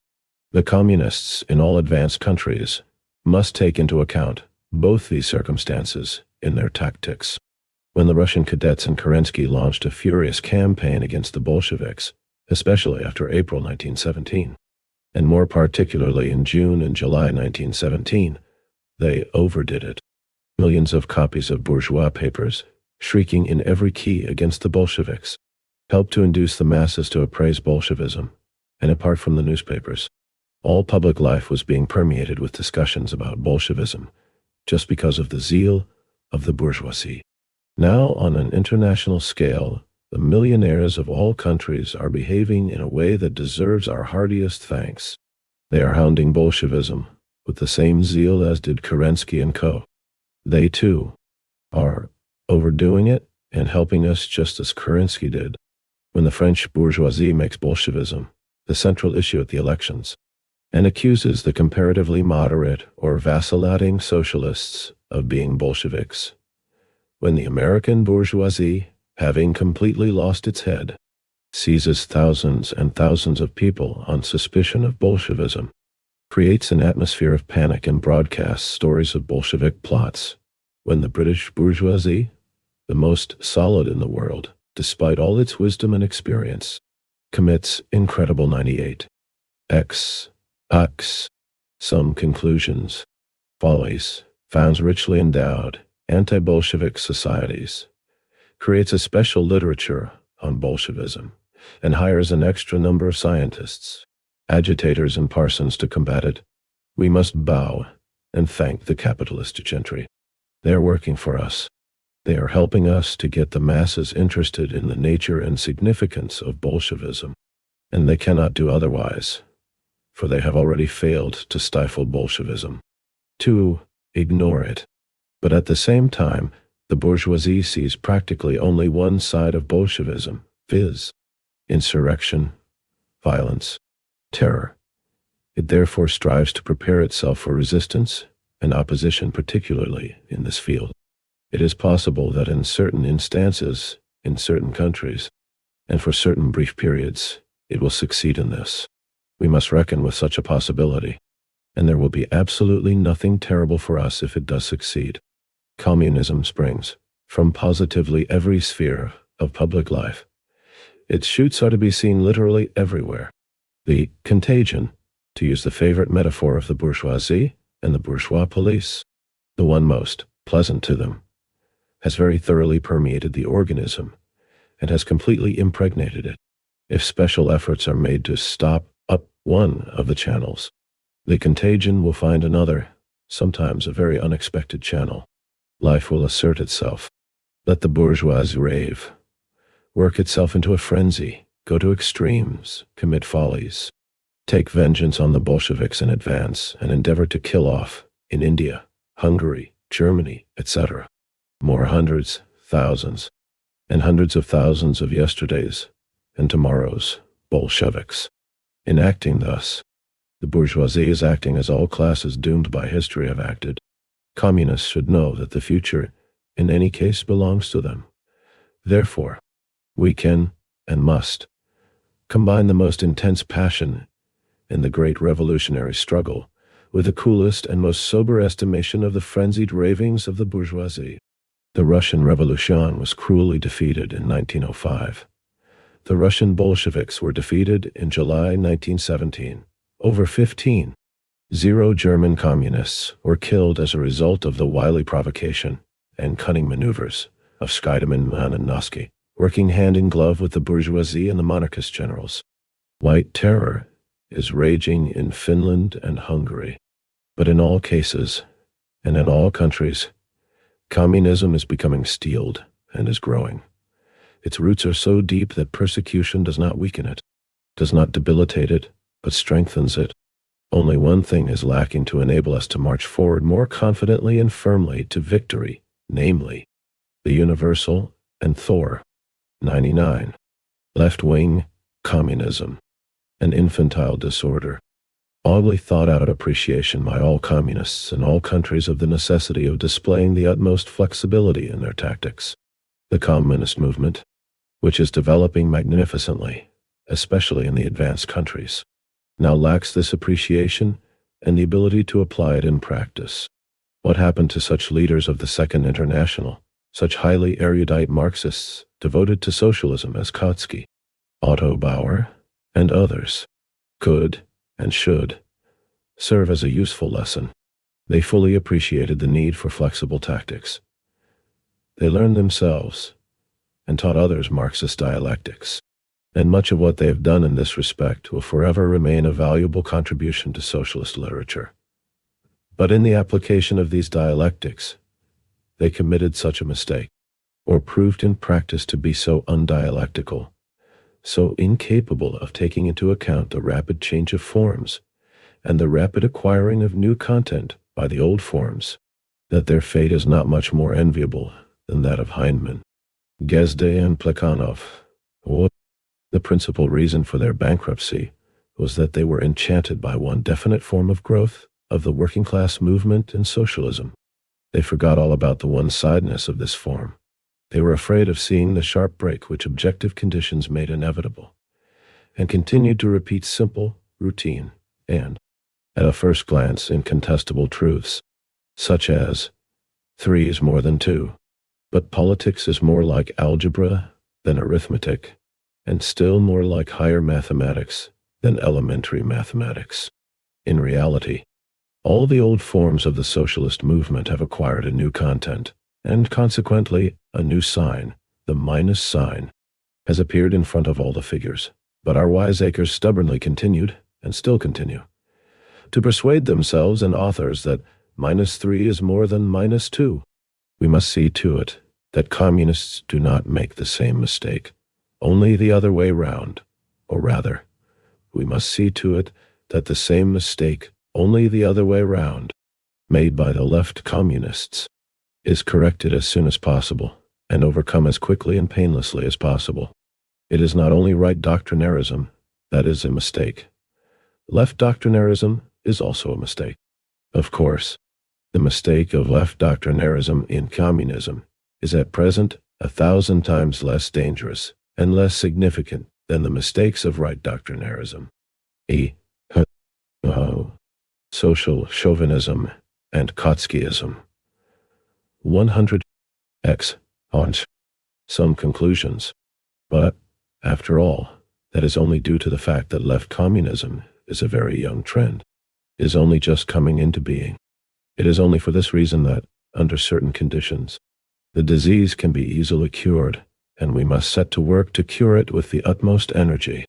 The old forms have burst asunder, for it has turned out that their new content, an anti-proletarian and reactionary content, had attained inordinate development. Today our work has, from the standpoint of the development of international communism, such a durable, strong, and powerful content for Soviet power, for the dictatorship of the proletariat, that it can and must manifest itself in every form, both new and old. It can and must regenerate, conquer, and subjugate all forms, not only the new, but also the old, not for the purpose of reconciling itself with the old, but for the purpose of making all and every form, new and old, a weapon for the complete, final, decisive, and irrevocable victory of communism. The communists must exert every effort to direct the working class movement and social development, in general, along the straightest and quickest road to the universal victory of Soviet power and the dictatorship of the proletariat. That is an incontestable truth. But it is enough to take one little step further, a step that might seem to be in the same direction, and truth becomes error. We have only to say, as the German and British left communists say, that we recognized only one road, only the direct road, that we will not permit tacking, maneuvering, compromising, and it will be a mistake which may cause, and in part has already caused, and is causing, very serious harm to communism. Right doctrinarism persisted in recognizing only the old forms, and became utterly bankrupt, for it did not perceive the new content. Left doctrinarism persists in the unconditional repudiation of certain old forms, failing to see that the new content is forcing its way through all and sundry forms, that it is our duty as communists to master all forms, to learn how, with the maximum rapidity, to supplement one form with another, to substitute one for another, and to adapt our tactics to every such change called forth not by our class, nor by our efforts. World revolution has received such a powerful impetus and acceleration from the horrors, atrocities, and abominations of the world, imperialist war, and from the hopelessness of the situation it created. This revolution, 101, left-wing communism, an infantile disorder, is developing in breadth and depth with such magnificent rapidity, with such a splendid variety of changing forms, with such an instructive, practical refutation of all doctrinarism, that there is every ground for hoping for a rapid and complete recovery of the international communist movement from the infantile disorder of left-wing communism. April 27, 1920, 102, Appendix I. The split among the German communists. Before publishing houses in our country, which has been plundered by the imperialists of the whole world in revenge for the proletarian revolution, and which is still being plundered and blockaded by them, regardless of all promises they made to their workers, had succeeded in getting out my pamphlet. Additional material arrived from abroad, without claiming to present in my pamphlet anything more than the cursory notes of a publicist. I shall touch briefly upon a few points. The split among the German communists. The split among the communists in Germany has become an accomplished fact. The lefts, or the opposition on principle, have formed a separate Communist Labor Party, as distinct from the Communist Party. Apparently a split is also imminent in Italy. I say apparently, as I have only two additional issues, Nos. 7 and 8. Of the left newspaper, Il Soviet, in which the possibility and necessity of a split is openly discussed, and mention is also made of a congress of the abstentionist faction, or the boycottists, i.e., opponents of participation in parliament, which faction is still a part of the Italian Socialist Party. There is reason to fear that the split with the lefts, the anti-parliamentarians, in part also anti-politicals, the opponents of a political party and of work in the trade unions, will become an international phenomenon, like the split with the centrists, or Trotskyites, Longites, independents, etc. Be it so.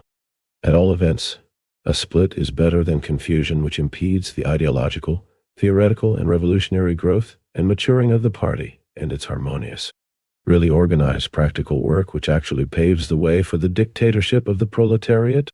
Let the lefts put themselves to a practical test on a national and international scale.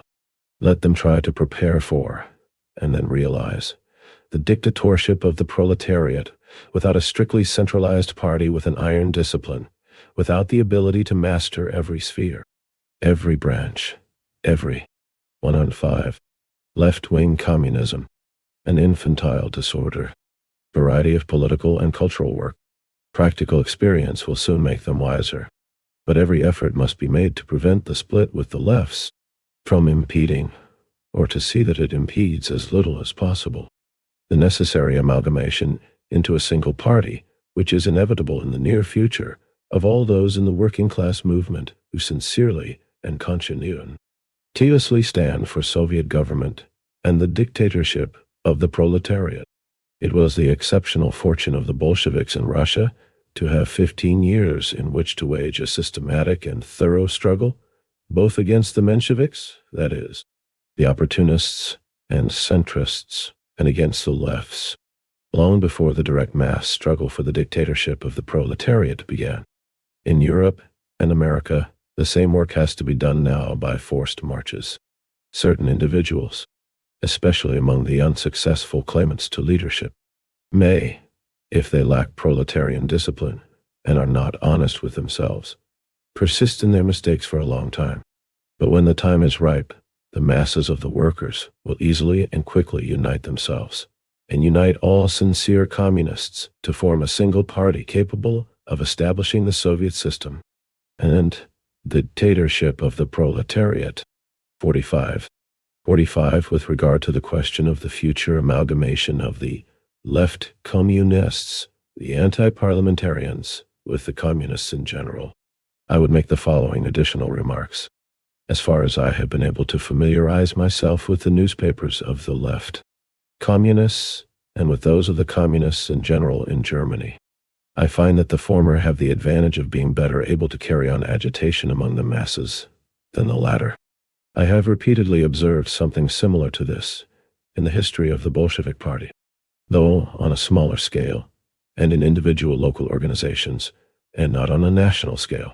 For instance, In 1907 to 1908, the left, Bolsheviks, on certain occasions, and in certain places, carried on more successful agitation among the masses than we did.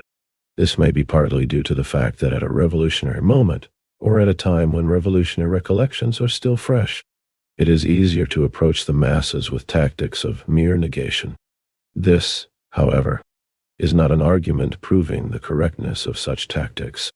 At all events, there is not the least doubt that a communist party which wishes to be the real vanguard, the advanced detachment of the revolutionary class, the proletariat, and which, in addition, wishes to learn to lead the broad masses, not only the proletarian, but also the non-proletarian masses of toilers and exploited, must know how to conduct propaganda, how to organize, and how to carry on agitation in a manner most accessible, most comprehensible, most clear and vivid, both to the urban, factory masses, and to the rural masses. 106. Appendix 2. The Communists and the Independents in Germany. The Communists and the Independents in Germany. I have expressed the opinion in this pamphlet that a compromise between the Communists and the left wing of the Independents is necessary and useful to communism, but that it will not be easy to effect. The newspapers which I have subsequently received have confirmed this opinion on both points. No. 32 of the Red Flag.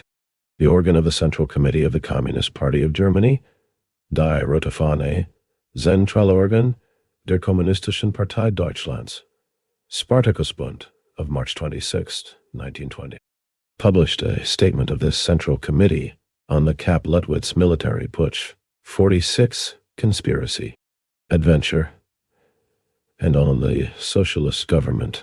This statement is quite correct both as to its basic premise and its practical conclusions. The basic premise is that at the present moment there is no objective basis for the dictatorship of the proletariat because the majority of the urban workers support the independents. The conclusion is a promise to be a loyal opposition, i.e., renunciation of preparations for a violent overthrow to a socialist government if it excludes bourgeois capitalist parties. Undoubtedly, these tactics are in the main correct, and though there is no need to dwell on minor inexactitudes of formulation, we cannot refrain from saying that a government of social traders cannot be described, in an official statement of the Communist Party, as a socialist government, that one cannot speak of the exclusion of bourgeois capitalist parties, when the parties both of the Scheidemans and of Messrs.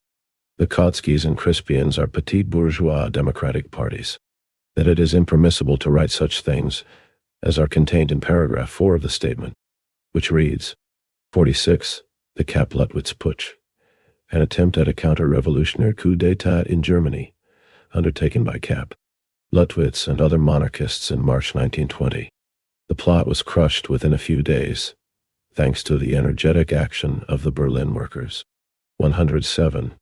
Left-wing communism, an infantile disorder, for the further winning of the proletarian masses for communism, a state of things where political freedom could be utilized without restraint, and where bourgeois democracy could not manifest itself as a dictatorship of capital, is of the greatest importance from the standpoint of the development of the proletarian dictatorship.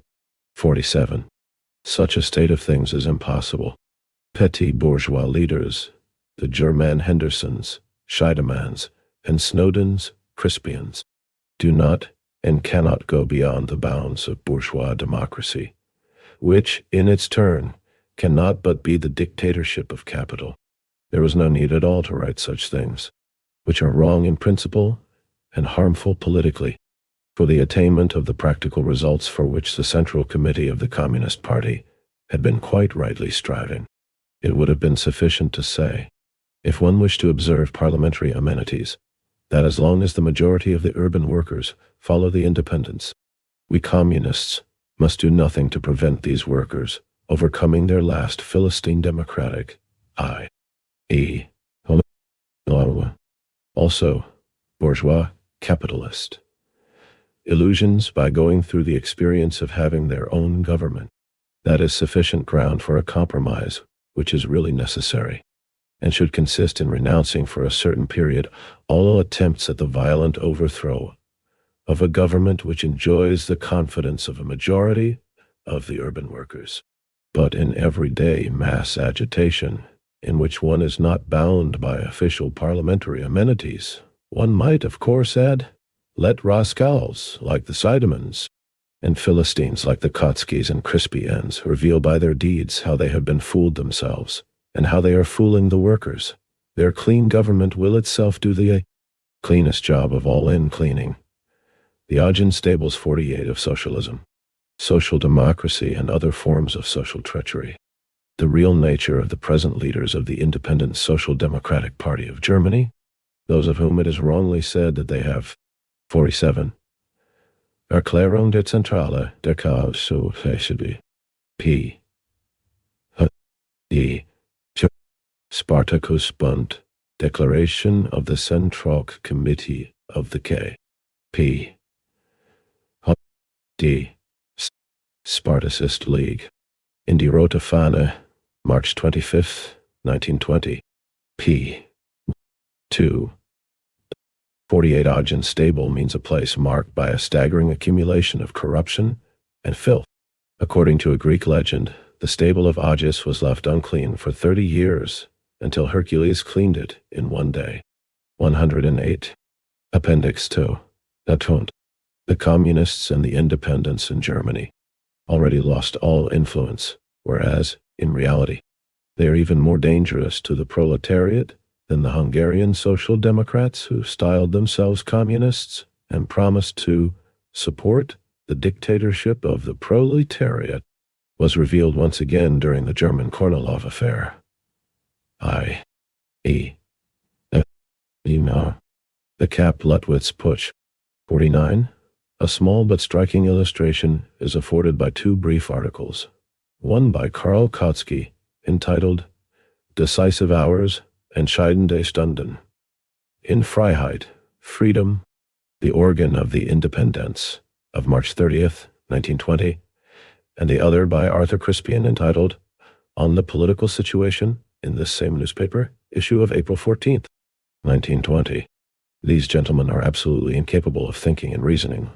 Like revolutionaries, they are sniveling Philistine Democrats, who become 1,000 times more dangerous to the proletariat when they claim to be supporters of Soviet government and of the dictatorship of the proletariat, because actually whenever a difficult and dangerous situation arises, they are sure to commit treachery while sincerely believing that they are helping the proletariat.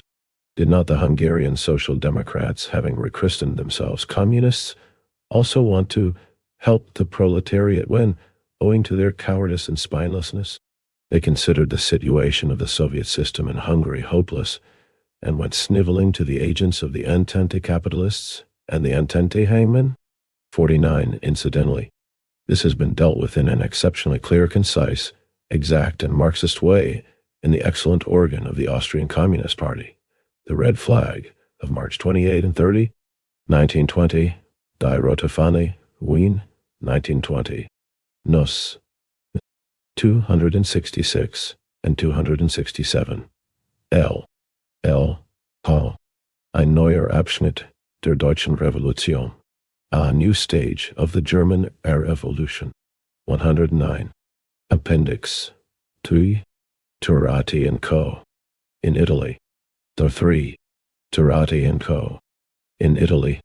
The issues of the Italian newspaper Il Soviet, referred to above, fully confirm what I have said in the pamphlet about the error committed by the Italian Socialist Party in tolerating such members and even such a group of parliamentarians in its ranks. It is still further confirmed by such an outside observer as the Rome correspondent of the English bourgeois Liberal newspaper, the Manchester Guardian, whose interview with Turati is published in that paper on March 12, 1920. This correspondent writes, Signor Turati's opinion is that the revolutionary peril is not such as to cause undue anxiety in Italy. The maximalists are fanning the fire of Soviet theories only to keep the masses awake and excited. These theories are, however, merely leg-endery notions, unripe programs incapable of being put to practical use. They are likely only to maintain the working classes in a state of expectation. The very men who use them as a lure to dazzle proletarian eyes find themselves compelled to fight a daily battle for the extortion of some often trifling economic advantages so as to delay the moment when the working classes will lose their illusions and faith in their cherished myths. Hence a long string of strikes of all sizes and without all pretexts up to the very latest one in the mail and railway services. Strikes which make the already hard conditions of the country still worse. The country is irritated owing to the difficulties connected with its Adriatic problem, is weighed down by its foreign debt and by its inflated paper circulation, and yet it is still far from realizing the necessity of adopting that discipline of work which alone can restore order and prosperity. It is clear as daylight that this English correspondent has blurted out the truth, which is in all probability being concealed and glossed over by Turati himself and his bourgeois defenders, accomplices and inspirers, in 111. Left-wing communism, an infantile disorder. Italy. This truth is that the ideas and political activities of Messrs. Turati, Treves, Modigliani, Dugoni, and co. are really and precisely such as are described by the English correspondent. It is downright social treachery. Just look at this advocacy of order and discipline among the workers, who are wage slaves toiling to enrich the capitalists, and how familiar to us Russians all these Menshevik speeches are. What a valuable admission it is that the masses are for Soviet government. How stupid and vulgarly bourgeois is the failure to understand the revolutionary role of spontaneously spreading strikes. Yes, indeed, the correspondent of the English bourgeois liberal newspaper has rendered a backhanded service to Messrs. Turati and co. Not the USA, and has excellently confirmed the correctness of the demand of Comrade Bordiga and his friends of Il Soviet, who are insisting that the Italian Socialist Party, if it really wants to be for the Third International, should drum Messrs. Turati and co. out of its ranks and become a communist party, both in name and in deeds. 112. Appendix A4. Incorrect conclusions from correct premises. Incorrect conclusions from correct premises. But Comrade Bordiga and his left friends draw from their correct criticism of Messrs. Turati and co. the wrong conclusion that participation in Parliament is harmful in general. The Italian lefts cannot advance even a shadow of serious argument in support of this view. They simply do not know, or try to forget, the international examples of really revolutionary and communist utilization of bourgeois parliament, which has been of unquestionable value in preparing for the proletarian revolution. They simply cannot conceive of a new way of utilizing parliament, and keep shouting and endlessly repeating themselves about the old, non-Bolshevik way. This is precisely where their fundamental mistake lies. Not only in the parliamentary field, but in all fields of activity, communism must introduce, and without long, persistent and stubborn effort it will be unable to introduce, something new in principle that will represent a radical break with the traditions of the Second International, while retaining and developing what was good in the latter. Let us take, say, journalistic work. Newspapers, pamphlets, and leaflets perform a necessary work of propaganda, agitation, and organization.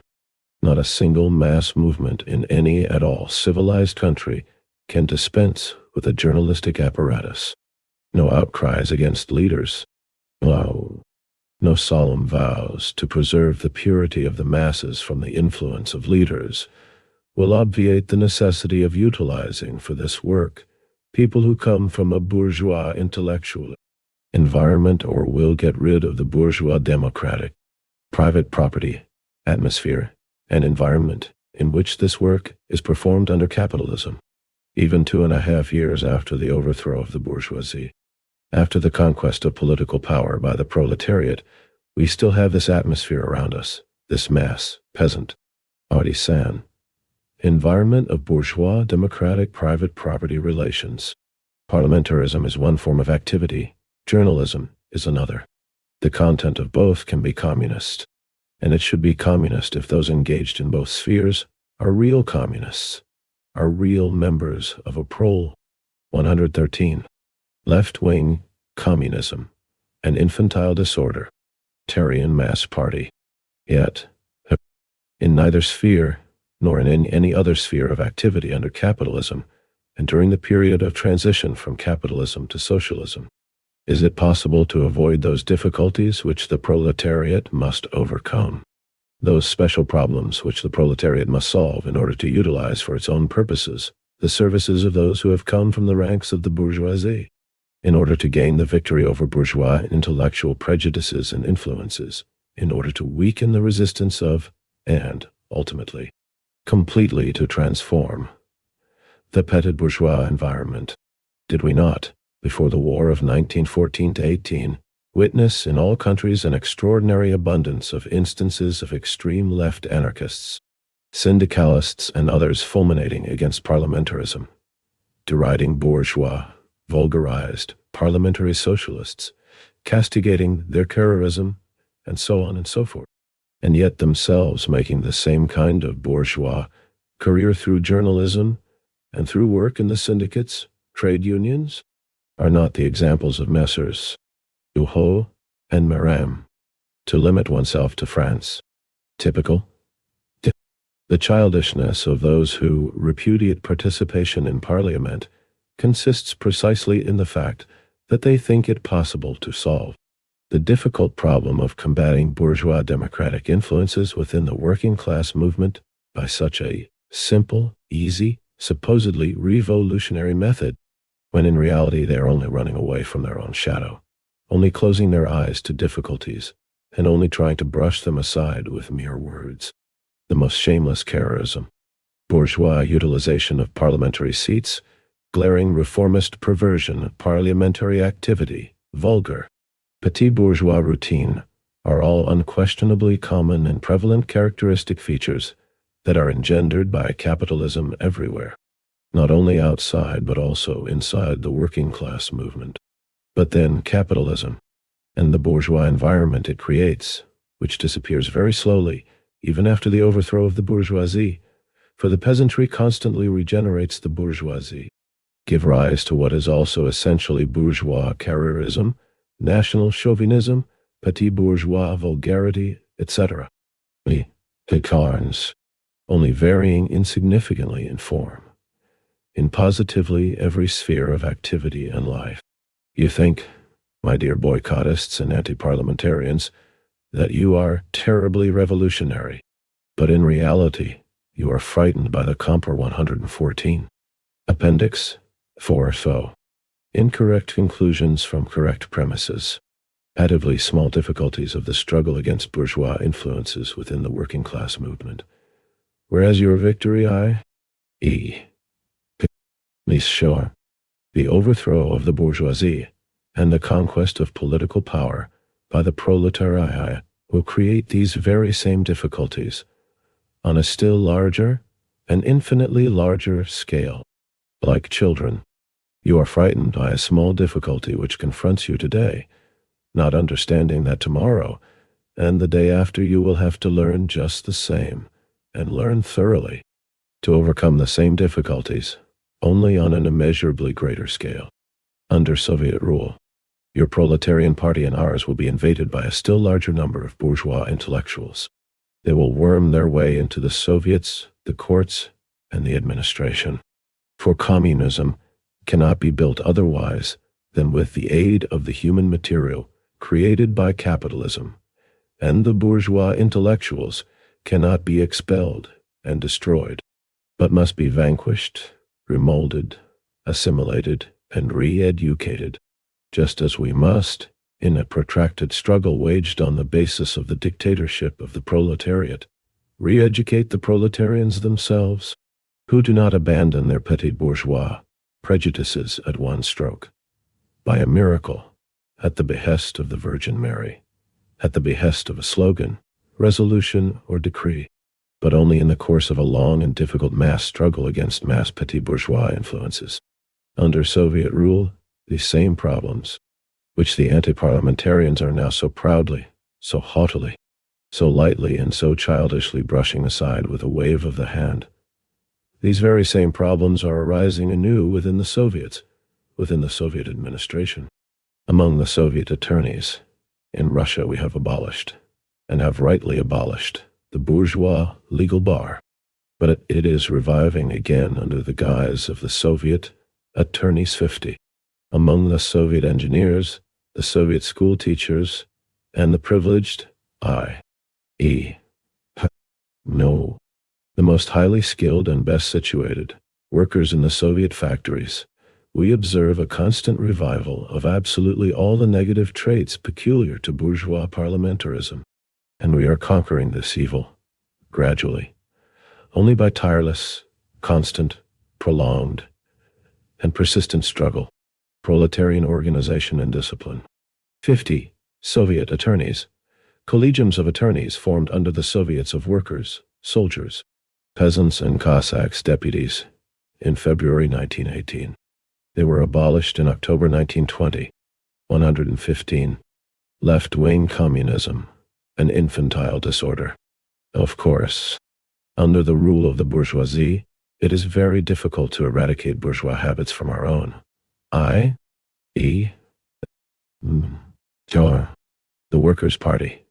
It is difficult to expel from the party the habitual parliamentary leader, who has been hopelessly corrupted by bourgeois prejudices.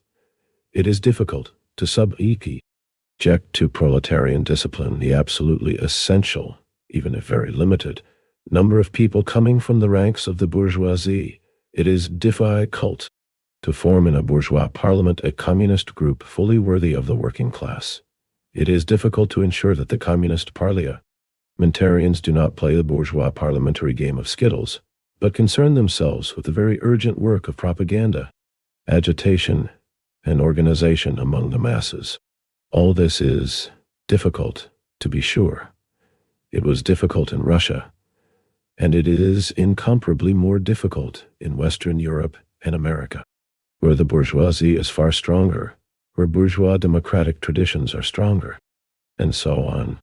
Yet all these difficulties are mere child's play compared with precisely the same sort of problems which in any event the proletariat will inevitably have to solve in order to achieve victory, both during the proletarian revolution and after the seizure of power by the proletariat. Compared with these truly gigantic problems of re-educating, under the proletarian dictatorship, millions of peasants and small masters, hundreds of thousands of office employees, officials and bourgeois intellectuals, of subordinating them all to the proletarian state and to proletarian leadership, of vanquishing their bourgeois habits and traditions. Compared with these gigantic problems, it is childishly easy to establish, under the rule of the bourgeoisie, in a bourgeois parliament, a really communist group of a real proletarian party. If our left and anti-parliamentarian comrades do not learn to overcome even such a small difficulty now, we may safely assert that either they will prove incapable of achieving the dictatorship of the proletariat, will be unable to subordinate and remold the bourgeois intellectuals and bourgeois institutions on a wide scale, or they will have to complete their education in great haste, and by this haste will do a great deal of harm to the cause of the proletariat.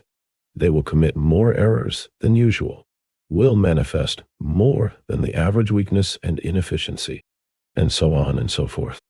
116. Appendix 4. Incorrect conclusions from correct premises. As long as the bourgeoisie has not been overthrown, and after that as long as small-scale economy and small commodity production have not entirely disappeared, the bourgeois atmosphere, proprietary habits and petit bourgeois traditions will hamper proletarian work, both outside and inside the working class movement, not only in one field of activity, parliamentary, but inevitably in every field of social activity, in all cultural and political spheres without exception. and the attempt to brush aside, to fence oneself off from one of the unpleasant problems or difficulties in one sphere of activity is a profound mistake, which will later most certainly have to be paid for. We must study and learn how to master every sphere of work and activity without exception, to overcome all difficulties and all bourgeois habits, customs, and traditions everywhere. Any other way of presenting the question is just trifling, just childishness. May 12th, 1920, 117. Appendix V. Letter from Wang Kukopfu. In the Russian edition of this book, I somewhat incorrectly described the conduct of the Communist Party of Holland as a whole in the sphere of international revolutionary policy. I therefore avail myself of the present opportunity to publish a letter from our Dutch comrades on this question and to correct the expression Dutch tribunists, which I used in the Russian text, and for which I now substitute the words some members of the Communist Party of Holland. N. Lenin. Letter from Wang Kup. Moscow, July 30th, 1920. Dear Comrade Lenin, thanks to your kindness, we members of the Dutch delegation to the Second Congress of the Communist International were able to read your left-wing Communism, an Infantile Disorder, prior to its publication in the European languages. In several places in the book you emphasize your disapproval of the part played by some members of the Communist Party of Holland in international politics. We feel, nevertheless, that we must protest against your laying the responsibility for their actions on the Communist Party. This is extremely inaccurate. More, it is unjust, because these members of the Communist Party of Holland take little or no part in the party's current activities and are endeavoring, directly or indirectly, to implement in the Communist Party of Holland opposition slogans against which the party and all its organs have waged, and continue to wage to this day, a most energetic struggle. Fraternally, yours, on behalf of the Dutch delegation, D. I. Ho. Wijnkoop. Written in April-May 1920, first published in pamphlet form in June 1920. 119. Collection, Works of Maoism. 1. Collected Works, 1968 to 1987. 7. Selected readings from the works, Communist Party of Peru. José María Sison. 2. Selected Works, Volume 6. 8. Selected Works, Volume 2. Mao Zedong. Mao Zedong. 3. Selected Works, Volume 7. 9. Selected Works, Volume 3. Mao Zedong. Mao Zedong. 4. Selected Works, Volume 18. 10. Selected Works, Volume 4. Mao Zedong. Mao Zedong. 5. Selected Works, Volume 9. 11.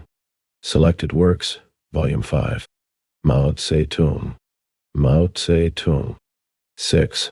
Selected Works, Volume 1. 12. Documents of the CPC. Mao Zedong. The Great Debate. Vol. or Li. I. Collection, New Roads. 1. From Victory to Defeat, China's. 6. Like Ho Chi Minh. Like Che. Socialist Road and Capitalist. Guevara. Reversal. Ian Scott Horst. Pao Yu Ching. 7. 7. Critiquing Brahmanism. 2. Silage Choppers and Snake. K. Murali. Ajith. Spirits. 8. Operation Green Hunt. Dao Yuan Chao. Adolfo Naya Fernandez. 3. Which East is Red. 9. Of Concepts and Methods. Andrew Smith. K. Murali. Ajith. 4. Mao Zedong's On Contradiction. 10. The German Communist. Study Companion Resistance. Red Spark Collective. T. Narbent. 5. Critique of Maoist reason. 11. Revolution and counter-revolution. B. J. Mufawat Paul, Pao Yu Ching. Collection, Colorful Classics. 1. Marxism, Leninism, Maoism. 12. Vada Guerrillas Speak On. Basic Course. Revised Edition, Armed Struggle in Iran. Communist Party of India. Degani, Ahmadzadeh. Maoist. Habash, Puyan, Ashraf. 2. Philosophical Trends in the Eye. 13. Revolutionary Works. Feminist Movement. Simas Costello. Anuradha Gandhi. 14. Urban Perspective. 3. Mini-Manual of the Urban. Communist Party of India. Guerrilla. Maoist. Carlos Marighella. 15. 5 Essays on Philosophy. 4. The Communist Necessity. Mao Zedong. J. Mufawat Paul. 16. Post-Mao. Modernism Today. 5. Maoists in India. Writings. Siraj. And Interviews. 17. The National Question. Azad. Ibrahim Kapakai. 6. 5 Golden Rays. 18. Historic 8 Documents. Mao Zedong. Guru Mazumdar. 7. Stand for Socialism Against. 19. A New Outlook on Health. Modern Revisionism. Advocators. Armando Liwanag. 20. Basic Principles of Marxism. 8. Wallet. Strategy for the Liberation. Leninism. A Primer of Palestine. Jose Maria Sison. Belpe. 21. Toward a Scientific Analysis of. 9. Against Avakianism. The Gay Question. H. Laos. Ajith Los Angeles Research Group. 10. Specific Characteristics of our. 22. Activist Study Erling. Activista. People's War. Arak. Jose Maria Sison. Paradapa. 11. Rethinking Socialism. What is? 23.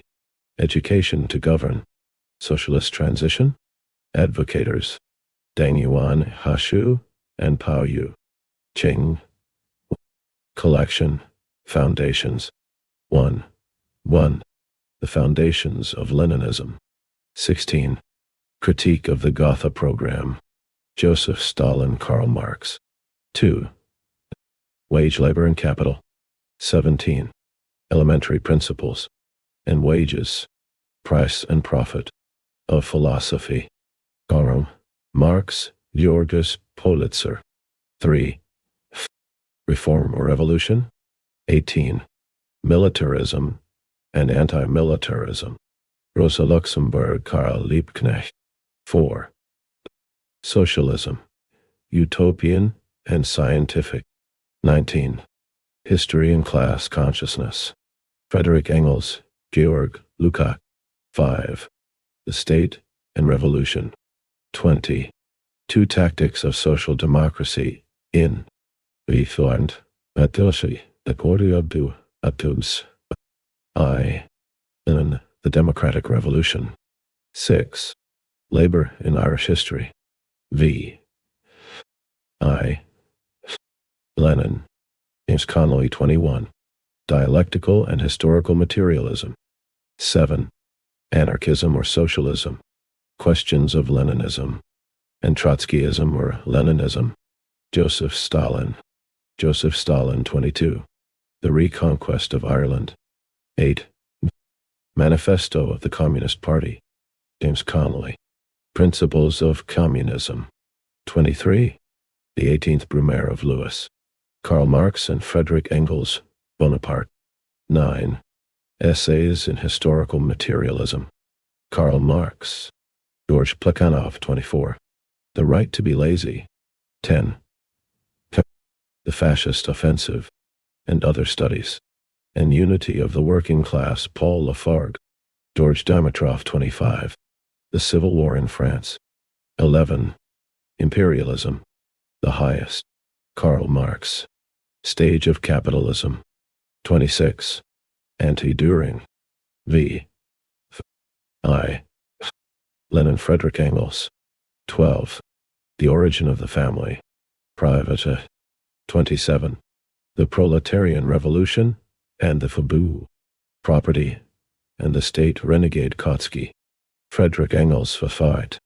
I. Lenin. 13. The Housing Question. 28. Marxism and the National Envad. Frederick Engels Colonial Question. 14. The Modern Prince. Joseph Stalin and Other Writings. 29. Left-Wing Communism. Anne. Antonio Gramsci. Infantile Disorder. 15. What is to be done? V. I. Lenin. V. I. Lenin. 30. The Poverty of Philosophy. Karl Marx. Achevé d'imprimer par Pixart Printing Spa. Via 1 degree. Maggio 8. 3002 0. Quarto d'Albinos. Dépôt légal. December 2021. Imprimé en Italia.